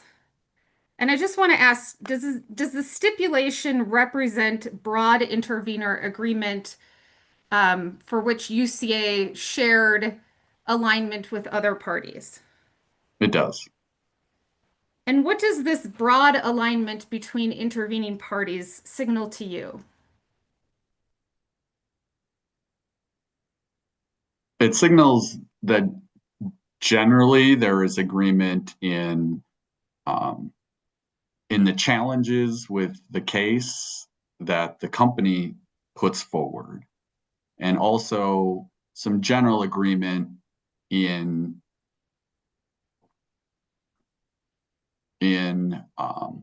a plan for how the commission might see a better case presented in the future, and also shared concern around customer costs, meeting the state's decarbonization goals, and other areas, in that vein. And do you think the positions advocated for in the stipulation reflect the tension that we've discussed between maintaining a reliable system and avoiding an overbuilt system or a system of stranded assets in the future? I think there's general alignment in understanding those concerns. Just a few more questions, Mr. Pereira, and just to pick up where Chair Blank left off. You talked broadly about some tools or levers that the commission may have available, kind of in a broad system planning and regulatory environment that transcends multiple proceedings. Is that fair to say? That's fair. You also talked about design day and MAOP. Are those discrete things that the commission can consider in this proceeding? They are, and I think that they should. I think where the commission has the opportunity to make decisions on issues like these now, they should. I think there's been some discussion about kicking these decisions down the road to future rulemaking, for example. And I think generally where we disagree with that, where the commission can make decisions now. I think it's our thought that if the commission feels confident in making a decision on some of these issues, they should. If those need to be codified in future rules, those can be carried forward. But it helps the process, it helps planning, it helps interveners for those decisions to be made now. I think we have concern about the cadence if a multitude of issues get kicked to a future rulemaking, the cadence around the next GIP gaps we may have, what happens with projects that are presented in an informational sense now, but would likely need to be brought forward in a future GIP. Thank you. I don't have any further questions. Thank you, Mr. Pereira. You may be excused. Thank you. Mr. Skluzak, can you hold up your right hand? Are you swear to tell the truth, the whole truth, and nothing but the truth? I do. Put your hand down. Is anybody with you or communicating with you in any way? No. If that changes, you'll let us know. Certainly. Mr. Dixon. Yeah, first of all, I am having computer problems. I'm not getting some messages and stuff, so hopefully I can go through this, but I am having I literally think my computer crashed. So with that, I just want to give it as an introduction. I'm trying to work with it. Again, I've done it before. Mr. Skluzak, would you please state your name and spell it for the record? Corey Skluzak, Cory, Skluzak, Skluzak. And did you cause to be prepared here in Exhibit 303, which is identified as your answer testimony of Corey Skluzak, Rev or Revision 1? I did. And I believe you made changes, and that's why you have a Revision 1. Am I correct? That's correct. Do you have any further changes to your testimony here? So this is a very slight change, and I'm not going to go into anything. But since I filed this testimony, we no longer have physical offices. So when I state that my place of business is at Suite 200, it no longer is because we have no physical offices anymore. I just thought I'd point that out. Are you talking about the fact that the building, the Department of Regulatory Agencies, is being modified? Right. We may be in the telephone closet going forward. I don't know. Just would say the commission is very familiar with your travails. Mr. Skluzak, if I were to ask you these same questions, would your answers be generally the same? Yes, generally. All right. Mr. Chairman, I want to, before turning him over for cross-examination, I would like to address an issue that was raised by Mr. Manschultz yesterday during our cross-examination and redirect of Mr. Purcell. And that is, there was a discussion about UCA conduct discovery concerning whether or not the company had records showing that they were traceable, verifiable, and complete. And I have a discovery request I want to put into the record to respond to that, and I want to advise the parties of that at this time. And so I'd like to pull up hearing exhibit. Give me just a moment.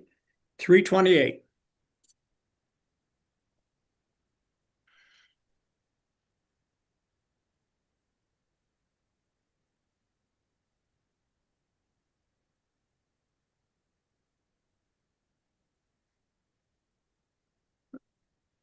And Mr. Skluzak, did you hear the testimony from Mr. Purcell yesterday? I did. And did you hear Mr. Manschultz's concern about that the UCA can conduct discovery to get information regarding records? Yes, I heard that line of questioning. All right. Your Honor, I'd like to, first of all, you can scroll down through this document. I'm going to move to have admitted Exhibit 328. Mr. Manschultz, do you object? Chair Blank, if I may, this is, yeah, I'm just going to step in at the moment for the sake of convenience. We do object at this point. This is a document that UCA could have put in if they wanted to with Mr. Purcell at a time when we would have been able to redirect Mr. Purcell and any further questions. The issue at the time was not about the discovery so much as the fact that Mr. Dixon was putting Mr. Purcell on the spot to ask him questions about every record, and which would seemed unfair to us. So we do object to putting this in at this time. May I respond, Your Honor? Yeah. Yeah, very clearly I was told that we could have asked discovery. Now, this came up on redirect, not during cross-examination. What I learned on cross-examination from both Mr. Copier and Mr. Purcell is neither of them could provide details in this case today. So I was criticized for how we could do discovery. I would move to the front of this, ask it to go to the beginning of this document. If we could move to the question itself. And I will point out this question says very clearly, please provide all records that the company has for these projects that are not TVC compliant as described above in Hearing Exhibit 101, attachment JJP-1, Rev 2 at page 79, lines 14 to 19. And I will suggest to you, and we can pull it up, those lines are a description of how the company uses TVC records and why what they're doing in this case. The second thing I point out is go to the objection at the bottom. And I'm prepared to walk through this. Just the objection. Ms. Dundas, this seems untimely to me. Can you help me here? Thanks, Chair. I do recall what Mr. Dixon was saying, that the assertion that UCA could have received this information through discovery came up on redirect. So I'm not sure when Mr. Dixon would have had a chance to respond to that, if I'm understanding the timeline correctly. Ms. Brahma? So the issue as we raised it in redirect and in that proceeding was the fairness of Mr. Dixon asking on the stand that Mr. Purcell walk through the records of all of these projects and then claiming that that meant that there was no evidence at all. Mr. Dixon, if he wanted to enter this discovery and ask Mr. Purcell about it while he was on the stand, that would have been potentially a fair way to bring it up. Our issue with it is the fact that he asked Mr. Purcell to recall all of this from memory, and rather than using the discovery process as a way to talk about detailed information. So our concern is putting this in now when Mr. Purcell is no longer a witness and no longer available, to try to make up for the fact, to try and reinforce Mr. Dixon's efforts to try and make Mr. Purcell look like he didn't have information simply because he couldn't talk to dozens of records at the time he was sitting with no information in front of him. Mr. Dixon? Yes, first of all, Your Honor, there was no reason to put this document in when cross-examination occurred. I had demonstrated that neither Mr. Copier or Mr. Purcell could tell us why the records were not traceable, verifiable, and complete. And then on redirect, the issue was brought up, we could have done this on discovery. If you take a look at this response and go to the beginning of the question, we very specifically ask for the TVC records, that is traceable, verifiable, and complete records on October 30 of 2025. And we referred specifically to the material that is in the JPP1, and we're talking about JPP-1 Rev 2 then, and it was Hearing Exhibit 101, and it's sectioned, the lines are referred to 14 to 22. And just in sum, it says, in accordance with PHMSA requirements, the company conducts ongoing pipeline record reviews for each transmission pipeline segment to determine whether the MAOP is supported by TVC records. There's more, but that's the sum. So first of all, if we go now to the objection, which is what I want to point out. If I may, though, we're getting into the substance of the document rather than whether it should be admitted. So Mr. Dixon now is trying to get the entire document in by reading it rather than getting to the crux of the objection here. I think that needs to be addressed. Your Honor, let me go to Ms. Dundas. Ms. Dundas, can you help me here? Chair, it seems like if this information is, if Mr. Dixon trying to get this information into the record to further impeach public services witness or further ding the credibility of that testimony, then this isn't an appropriate time to be adding this evidence to the record.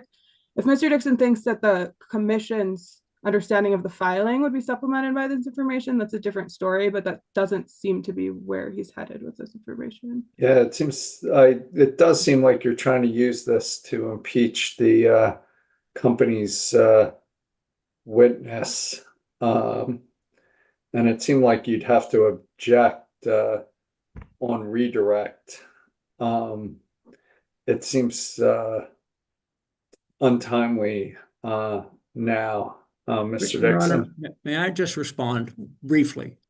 We asked for these records, and I want you to read the objection, which is they refused to produce them, claiming it would require a special study. We were challenged yesterday about not doing discovery. We did it. And the record in this case right now is they do not have in this record any description of why their TBC records are not traceable, verifiable, and complete. So that's the bottom line. And if so that's where I'm coming from with this. We tried to get the information. We talked about the asymmetry of information. Here's a perfect example. We asked for this specifically, and we were denied as vague, ambiguous, requiring a special study. Now, so that's my point, and I've nothing else to say. Ms. Brahma. At this point, Mr. Dixon has been testifying about the points he hopes to make through this document in a way that, again, the company has no way to bring back the witness to rebut it at this point. So we have an issue at this time, not only with this document, but with Mr. Dixon's characterization of it and his recitation of it before it's entered into the record. If at the time Mr. Dixon wanted to use this to prove that Mr. Purcell didn't have information, he could have tried to do that at the time. He did not. He tried to put Mr. Purcell on the spot instead. Also, if he had concerns about the objections here, he could have brought a motion to compel back in October or November, given that this is a pretty old discovery response at this point. So for all of those reasons, we have an objection not only to this document, but to Mr. Dixon's lengthy recitation of it in this record. Mr. Dixon. My references are to the document itself, not argument. I've been pointing out what's in the document. I've asked us to move to the objection and the like. That is it. And again, so therefore I move for the admission of hearing exhibit. Sorry. Ms. Dundas, what's your advice? Chair, again, I think that this probably should have been taken up with Mr. Purcell on the stand when redirect was happening. I think you could go about this one of two ways. You could deny the admission of this as untimely, or you could admit it into the record and provide public service an opportunity to bring Mr. Purcell back. I don't want to do that, given it's the last day hearing. Geez. Let's keep moving on. I'm not going to admit this now. Let's keep moving on with Mr. Skluzak, and I'll talk to counsel before the end of the day. But it's not admitted into evidence now. Can I renew request later, or is that definitive? Yeah, let me. I'll make a decision based on this conversation, and after I talk to Ms. Dundas, maybe I'll take 5 minutes later in the hearing. Can we put Mr. Skluzak on? Are you done? I had one further issue for Mr. Skluzak to address.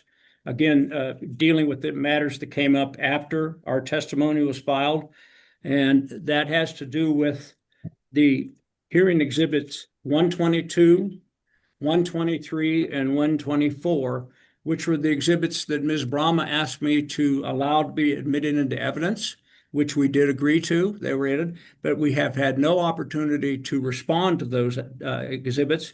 They were provided to us on January 12th. And so I'd like to ask Mr. Skluzak several questions about that and on that the UCA's response to this particular document that we admitted into evidence. And I'm not objecting to the evidence. I'm just want to clarify UCA's position. Ms. Brahma. So first of all, when we asked to put this into the record, Mr. Dixon nor any counsel or any party for UCA indicated to the company that its agreement to put it into the record was conditional on them being able to offer additional testimony in support of or opposing or in any way responding to these discovery requests.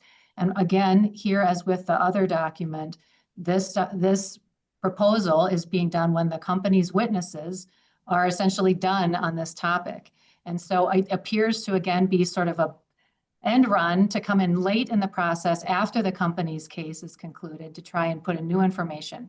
Had Mr. Dixon identified at the time we proposed and asked if there would be any objection that he wanted to reserve some time, we could have discussed it at that point. Now it's unfair to the company to do that, and I have no idea what Mr. Skluzak is going to say or if we have witnesses available to rebut it.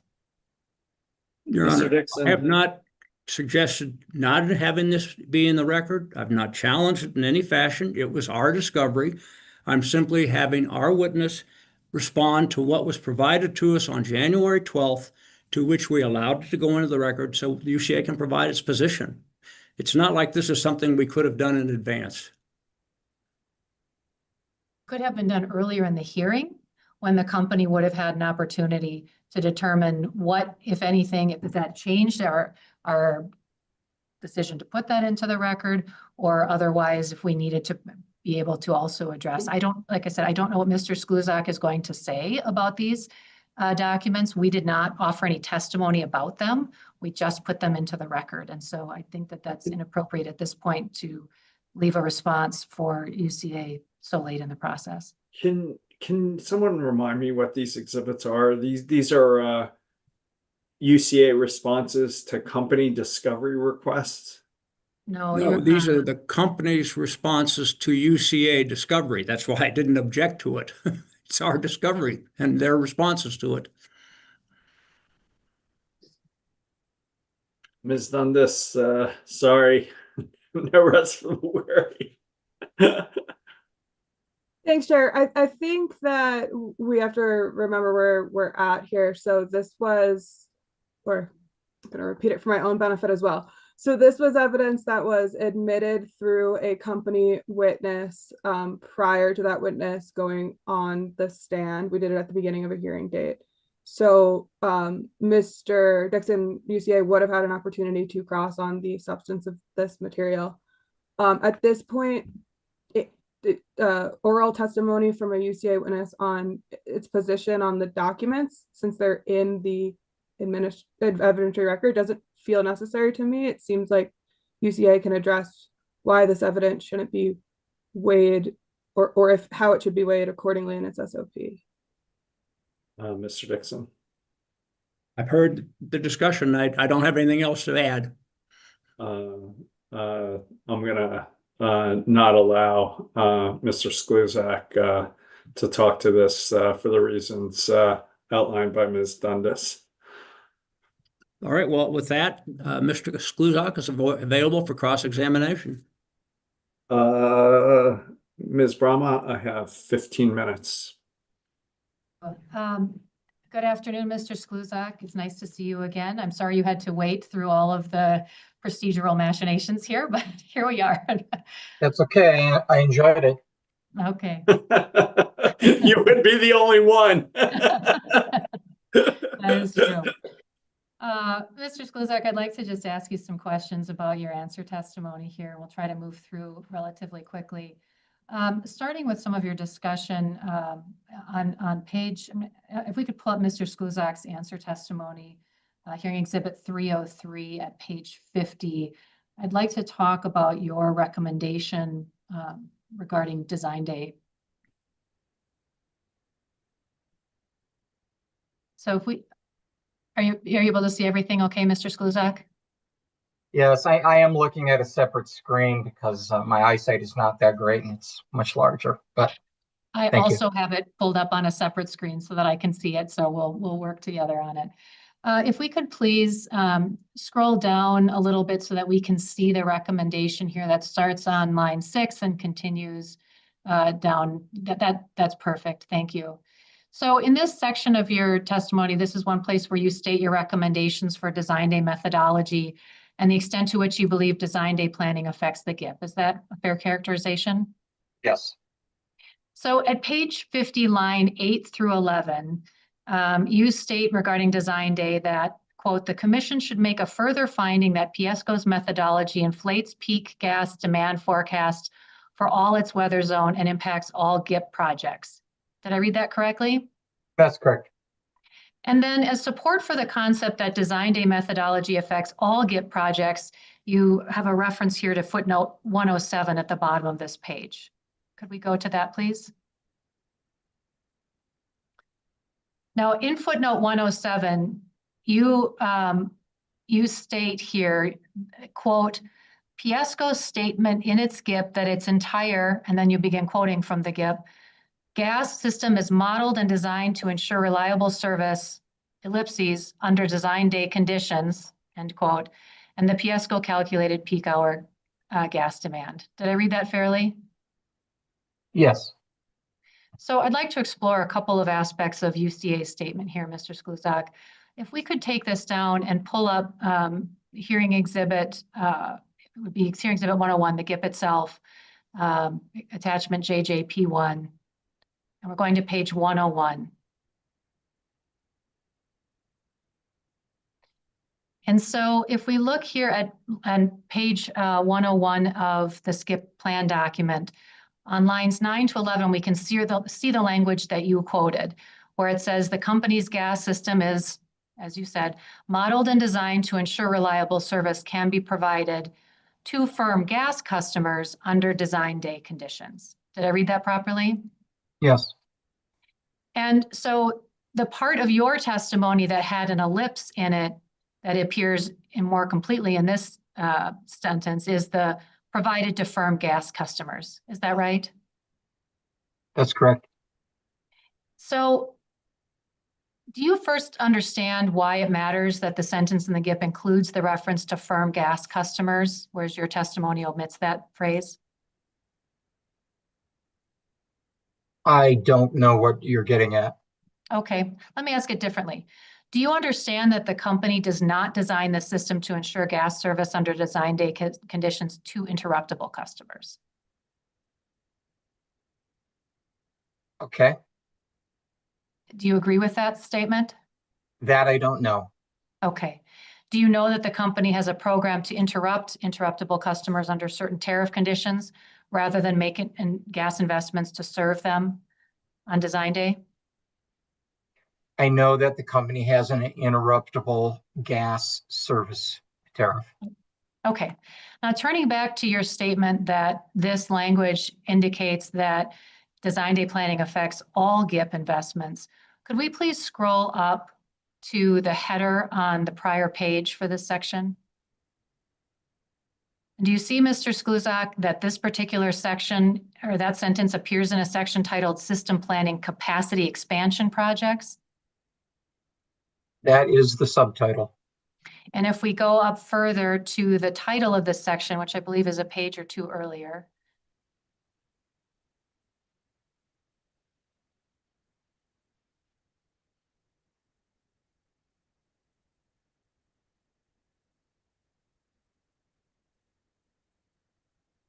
there we go. The title of this entire section is Capacity Expansion, correct? Yes. So that statement wasn't in a section of the GIP about the entire GIP, was it? That statement was not in such a section, but it was as to Piesco's entire gas system. And what is your basis for saying that, Mr. Skluzak? Could we go down to that language we first landed on? Was it page 101? Page 101.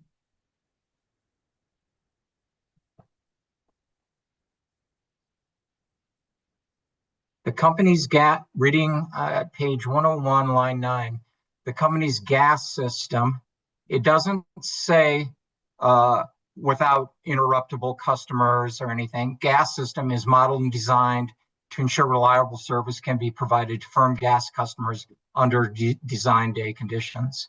The reason I left out firm gas customers is I thought it was unnecessary. Okay. But you're extrapolating this sentence to mean that it applies to the entire gas system modeling. Is that my understanding of your testimony? Well, I mean, it reads as it reads, the company's gas system. There's no modification on those words. Okay. Thanks, Mr. Skluzak. All right. I'd like to talk to you about your design day methodology. Do you understand that design day temperature methodologies are specifically intended to plan for extreme cold? Yes, extreme cold, but not very extreme cold, in the words of Commissioner Gilman in another docket. Do you further understand that design day temperature modeling for the various parts of a natural gas system are not based on average gas temperatures across the entire state of Colorado? Yes. Okay. If we could please go back to hearing exhibit 303, Mr. Skluzak's answer testimony. So if we could go to page 38, please.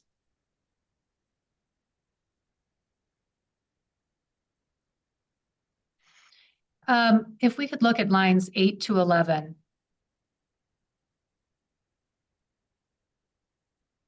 I just want to make sure we can see the whole question and answer, but I'm specifically referring to lines 8 through 11.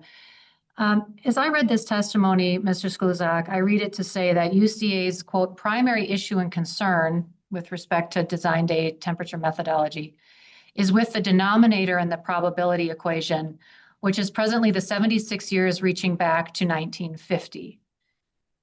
Did I read that fairly? Yes. So the primary issue and concern that you reference here is with the number of years of data used. Is that correct? Yes. And nonetheless, UCA, through you, proposes both a 1 in 25 methodology and that the methodology use, quote, 30, 25 years, or even less years to determine design day temperature. Is that right? Could you show me in the testimony where it's 30, 25 or less? Yes, I certainly can. It's on, let's turn to page 50, line 12.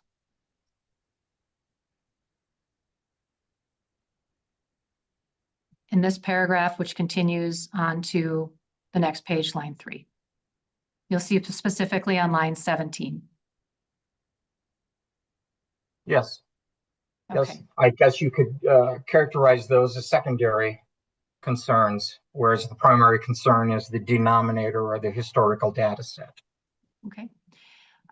If we go to the top of page 51, the next page in hearing exhibit 303,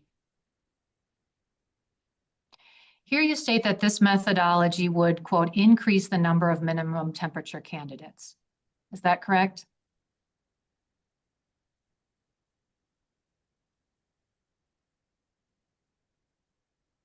Yes, methodology. So the approach I characterize as a less conservative probability construct, and it would increase the number of minimum temperature candidates by raising the threshold. But in your answer testimony, you didn't identify what those minimum temperature candidates would be across each of the weather systems or weather zones in the company's gas systems, did you, Mr. Skluzak? Amongst each of the 9 weather zones, no, but I did have a table where I did try to illustrate with the mountain zone.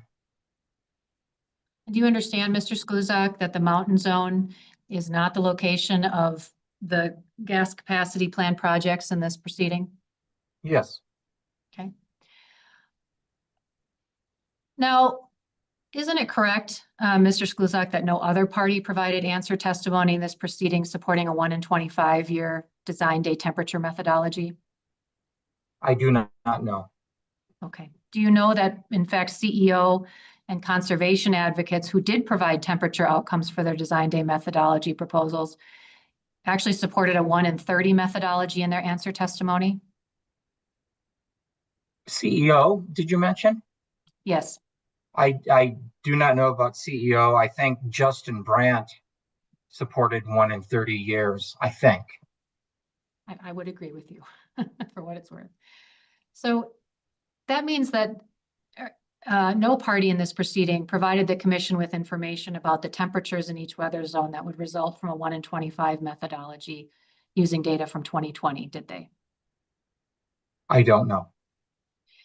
And did UCA provide any quantitative analysis showing how this 1 in 25 methodology using 25 years of data would impact design day peak hour gas demand modeling?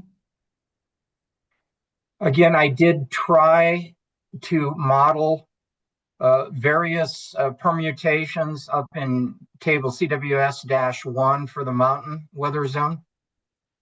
Let's go to that table if we could for just a moment. Do you have a page number? I'm looking for it right now. 37. Thank you.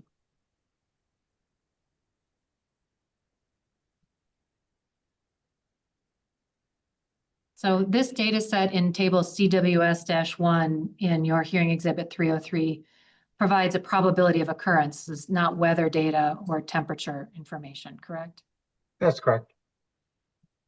Did USDA provide any analysis of how its proposed changes in the design day temperature methodology would affect the gas system or the risk of outages during cold weather events? By the gas system, do you mean the gas system for firm customers? I mean the public services gas system in any respect. Oh, could you repeat the question? Sure. Did UCA provide any analysis of how its proposed design day temperature methodology would affect the gas system or the risk of outages on public services system during the winter cold weather event? No, and that strikes me as trying to prove an impossible. Okay. And despite the record providing none of this information, it's the stipulation recommends that the commission use weather data from 2000 to the present and with a 1 in 25 year probability, doesn't it? I wouldn't characterize, despite this, I would just simply state that's what the stipulation provides. Okay, thanks, Mr. Skluzak. That's all I have. You're welcome. I think that's it for the cross. Commissioner Goman, any questions for Mr. Skluzak? No questions. Commissioner Plant? No questions. I just have two, Mr. Skluzak. I'm going to ask you about a proposal put forward in hearing exhibit 900, Dr. Depew's answer testimony, page 40, where he suggests we cap SSIR capital spending with growth limited to inflation, with any excess capital spending beyond the cap cost recovery deferred and amortized over a subsequent period. He goes on to say that the details can be worked out in the next gas rate case. What do you think of his proposal, and any advice if we were to take it up in the next rate case? Well, I mean, when I first read this, I didn't read it. I thought he was saying, let's just cap spending, but he's capping the cost recovery, right? So he's not capping spending. And to me, and as I thought about it more, it's just it's a natural outgrowth of what the commission, did with the system safety integrity rider adjustments of Black Hills Gas and then Atmos. And by that, I mean, you gave them a cost of debt return, right? So if Black Hills Gas and Atmos want to get a WACC return, they have to complete the projects in those riders and then ship them on over to regular base rates and recover, or rate base, and then recover them through base rates. So to me, this is just sort of an extension of that. I think this is different because that was a cost recovery or deferral mechanism between rate cases. This is actually taking costs that are in the test year and deferring them for future recovery. And I'll talk to Dr. Depew in a bit, but presumably I think he's going to suggest that at a lower return. So I think it is a fundamentally different proposal, but any thoughts or advice? Well, let me just give you a big way up there in the ether grand thought, and that is, I have heard you, Chairman, and some of the other commissioners talk about your concern about this ever increasing plant investment in basically like a stagnant revenue business. I characterized it as the death spiral. I don't know if you want to use that characterization. I do not. Well, the Washington Commission evidently latched onto it. But anyway, I mean, one of the Piesco witnesses talked about, tools in a toolbox, and you've got to start expanding your toolbox and really getting creative to try to tamp down this spending, because I mean, if you don't, we're just whistling past the graveyard here. Because I mean, the dollar amounts that are being projected just blow my mind. Just on the MAOP recertification, it's astounding.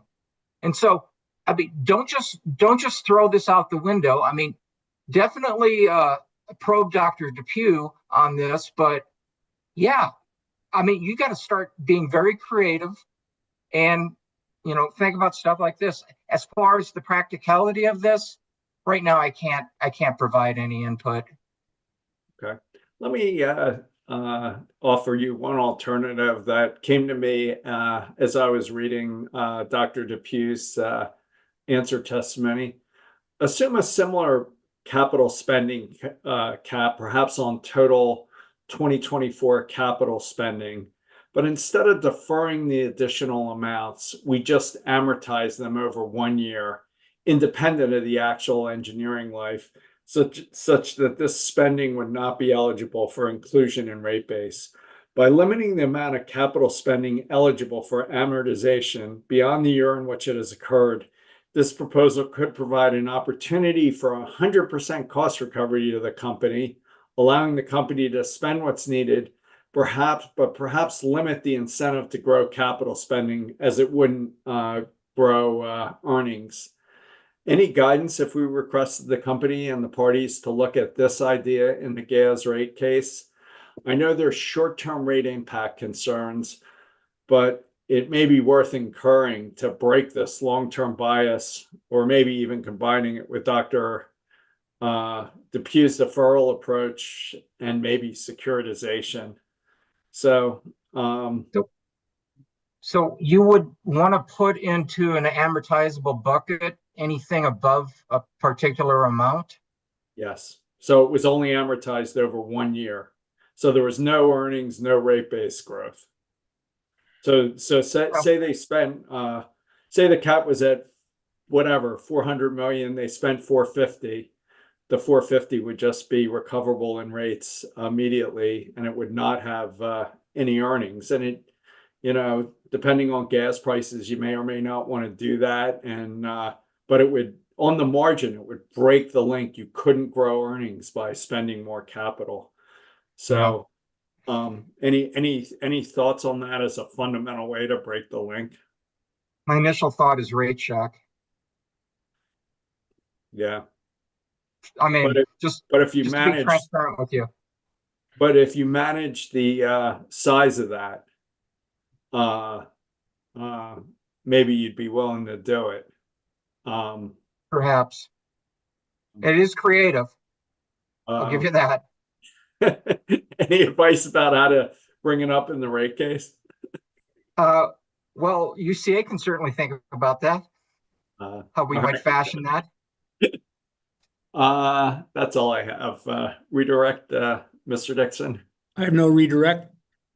Mr. Sklizak, you can be excused. It's 2:40. Let's take a break till 2:50.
Ms. Brahma, are you out there?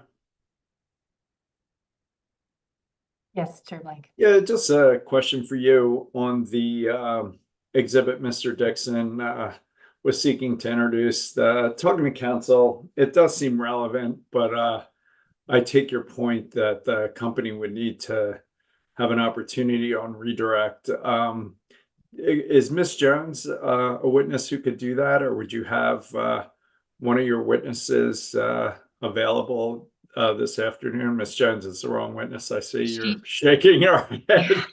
That would have been convenient. On a lot of subjects, but unfortunately, MAOP is not one of them, and the other witnesses are not available to, or they're not around certainly, and I don't know that we could make them available, even if we could. I think the other thing that is just maybe worth noting from earlier discussion is that part of the reason for a lengthy objection in that response is that the lead into it that UCA provided that whole set was pages of UCA's recitation of other things. And so it wasn't just objecting to the question there was a disagreement with a long preamble into that discovery set. So we just have a lot of issues with that coming in this way at this time in the proceeding. Is there a way we could maybe Mr. Dixon, you offline, you could talk to company counsel and see if there's a way we could stipulate to the fact that, without like focus on this piece of evidence, just stipulate to the basic fact that this set of documentation wasn't available. Just like a one sentence stipulation that both sides could agree to without all the offensive or potentially offensive language Ms. Brahma referenced. Any thoughts on that? Could we just get some basic, and you can work with Ms. Dundas too, but just get the record right in a way that doesn't create prejudice to the company. That's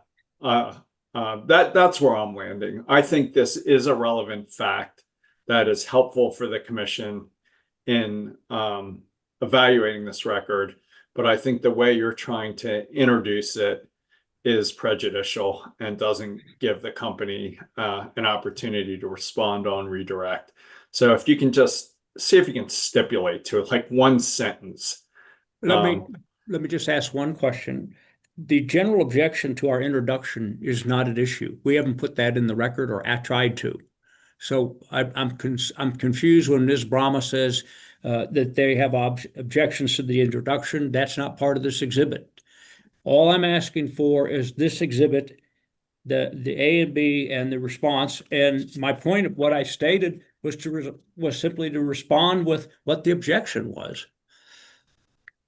So that's why I raise it because Mr. Dixon tried to make it seem like the company was, it felt like it was the company was suggesting the company was being difficult about providing information. And instead, what we have identified already in the record is that the company has information that the table, but on top of that, Mr. Purcell testified that to speak to the individual TVC of different records, he would need to go back to the books for those records. He just didn't have it in front of him at the hearing. So I'm happy we're always happy to talk with counsel for UCA and see if there's something we can agree on putting in the record. And maybe we just need to take it offline and see if there's something that we can agree on to do. And if Ms. Dundas, if you could help us get the record as best we can, but not maybe create prejudice for the company, that'd be great. Do you have any comments, Ms. Dundas?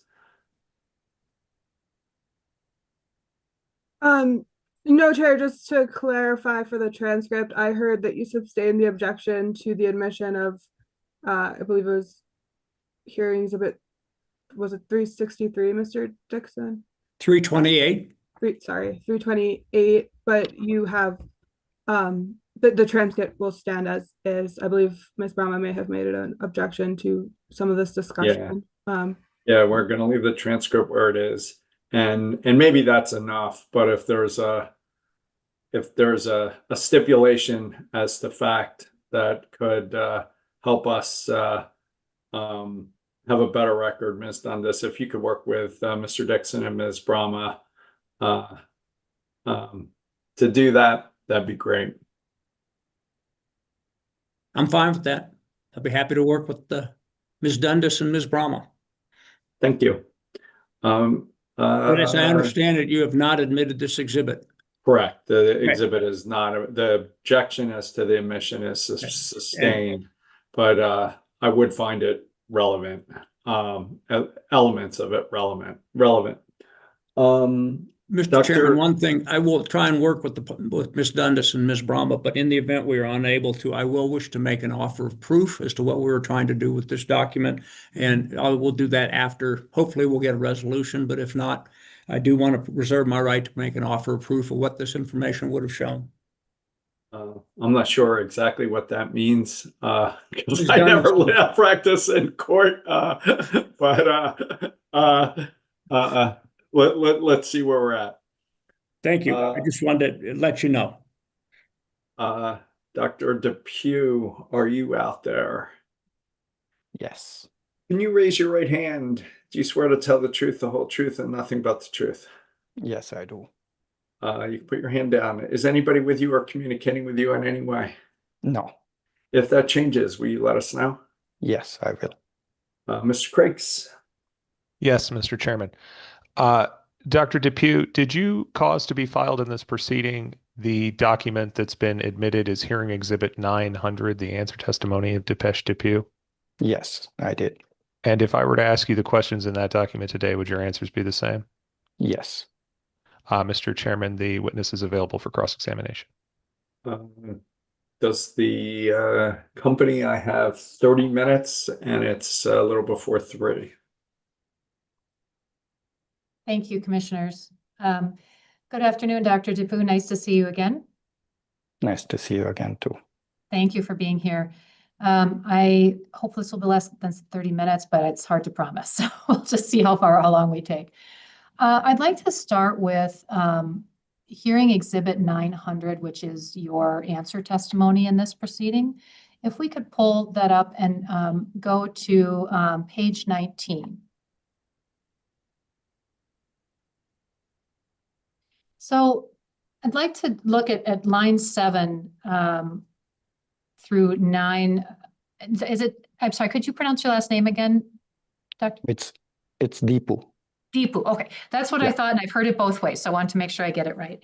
So Dr. Deepu, on line 7 through 9 here, you state that the proverbial capital expense bias in utilities is evident in the $2.9 billion capital expense plan for 2025 to 2029. Did I read that correctly? Yes, you did. And the support that you offer for this statement is set forth in footnote 13 on the same page of your answer testimony, correct? Yes. And so if we look at that footnote 13, please. It cites to 2 different locations. And the first one, I'm going to ask if we could go to those, but we'll start with the first one, hearing exhibit 101, attachment JJP1. We can go to Rev 4, it won't matter, at 14, at table 2.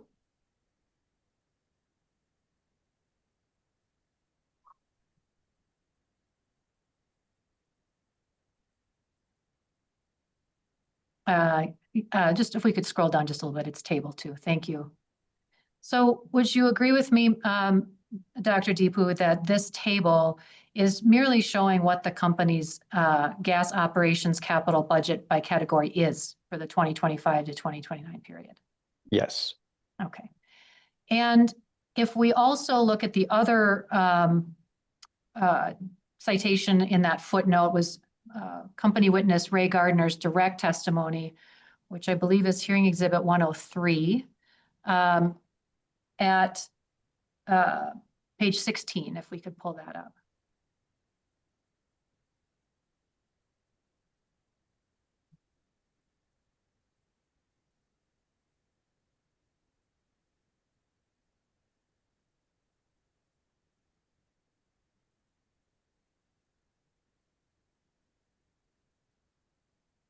And that was page 16, if it's helpful. So here again, we have basically the same table, capital expenditures by category. Is that correct? Yes, that's correct.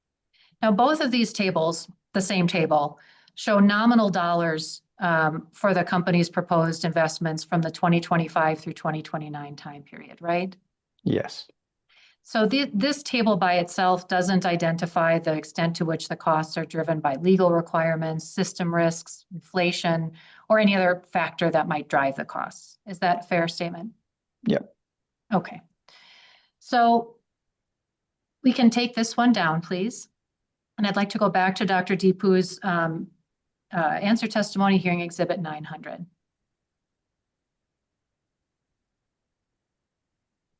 And sorry, page 22.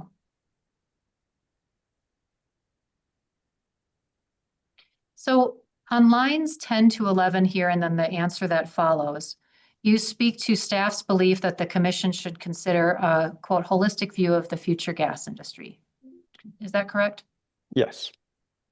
And if we look at the answer to this question in your testimony, you reference that the future of gas includes, and this starts on line 14, the evaluation of decommissioning gas infrastructure and replacing it with targeted electrification, adjusting rates to reflect the shortened life of assets, recalibrating subsidies that currently support the expansion of the gas system, integrating gas and electric planning processes, and the social, economic, and if we go into the next page, environmental impacts of this process on affected workers and communities. Is that correct?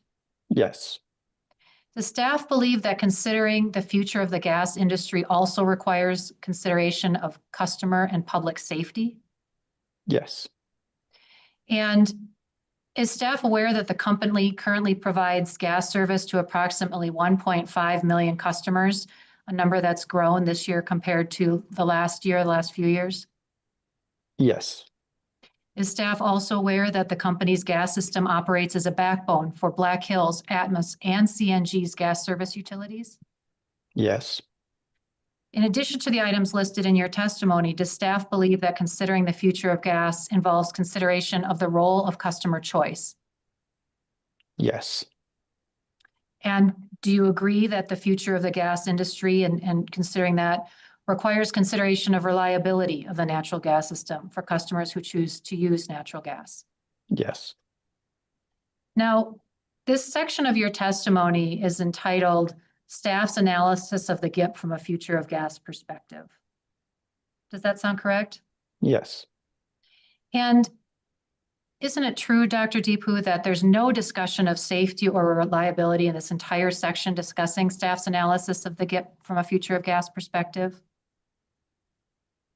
I would say that's implied, right?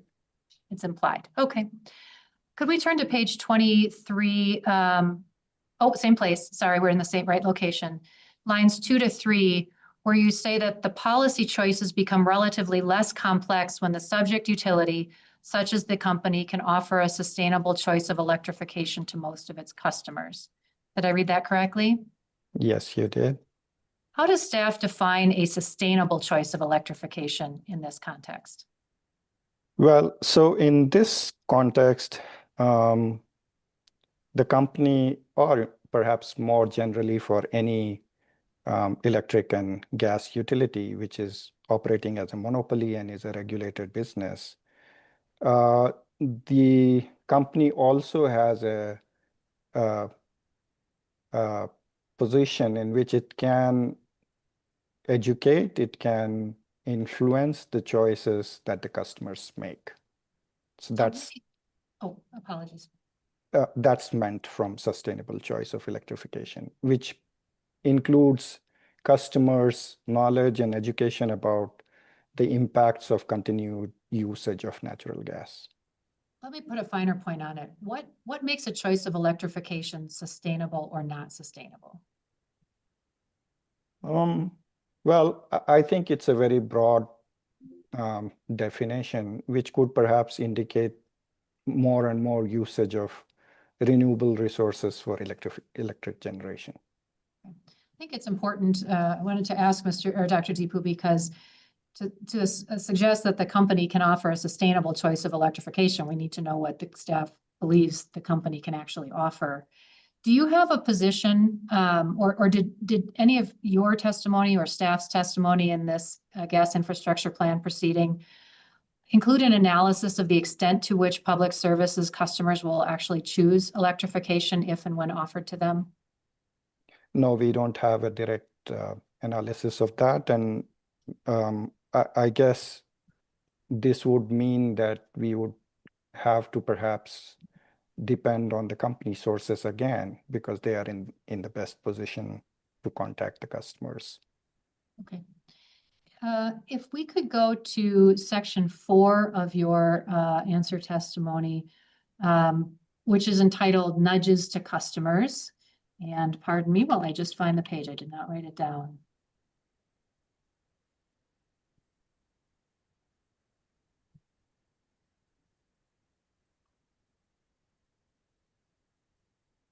It would be page 28 of Dr. Deepu's answer testimony. Now, in this section of your testimony, I'm going to speak to it broadly, Dr. Deepu, but if there's any particular thing you want to look at, just let me know. In section 4 of this answer testimony called Nudges to Customers, staff recommends that the commission order the company to implement 3 things. 1 is the personalized carbon footprint report on utility bills. 2 is the personalized social comparison feedback. And 3, benign default offer of connecting to electric system customers. Is that right? Yes.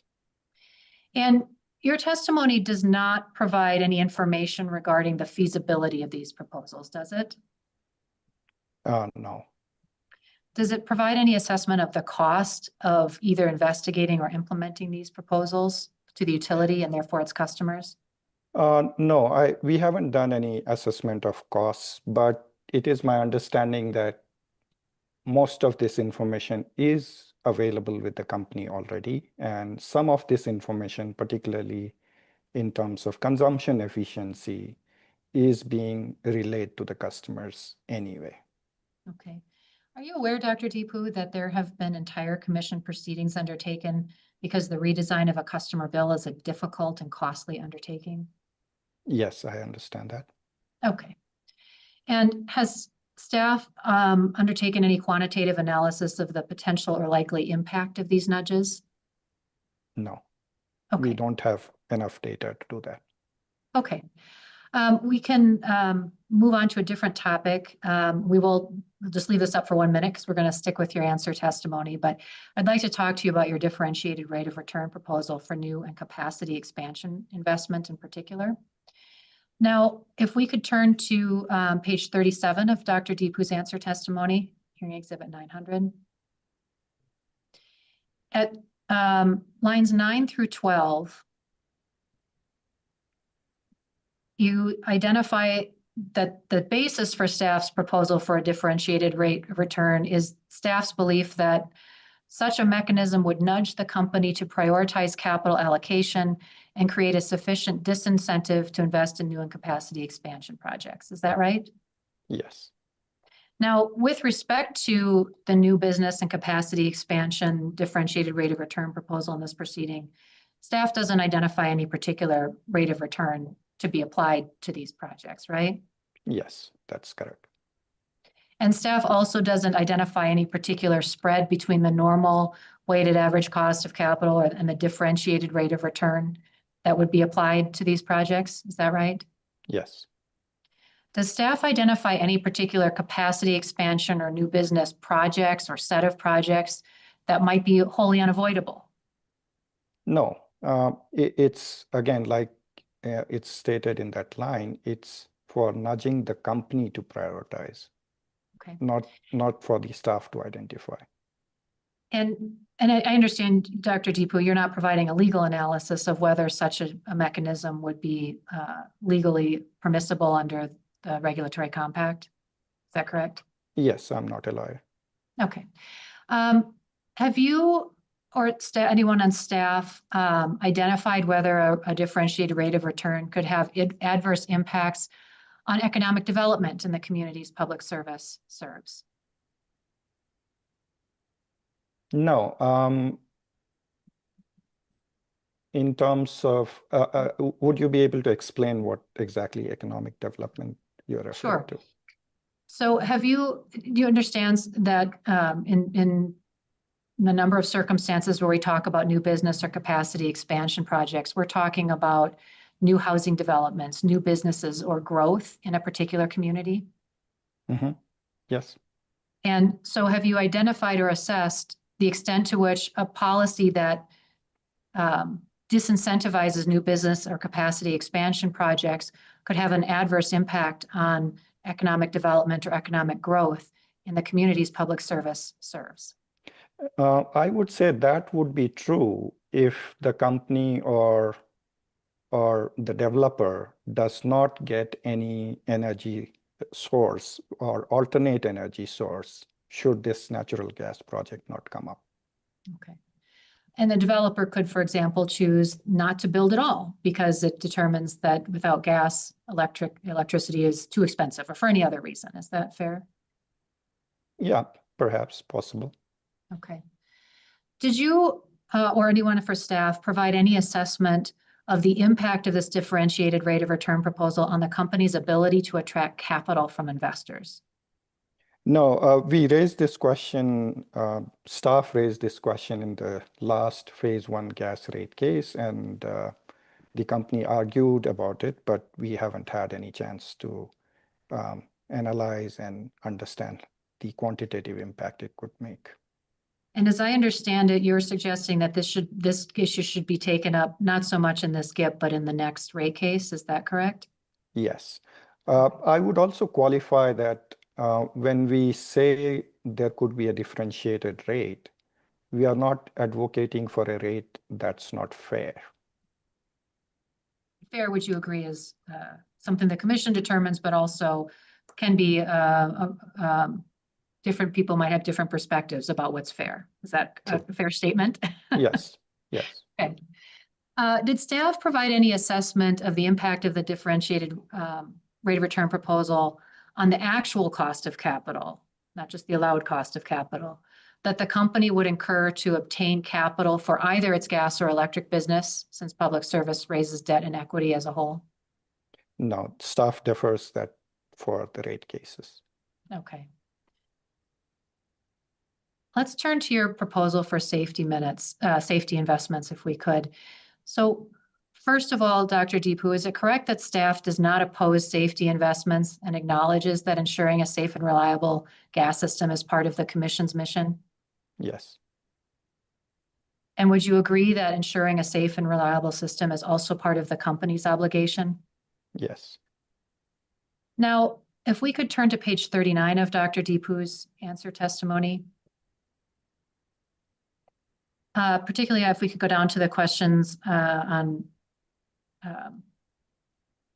I'm sorry, page 40, if we could move ahead a little bit, if we already covered page 39. And lines 10 through the next page, this is where you discuss and recommend a cap on safety investments at the rate of inflation rather than, is that correct? Not a cap on investments again. I'm just, cap. Mr. Chair, is it possible if we could scroll up? I believe this discussion starts on line 8. I want to make sure we get the full context of his testimony. Thank you. Yeah, I don't intend to, preclude you from looking at anything in your testimony you want to, Dr. Deepu. So, feel free to let us know if you need us to scroll higher or lower. But as I read your testimony, what I understand is that you generally recommend a capped cost recovery mechanism tied to the rate of inflation for safety investments. And at this time, do not recommend a differentiated rate of return for safety investments. Is that fair? Yeah, that's option 1. Yes. Okay. Now, going back to this idea of what's in the record to support such a proposal or not, did staff conduct or provide any assessment of the extent to which the company could actually keep its annual safety investments below the rate of inflation and still comply with PHMSA and the Commission's own pipeline safety program requirements? No. Did you conduct or provide any assessment of the extent to which the company could maintain safety investment costs below the rate of inflation and ensure the system will be safe and reliable? No.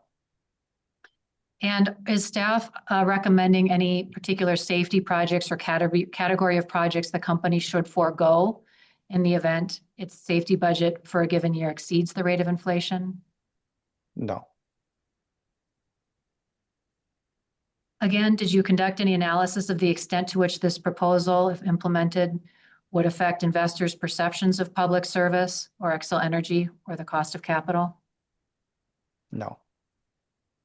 And lastly, did you conduct or provide any analysis of the impact of this proposal on customers should the company experience more outages or safety incidents due to commission incentives to reduce investment in customer and public safety? Well, the straight answer is no, we haven't done that analysis, but I think that questions the premise that should there be a delay in cost recovery, there is a likelihood of impact on reliability and safety. That's a wrong promise, I guess. I think my question for you, Dr. Deepu, was really, has staff done an analysis to show what this proposal would do with respect to outages or safety incidents in this proceeding? No, we haven't done any quantitative analysis. Okay. Thank you. That's all I have for Dr. Deepu. Appreciate your time, sir. Thank you. Commissioner Gilman, questions for Dr. Deepu? Yeah, just a few. Good afternoon, Dr. Dupu. Good afternoon. So you were just going over with Ms. Brahma, but you recommend either a capped cost recovery mechanism for the SSI investments, capped at the annual rate of inflation, or a differentiated rate of return for those investments. Is that right? Yeah, so I have presented two options, and the commission could decide either one of those or a combination of both. Okay.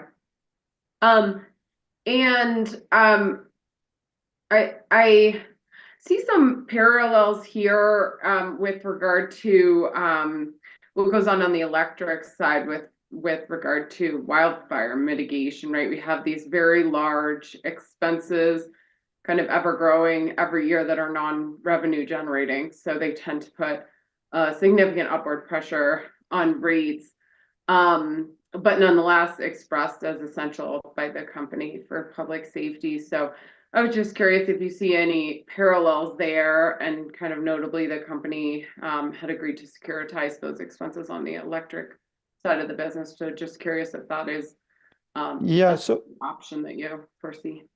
Yeah, so I think there are similarities in the characteristic of these expenses. They don't create additional capacity in the system, but they enhance safety and reliability. So to that extent, there is similarity. But in terms of probabilities of occurrences of incidents and their impacts, there is a huge difference between the two. Do you see any relevance to how wildfire mitigation expenses are being funded moving forward? Yeah, there is significant relevance here, but like I mentioned, I'm not a lawyer, so I'm not sure if securitization could be an option here. Okay. And can you help me just understand your concept to connect customers to the electric system by default, with essentially another option to request gas service by opting out of the default electric system? I mean, since every house, well, I wouldn't say every house, never say every, but pretty much every house has electric no matter what, and then could or couldn't have gas as a secondary. What does that practically mean? Like, how do you operationalize that? How do builders, developers know about that? And how does that actually like look and feel to them in the process that's fundamentally different than what goes on now?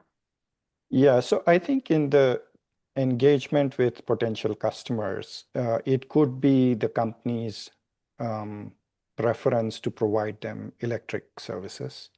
And should the customer demand natural gas services, there could be yet another attempt to make them aware of carbon footprint and additional issues that the company deems fit.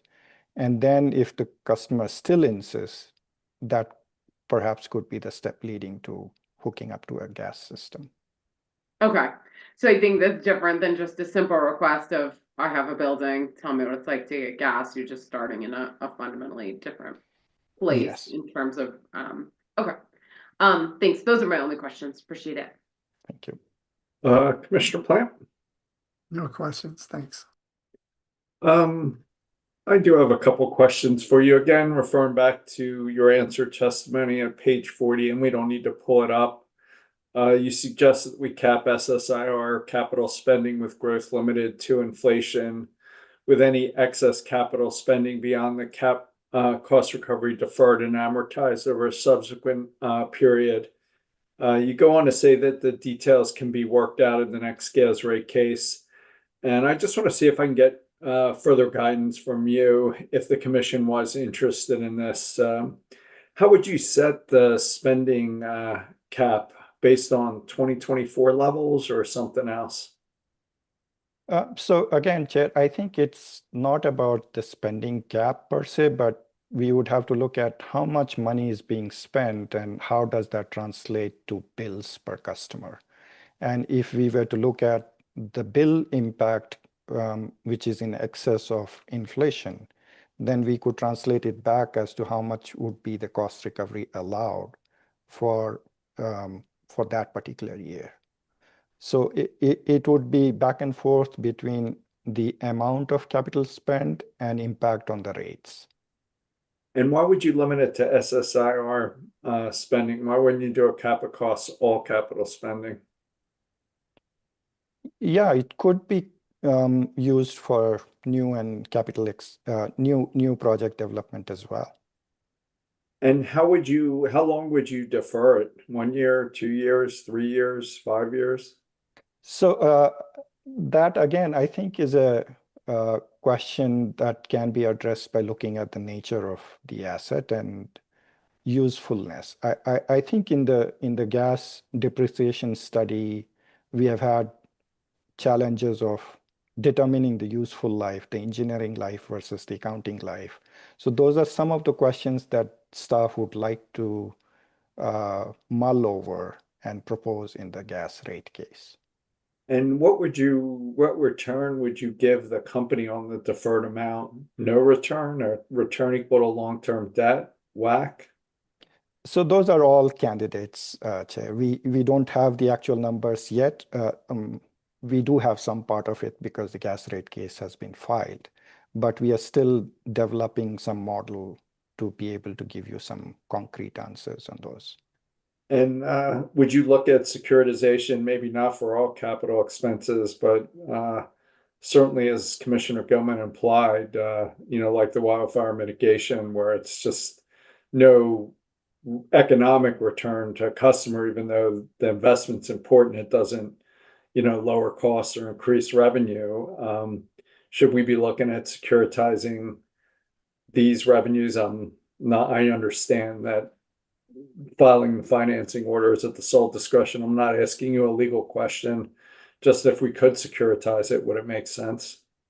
Yes, it might make sense. And also, I think that could be very similar to developing a scenario with a rate of return of long-term cost of debt. And any other guidance or advice if the commission wanted to explore this in the next rate case on supplemental direct?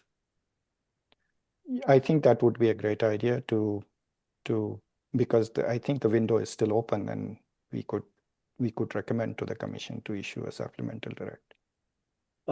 As I was reading your answer testimony, and I've raised this elsewhere in the hearing, and an alternative approach struck me.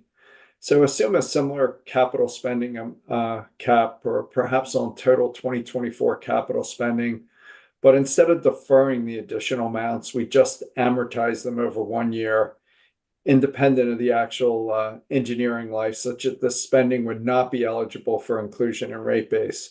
By limiting the amount of capital spending eligible for amortization beyond the year in which it is incurred, this proposal would provide an opportunity for 100% cost recovery to the company, allowing them to spend what it's needed, but perhaps limit the incentive to grow capital spending. And any guidance if we requested the company and the parties to look at this in the gas rate case? I know there's short-term rate impact concerns, but maybe it's worth incurring to break this capital bias, or we could even combine it with your deferral approach and maybe securitization. So, any thoughts or guidance on that? Yes, I think if we were to limit amortization to just one period, I think the implied assumption is that this high level of investment in safety and system integrity investments is just one time. I don't see that going forward. It could be the case that these levels of investment sustain over a longer period of time. And the second one, where the short-term rate impact was talked about with Mr. Skluzak of UCA. In your illustration, you mentioned $400 and $450 million.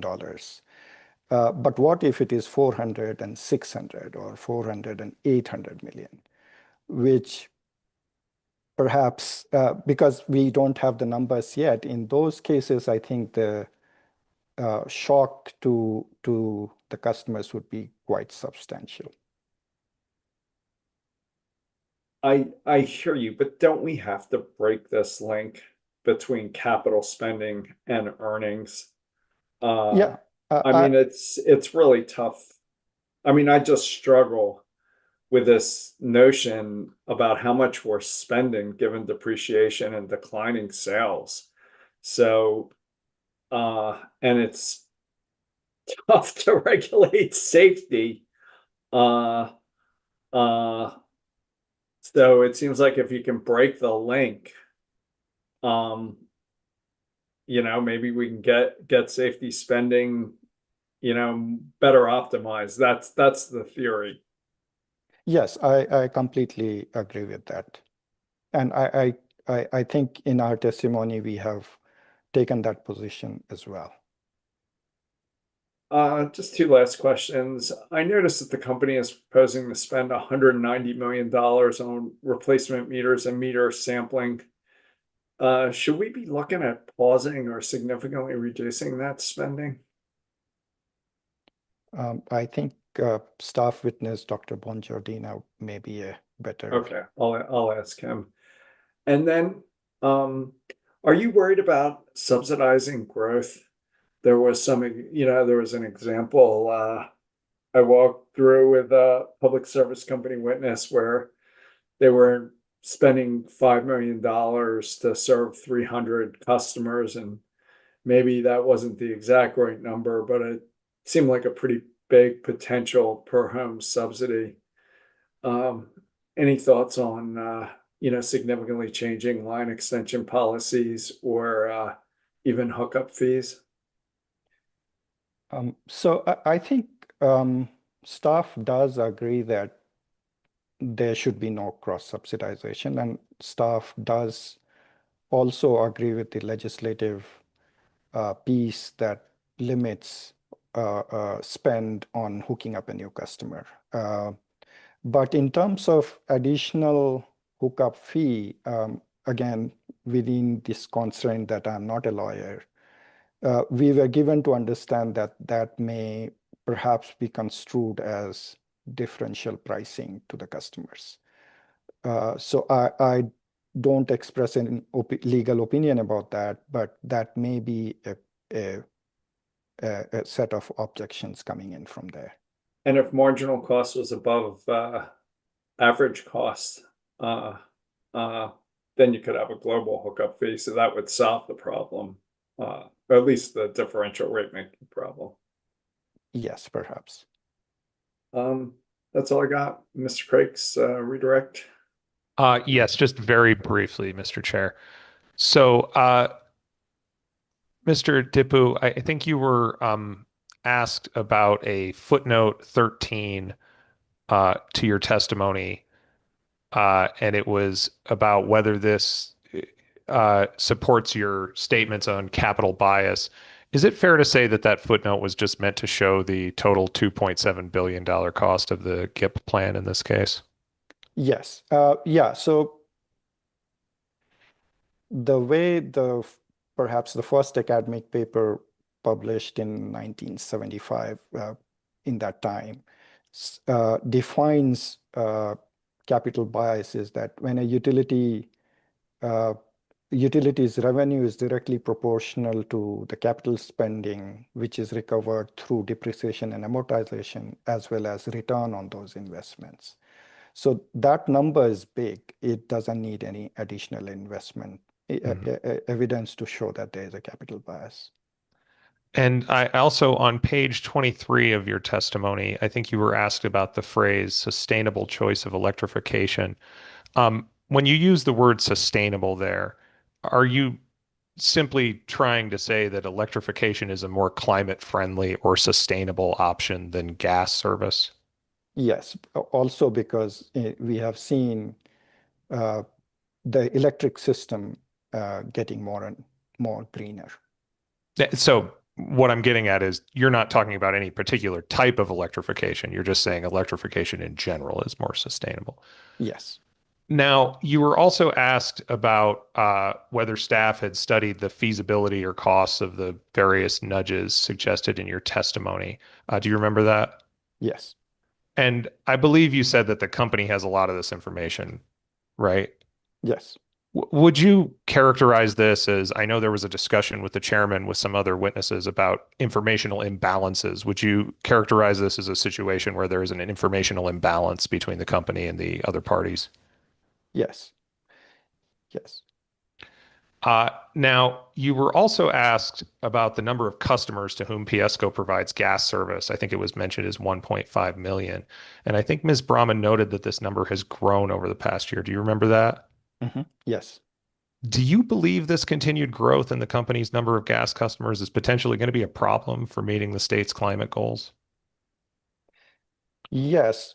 Even though I would acknowledge that the company in its plan does mention that while the number of customers is growing, the per capita consumption shows a trend of declining.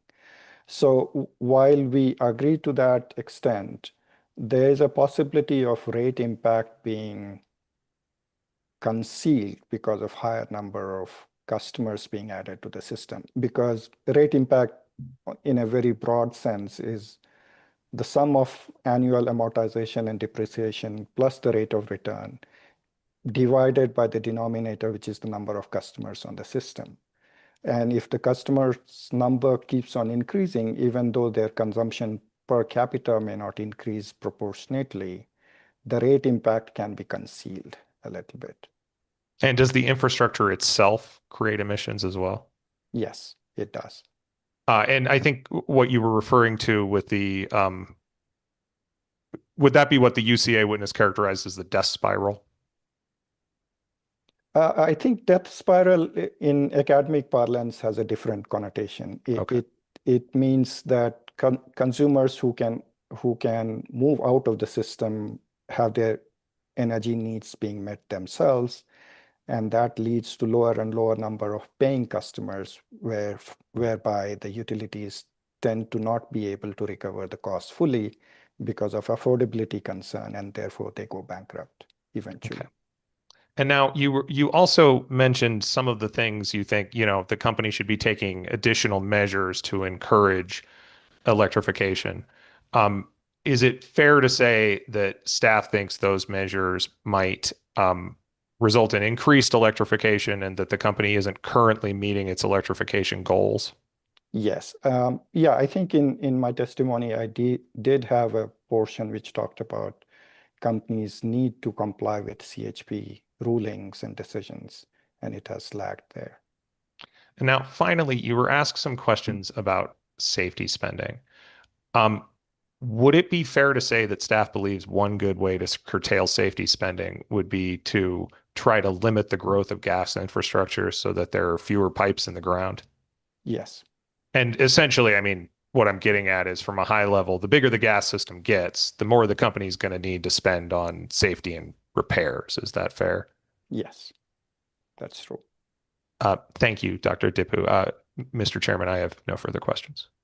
You may be excused, sir. Thank you. Thank you. Dr. Bongiordina. Can you hold up your right hand, sir? Do you swear to tell the truth, the whole truth, and nothing but the truth? I do. Put your hand down. Is anybody with you or communicating with you in any way? No. If that changes, will you let us know? Absolutely.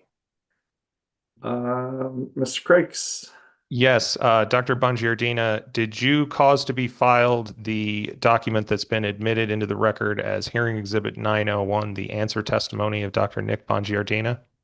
Yes. And if I were to ask you the questions in that document today, would your answers be the same? Yes. Thank you, Mr. Chair. This witness is available for questioning. Commissioner Gilman, I think you said you had a question for Dr. Bongiordina. No, I don't have any questions.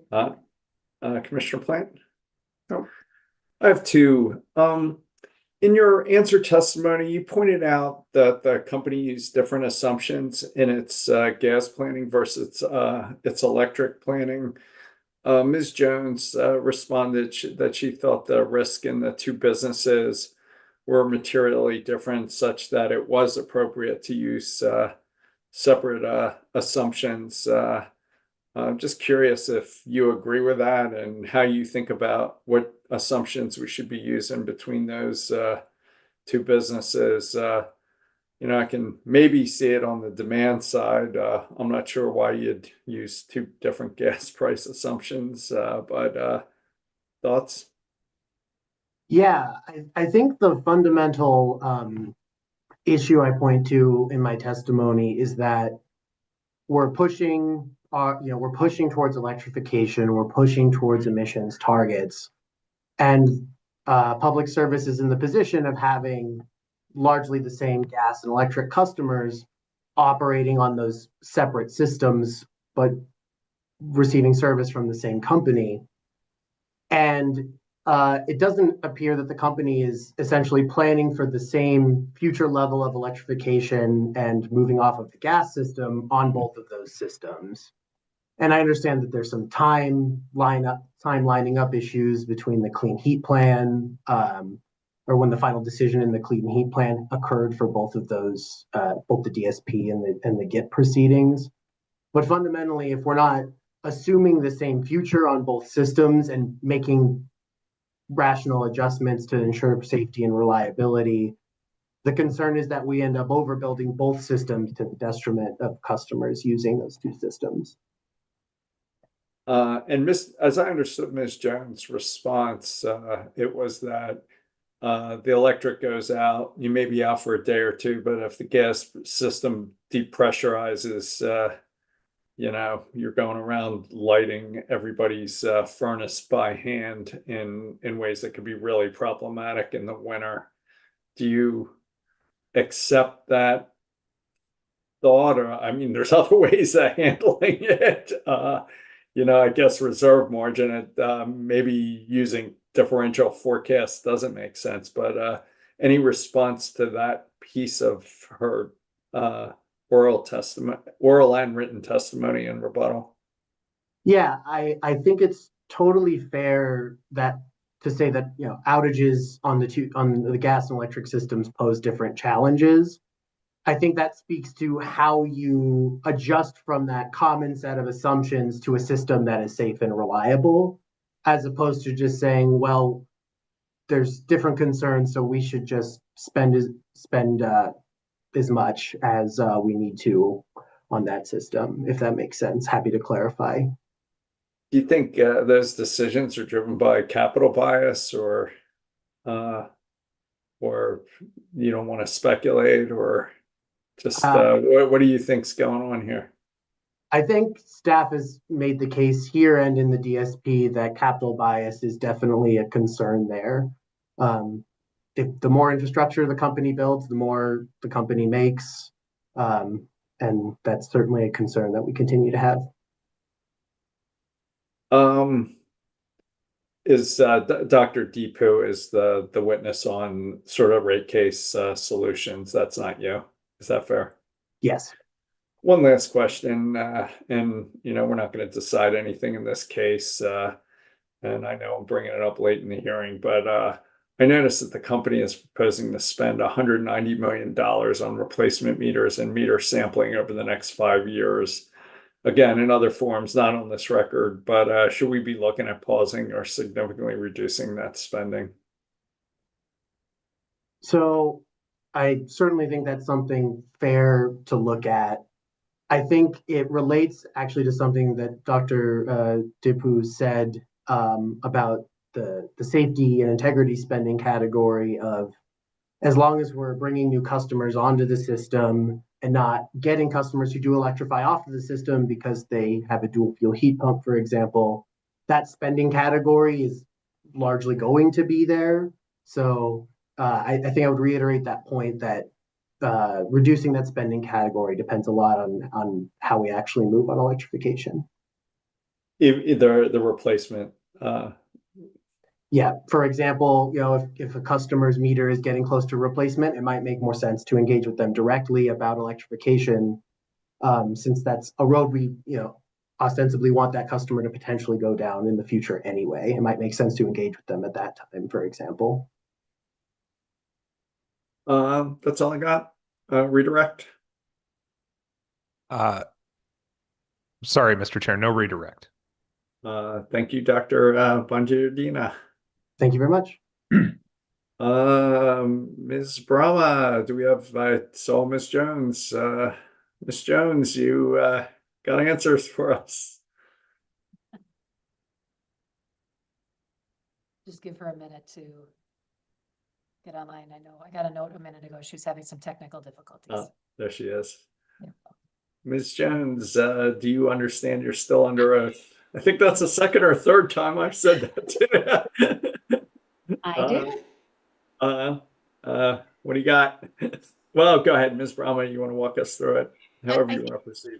Yes, thank you, Chair. I do think we would like to, we have two documents, and I think it would be helpful to the record for Ms. Jones to kind of walk through what they are and what the data is, because this may seem simple, it is not.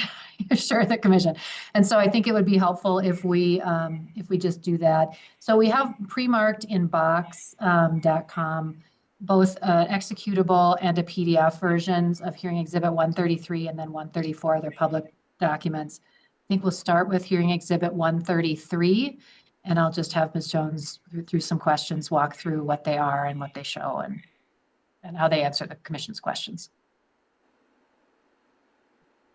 And I think we'll be just fine if we want to look at the, yep, there we go. Okay, so I'm showing you, Ms. Jones, what has been marked as Hearing Exhibit 133 in this docket. Could you just at a high level first orient us to what this document is and the components of it? Yes, certainly. So this first workbook was really an exercise to compare the model demand from the 2022 to 2023 heating season model to the observed supply conditions that we experienced on December 22nd, 2022. And as a reminder, on that date, there was minimum temperature instance of -24 in the Denver weather zone, as compared to the -25 design day temperature. For this analysis, the company is presenting the combined Denver and northern gas systems because they are hydraulically interconnected, and also because the SCADA information that we have available to us doesn't allow us to make a clean break between what is serving into Denver versus northern, so we needed to aggregate it up to that whole system level as it is in one model. So for the purposes of this analysis, the company adjusted that 2022-23 heating season model to the actual observed minimum daily temperatures for each of the weather zones within the Denver and northern gas systems. And that includes Denver, northern, high plains, and foothills. And then we then pulled out what the overall system demand at that peak hour would be as modeled. We then looked at the SCADA system to pull all of the 23 supply points into the Denver and northern gas systems in order to get the daily observed supply data. and converted that to the peak hour data.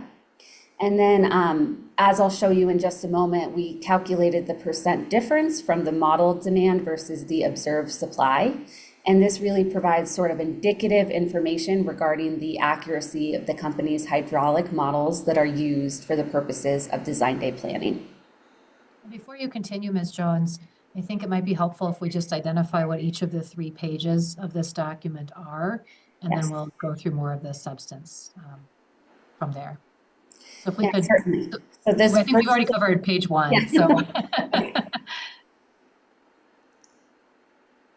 All right, so this is the results, which show the SCADA peak hour supply versus the model peak hour demand.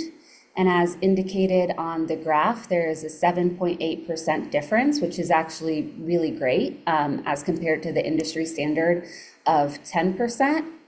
I also might just point out that we are looking at demand versus supply, so it's not a perfect apples to apples comparison because the supply number will not account for things like line pack that could have potentially been put into the system the day before the cold weather event. And so that likely would reduce the difference between the supply and demand that we are seeing on this screen even more so. And then if you wanted to go to the next page, for convenience for the record, we provided the raw SCADA data that we pulled in regards to those 23 supply points, showing both the daily flow and the peak hourly flow. The other data used for this is indicated on the first page, but is already in the record because it is included within the weather zone sheets provided previously. Can you scroll up for a sec?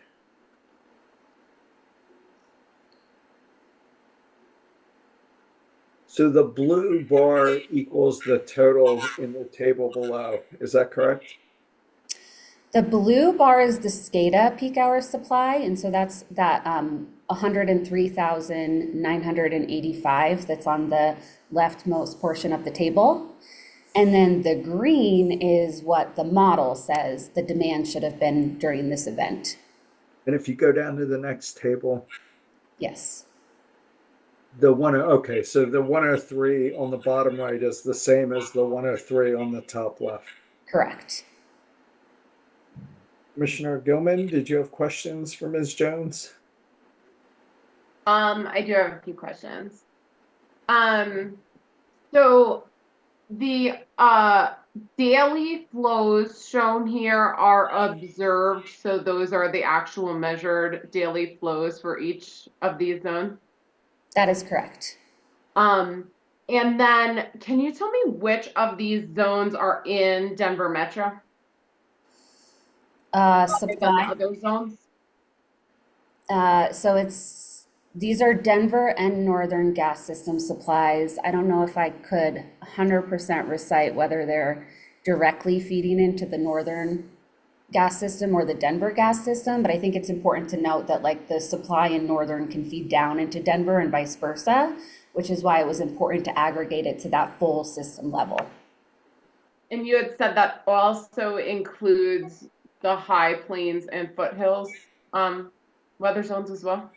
That's correct. So the majority of the Northern and Denver gas system overlap with the Northern weather zone and the Denver weather zone, but there's also a portion that is overlapped with the High Plains weather zone and the foothills.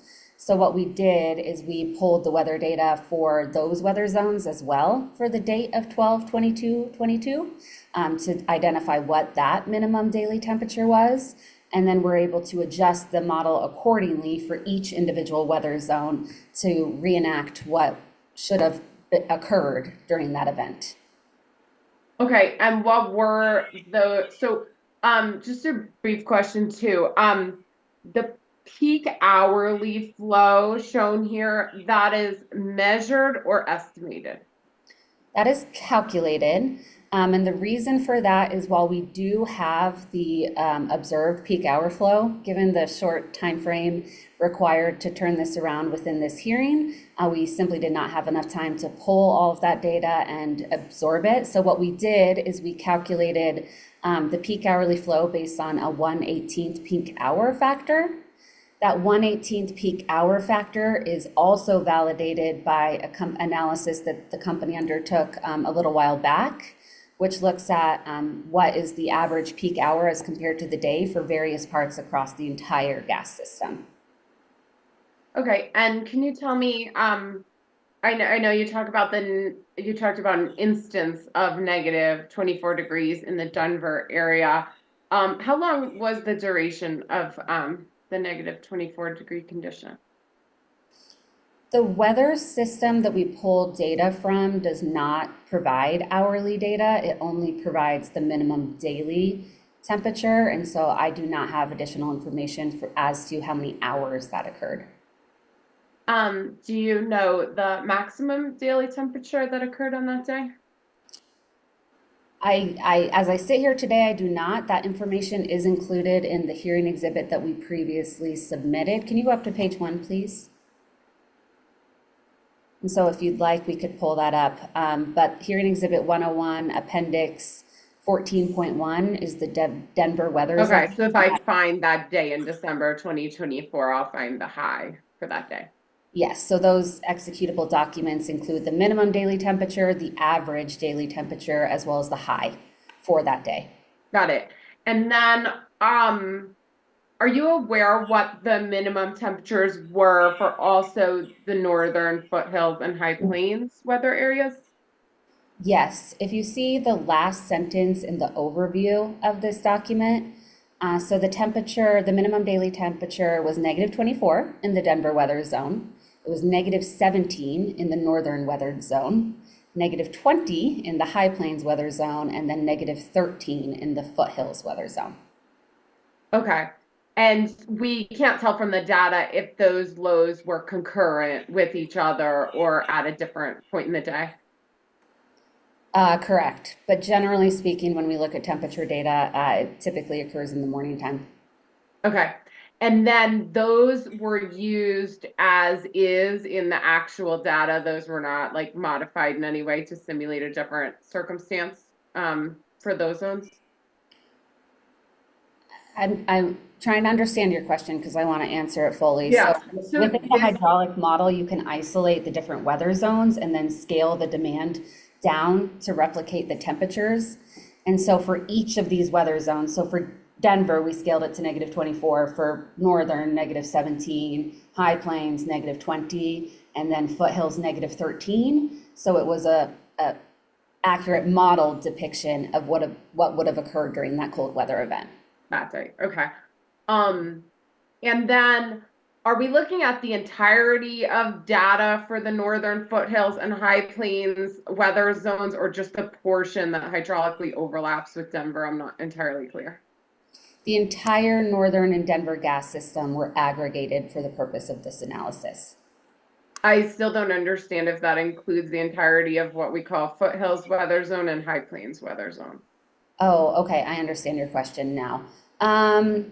There's a few systems in the high plains weather zone that are like small systems that are not a part of the northern gas system. So those were not included. I think it's like Sterling, and I can't recall the name of the other ones, but those are pretty isolated standalone systems. So those are not included. Beyond those, all of the foothills and high plains weather zone were included. Okay, so some portions of those two are kind of hydraulically separate, I guess. Well, they're within the Denver gas system. I'm sorry, the northern gas system. I shouldn't have said that. The northern gas system. Okay, so there's some portion of the northern gas system is not included in here?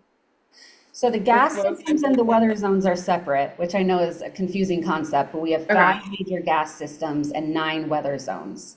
So within the major gas system, you can have multiple weather zones. Okay. And so when I say the northern and Denver gas systems, I'm talking about those macro 5, but within those 2, there's 4 weather zones. And we do that because those systems are so large. We want to be able to geographically allocate better the differences in weather that may occur, which I think is reasonable seeing the data here on the screen. It was different, right, within northern high plains and foothills, so we wouldn't want to overestimate. Okay, so I'm trying not to botch this again. So the foothills and high plains weather zones are in the northern gas system. Correct.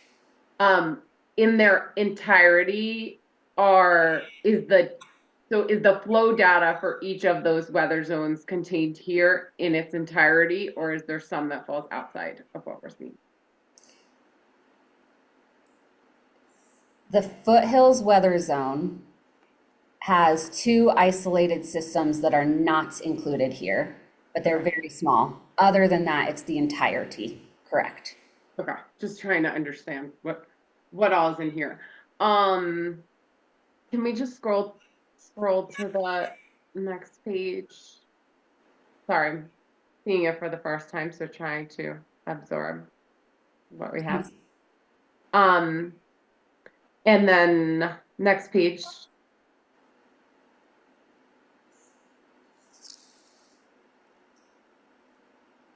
So is there any, if I'm understanding correctly, only the daily flows are the actual measured and the hours simulated based on your 1/18th assumption. And I'm curious, are these the SCADA data or the metering stations are incapable of logging hourly data? That's what's going on? No, these supplies do have hourly data. And so for a typical model verification, which takes weeks, if not months, we would pull all of the hourly data and try to isolate the hours in which these occurred. But for the purposes of being able to develop some information for the commission, we were not able to go through that exercise and so relied on that 1/18th peak hour factor. Okay, so it's available, but in the time given was not able to be compiled properly. Correct. Okay. And then just one other question. You had pointed to the 7% or 7.8% variation, whatever it is on page 2, and said some of that could be a result of line pack. Would the line pack behave differently depending on the temperature, or would that variable stay rather consistent if you had sampled this at a different, more moderate temperature? It's a good question, and actually we found something really interesting when we were looking at this data. So typically before a cold weather event, like a -24 day, we have some insight that it's going to be cold the next day. And so from an operations mitigation standpoint, what we'll do is we'll pack the system, so basically put as much supply in as possible. That would not be accounted for in these observed daily flows because it happened the day before, right? And so that's why the daily flow of supply could be less than the demand. Just out of curiosity, I looked at the next day that occurred literally the following day, 12/23/22. And in that instance, the daily flow was actually higher. And that's because since it was 2 coincident cold weathers back to back, we didn't have the time to pack the system. So it kind of reinforced the fact that this observed daily flow did not include the demand in which the supply was served from line pack and not directly through the meters themselves. Okay, thanks. I think those are my questions for now. I do have a few other questions for you on design day, but I'm happy to let my colleagues ask any questions on this information first. You can take this down. Commissioner Plant, do you have questions on this? Well, actually, I had a question on that. Yeah, if you could actually bring it back up again. Put it back up, Ms. Brahma, while we're putting it back up. I just had one question on page 2. If you go to page 2, is this modeled peak hour demand? Is that for 25 degrees because that's the minimum? No, so the modeled peak hour demand is a result of after we made the adjustments for the minimum daily temperature in each of these weather zones. So we're trying to compare apples to apples here by making those adjustments in the model. That's why it's not indicated as the design day model, because we tried to replicate the minimum daily temperatures that actually occurred during that day. Oh, okay, so this is adjusted. It's taking your design day and adjusting it up a degree, basically. Okay. At 1 degree in Denver, and then whatever the delta is in the other weather zones, correct. Right. Okay, great. Thanks. That's the only question I had, Mr. Chairman. Ms. Brahma, did you have something you wanted to add? Oh, you're muted. Apologies. I do have one follow-up question for Ms. Jones that I think may be helpful on this. We did have a separate document, and so I think the question to further flesh this out is timing, which I know Commissioner Gilman had some additional questions more generally, so we could go through the other document first if that's preferred, or Yeah, I think I don't think her questions, as I heard it, are on this. So if you want to bring up the other document, that'd be great. okay. The question I wanted to ask on this one, maybe to just close it out really quickly, and I don't know that we need to have it, but Ms. Jones, this is looking at the model that was in effect at the time in December of 2022. Is that fair? That's correct. So we were looking at the 2022 to 2023 heating season data, which was developed in 2022. So we wouldn't have yet had this information about the negative 24 day, but therefore it's a really good indicator of our model verification process at the time in 2022. And I would support the fact that it's continued to improve over the last several years. So it's a great indication of the hard work that our modeling and analytics team does every single day. Big shout out to them for helping me the past 2 days to develop this data. Thanks. And then if we could also pull up hearing exhibit, maybe I should at this point move for hearing exhibit, for the admission of hearing exhibit 133. Any objection? Hearing none, so moved. And if we could pull up hearing exhibit 134 just to finish the discussion here. And this should be a little bit quicker. So again, Ms. Jones, I'm going to ask you to just maybe walk through at a very high level what this document is and what each of the pages is. This has a few more, but that's because the data in the back end is covers a few more pages. So if you could just walk us through what's included here. Yeah, the company also wanted to provide this workbook as a result of the conversation that I had with you all commissioners. Given that negative 24-degree day, we were interested in identifying a subsystem within the Denver gas system in which we could look at the relationship between the minimum daily temperature and the peak hour demand to try to validate the linear regression that's used by the company. So for the purposes of this analysis, the company isolated the CIG GRIM supply point, which has a good representation of normal customers, meaning there's not a big, large industrial customer or power plant. It's relatively unintegrated, so the supply into that system is a good indicator of the demand on that system. It doesn't really heavily rely on line pack. And what we did is we were able to pull the daily supply data again for the CIG GRIM supply point. We did calculate the peak hour based on that same peak hour factor of 1/18. And then for the entire 2022 to 2023 heating season, we graphed the minimum daily temperature with that peak hour supply factor in order to illustrate the linear regression. The data sources are indicated here, but the results are interesting, and they do show a linear relationship between the minimum daily temperature and the hourly usage, which is consistent with the linear regression utilized by the company in its customer management module. So that's here on the page 1, just summarizing. And then page 2 is going to show you the results. And so this is all of that data from the 2022 to 2023 heating season. You'll see that the linear regression is prevalent here. There is some data that's above the curve and some data that's below the curve, and that's not surprising. A lot of things can impact that, such as line pack. We tried to minimize by picking a system such as CIG GRIM, but also things like occupancy factor. So depending on whether these days were on the weekend or during the weekday, that can also really influence demand and what sort of operational parameters we were working with that day. Happy to take questions here, but then the next 3 pages or 4 pages, excuse me, is just the raw data for you. And like Ms. Brahma said, we provided an executable as well. So this shows the date, minimum daily temperature that occurred, that observed daily usage from our SCADA system, as well as the estimated peak hourly usage. So this is all available to you as well.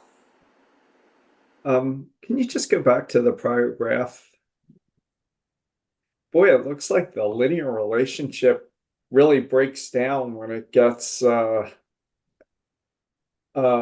really cold in ways that probably have a very big impact on capital spending.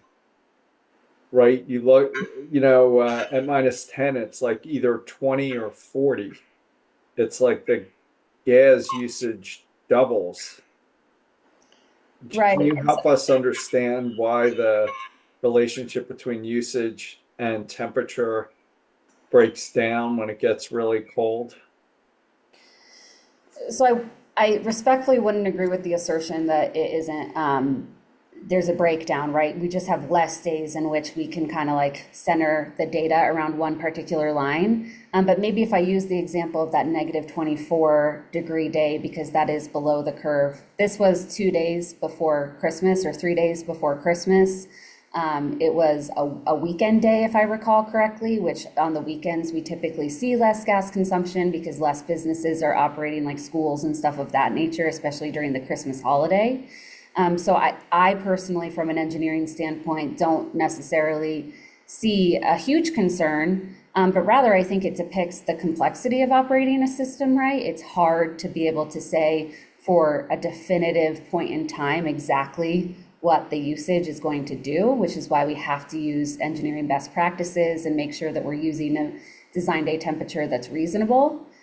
The design day temperature is really the only kind of conservative measure that we have on the gas system. We do not use a reserve margin. We do not use anything like N-1 redundancy.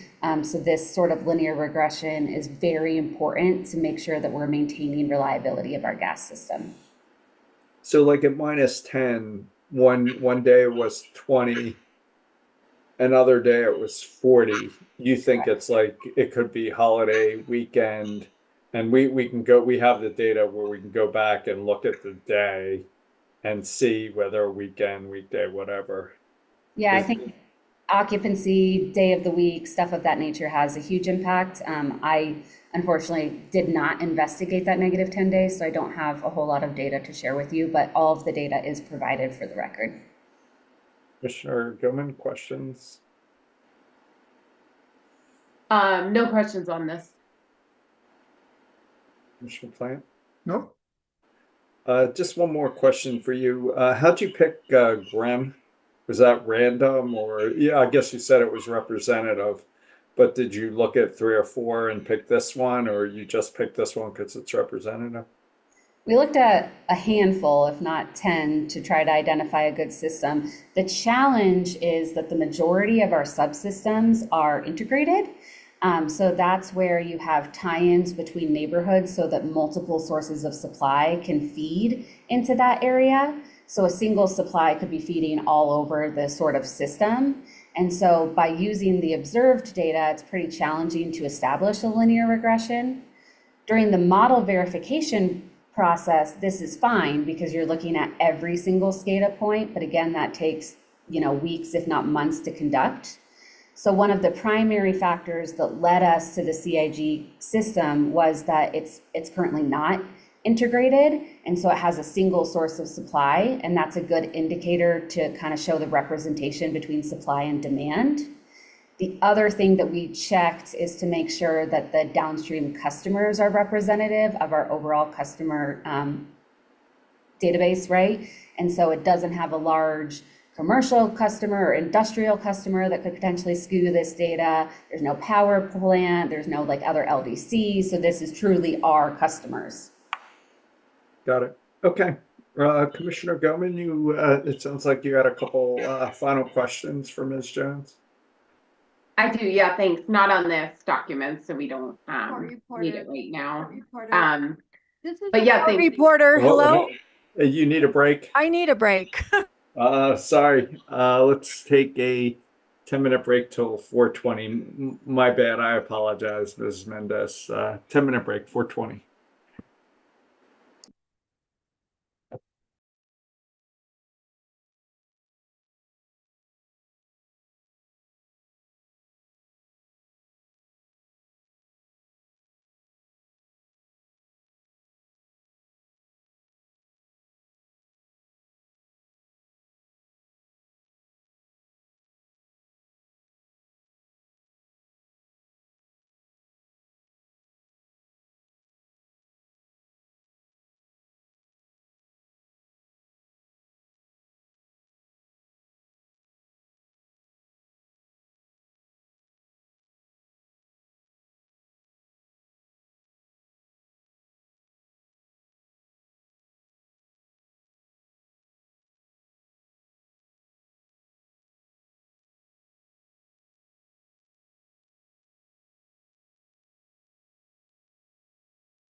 Commissioner Gilman.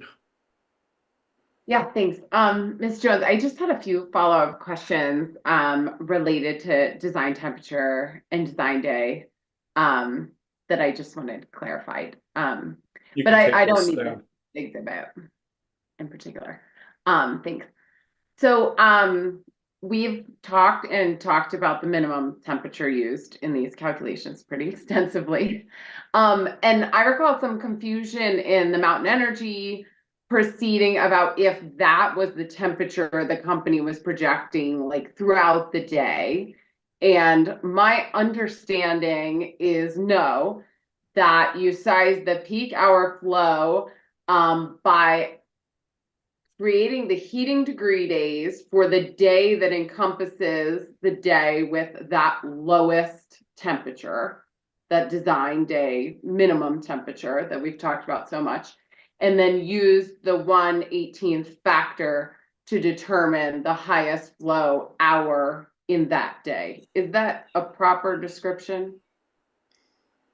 The way that the company models the mountain system is different than the way that the company models the Denver system. So not to add more confusion, but for the Eastern Mountain gas system, we model using an unsteady state model.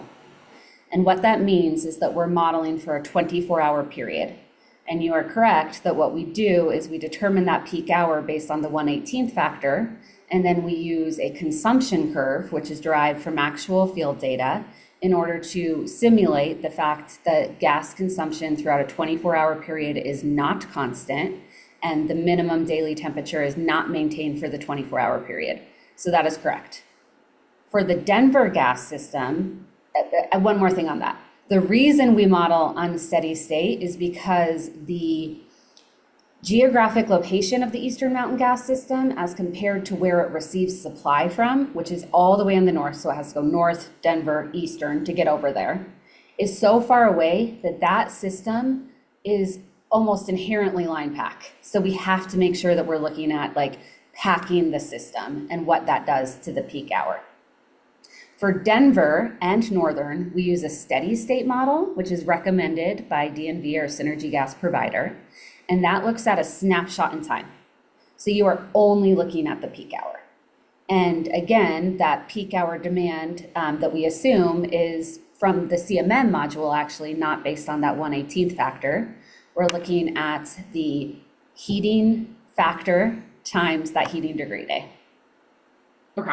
Really speaking. So heating degree day is one of the bases, whether you're using whichever model. Correct. Certainly in Denver. Okay.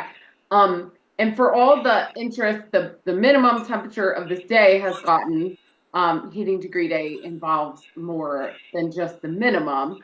So I was looking through some of the discovery requests, and I don't know if we can pull up hearing exhibit 704 JB6. So here the company responded to a conservation advocate's request about the relationship between the peak hour and the minimum daily temperature. Yep. And I believe you responded to it. That is correct. Okay, so this is trying to show the correlation on, say, if you had a day that has a temperature that is not your design temperature, what kind of percentage of flow would you instead be expecting on that occurrence instead?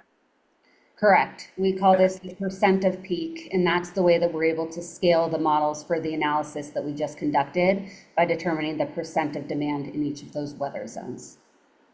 Okay. And it also uses a base temperature, which we see in your response of 50 degrees Fahrenheit. Correct. Okay.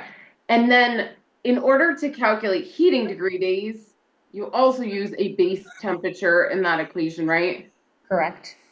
Is the base temperature used in your heating degree days calculation the same as the base temperature expressed here in this correlation? No. To calculate the heating degree day, we use a base temperature of 65. Okay. Thank you. That was a little confusing to me in seeing this base temperature to try to understand. Okay. And then if we can go to, let's see, attachment JB5. Here you do provide on the second page the heating degree days that you use for each weather zone. That is correct in subpart C. Okay. And in calculating these, you're using a 65-degree base temperature in that equation? That was my recollection. If you just give me one moment. Yeah, go ahead. As I understand it, we're using 65 to calculate this. That's correct. Okay. Let's see. Okay, so we could, using heating degree to get heating degree day equation, kind of back out and understand what the high for that same day was essentially being inferred as, right? Correct. I believe so. Okay. Yeah, I was practicing my algebra on it. All right, perfect. Thank you. I just wanted to understand. I mean, I had a few of these things, but was missing the linkage to really understand how the company is calculating these. So that's helpful. Thank you. I don't have any more questions. Appreciate it. I don't think, I think that's it. Any redirect from Ms. Jones, Ms. Brahma? I just wanted to offer one clarification if we could. First of all, I should probably move the hearing exhibit, oh gosh, I've lost my numbering now, 134 into the record, just for completeness of the record on that issue. Any objections? So moved.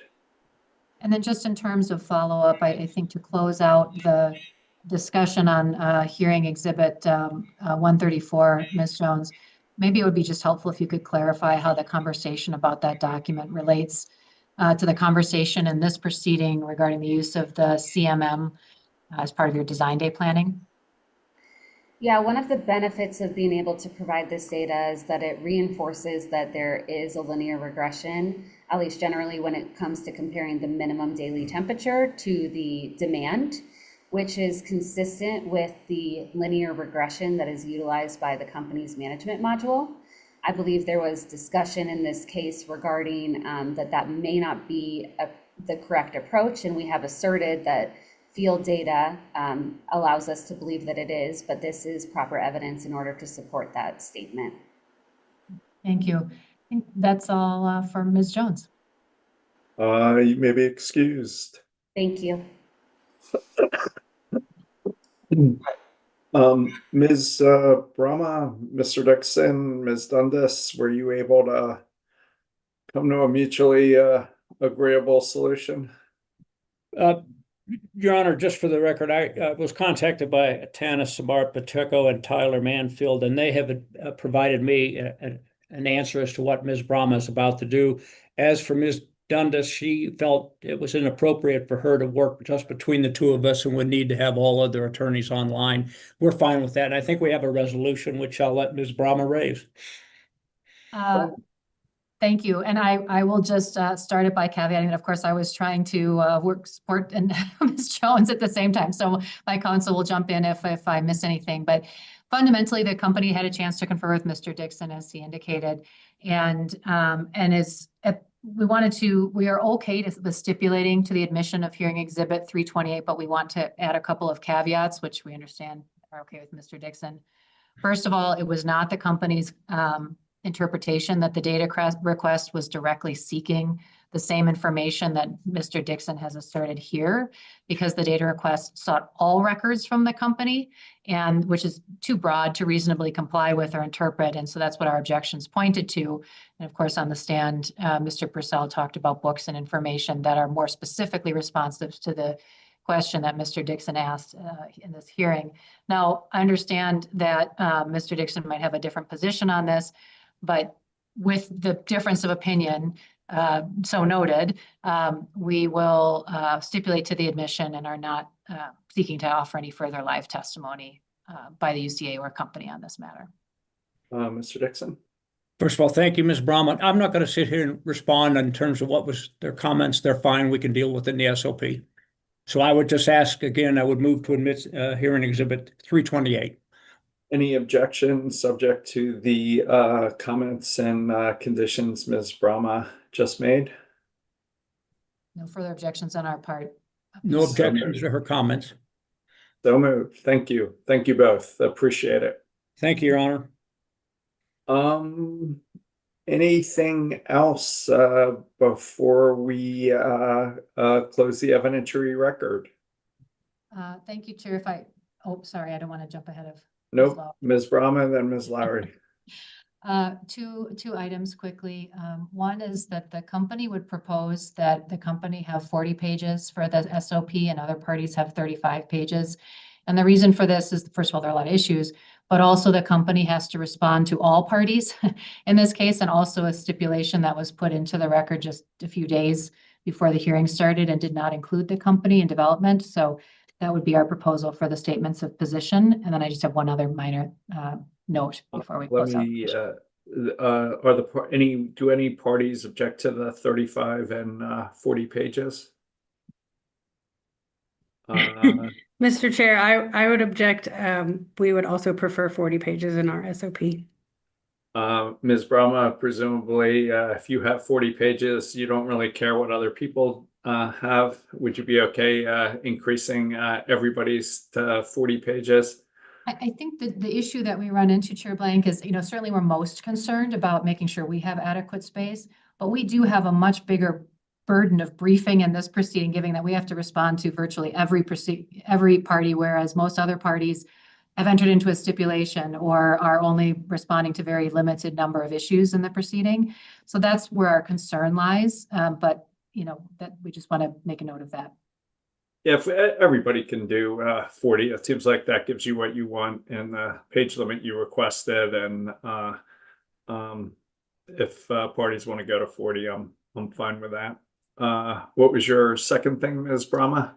I think the company wanted to note for the record that particularly today, a number of parties stated that they may make new proposals or provide new thoughts on proposals raised for the first time in hearing in their statements of position.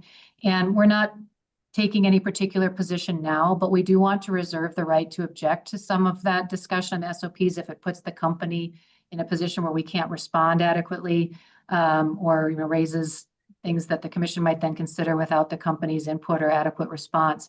So at this time, we're not asking for anything in particular. We want to make a record of the concerns. And if anything comes up that we have a specific objection to, we'll take it up with the commission in due course, and hopefully that won't be the case. But I would just say our counsel is very uncomfortable and very about taking things up that don't have evidentiary basis. And so noted. Thank you. That's all. Ms. Lowry, did you have something else? No, my issue related to the SOP length, so thank you. Ms. Dundas, I'm looking at my script. It says statement of positions are due April 3rd. That seems like a ways out. Any guidance about when we'd like statement of positions due? Sorry, Chair, if I had a typo in there. I believe pursuant to decision C-25-0658I, statements of position are due February 12th, 2026. Okay. So. Does that work for the parties? Oh, you're muted. No objection from the company. Thank you. Anybody else have any objection? Well, I just want to thank everybody for an engaging dialogue. As always, I learned a ton. If people can turn their cameras on as we say goodnight, see who made it to the end. Commissioner Goodwin, any final thoughts before we adjourn?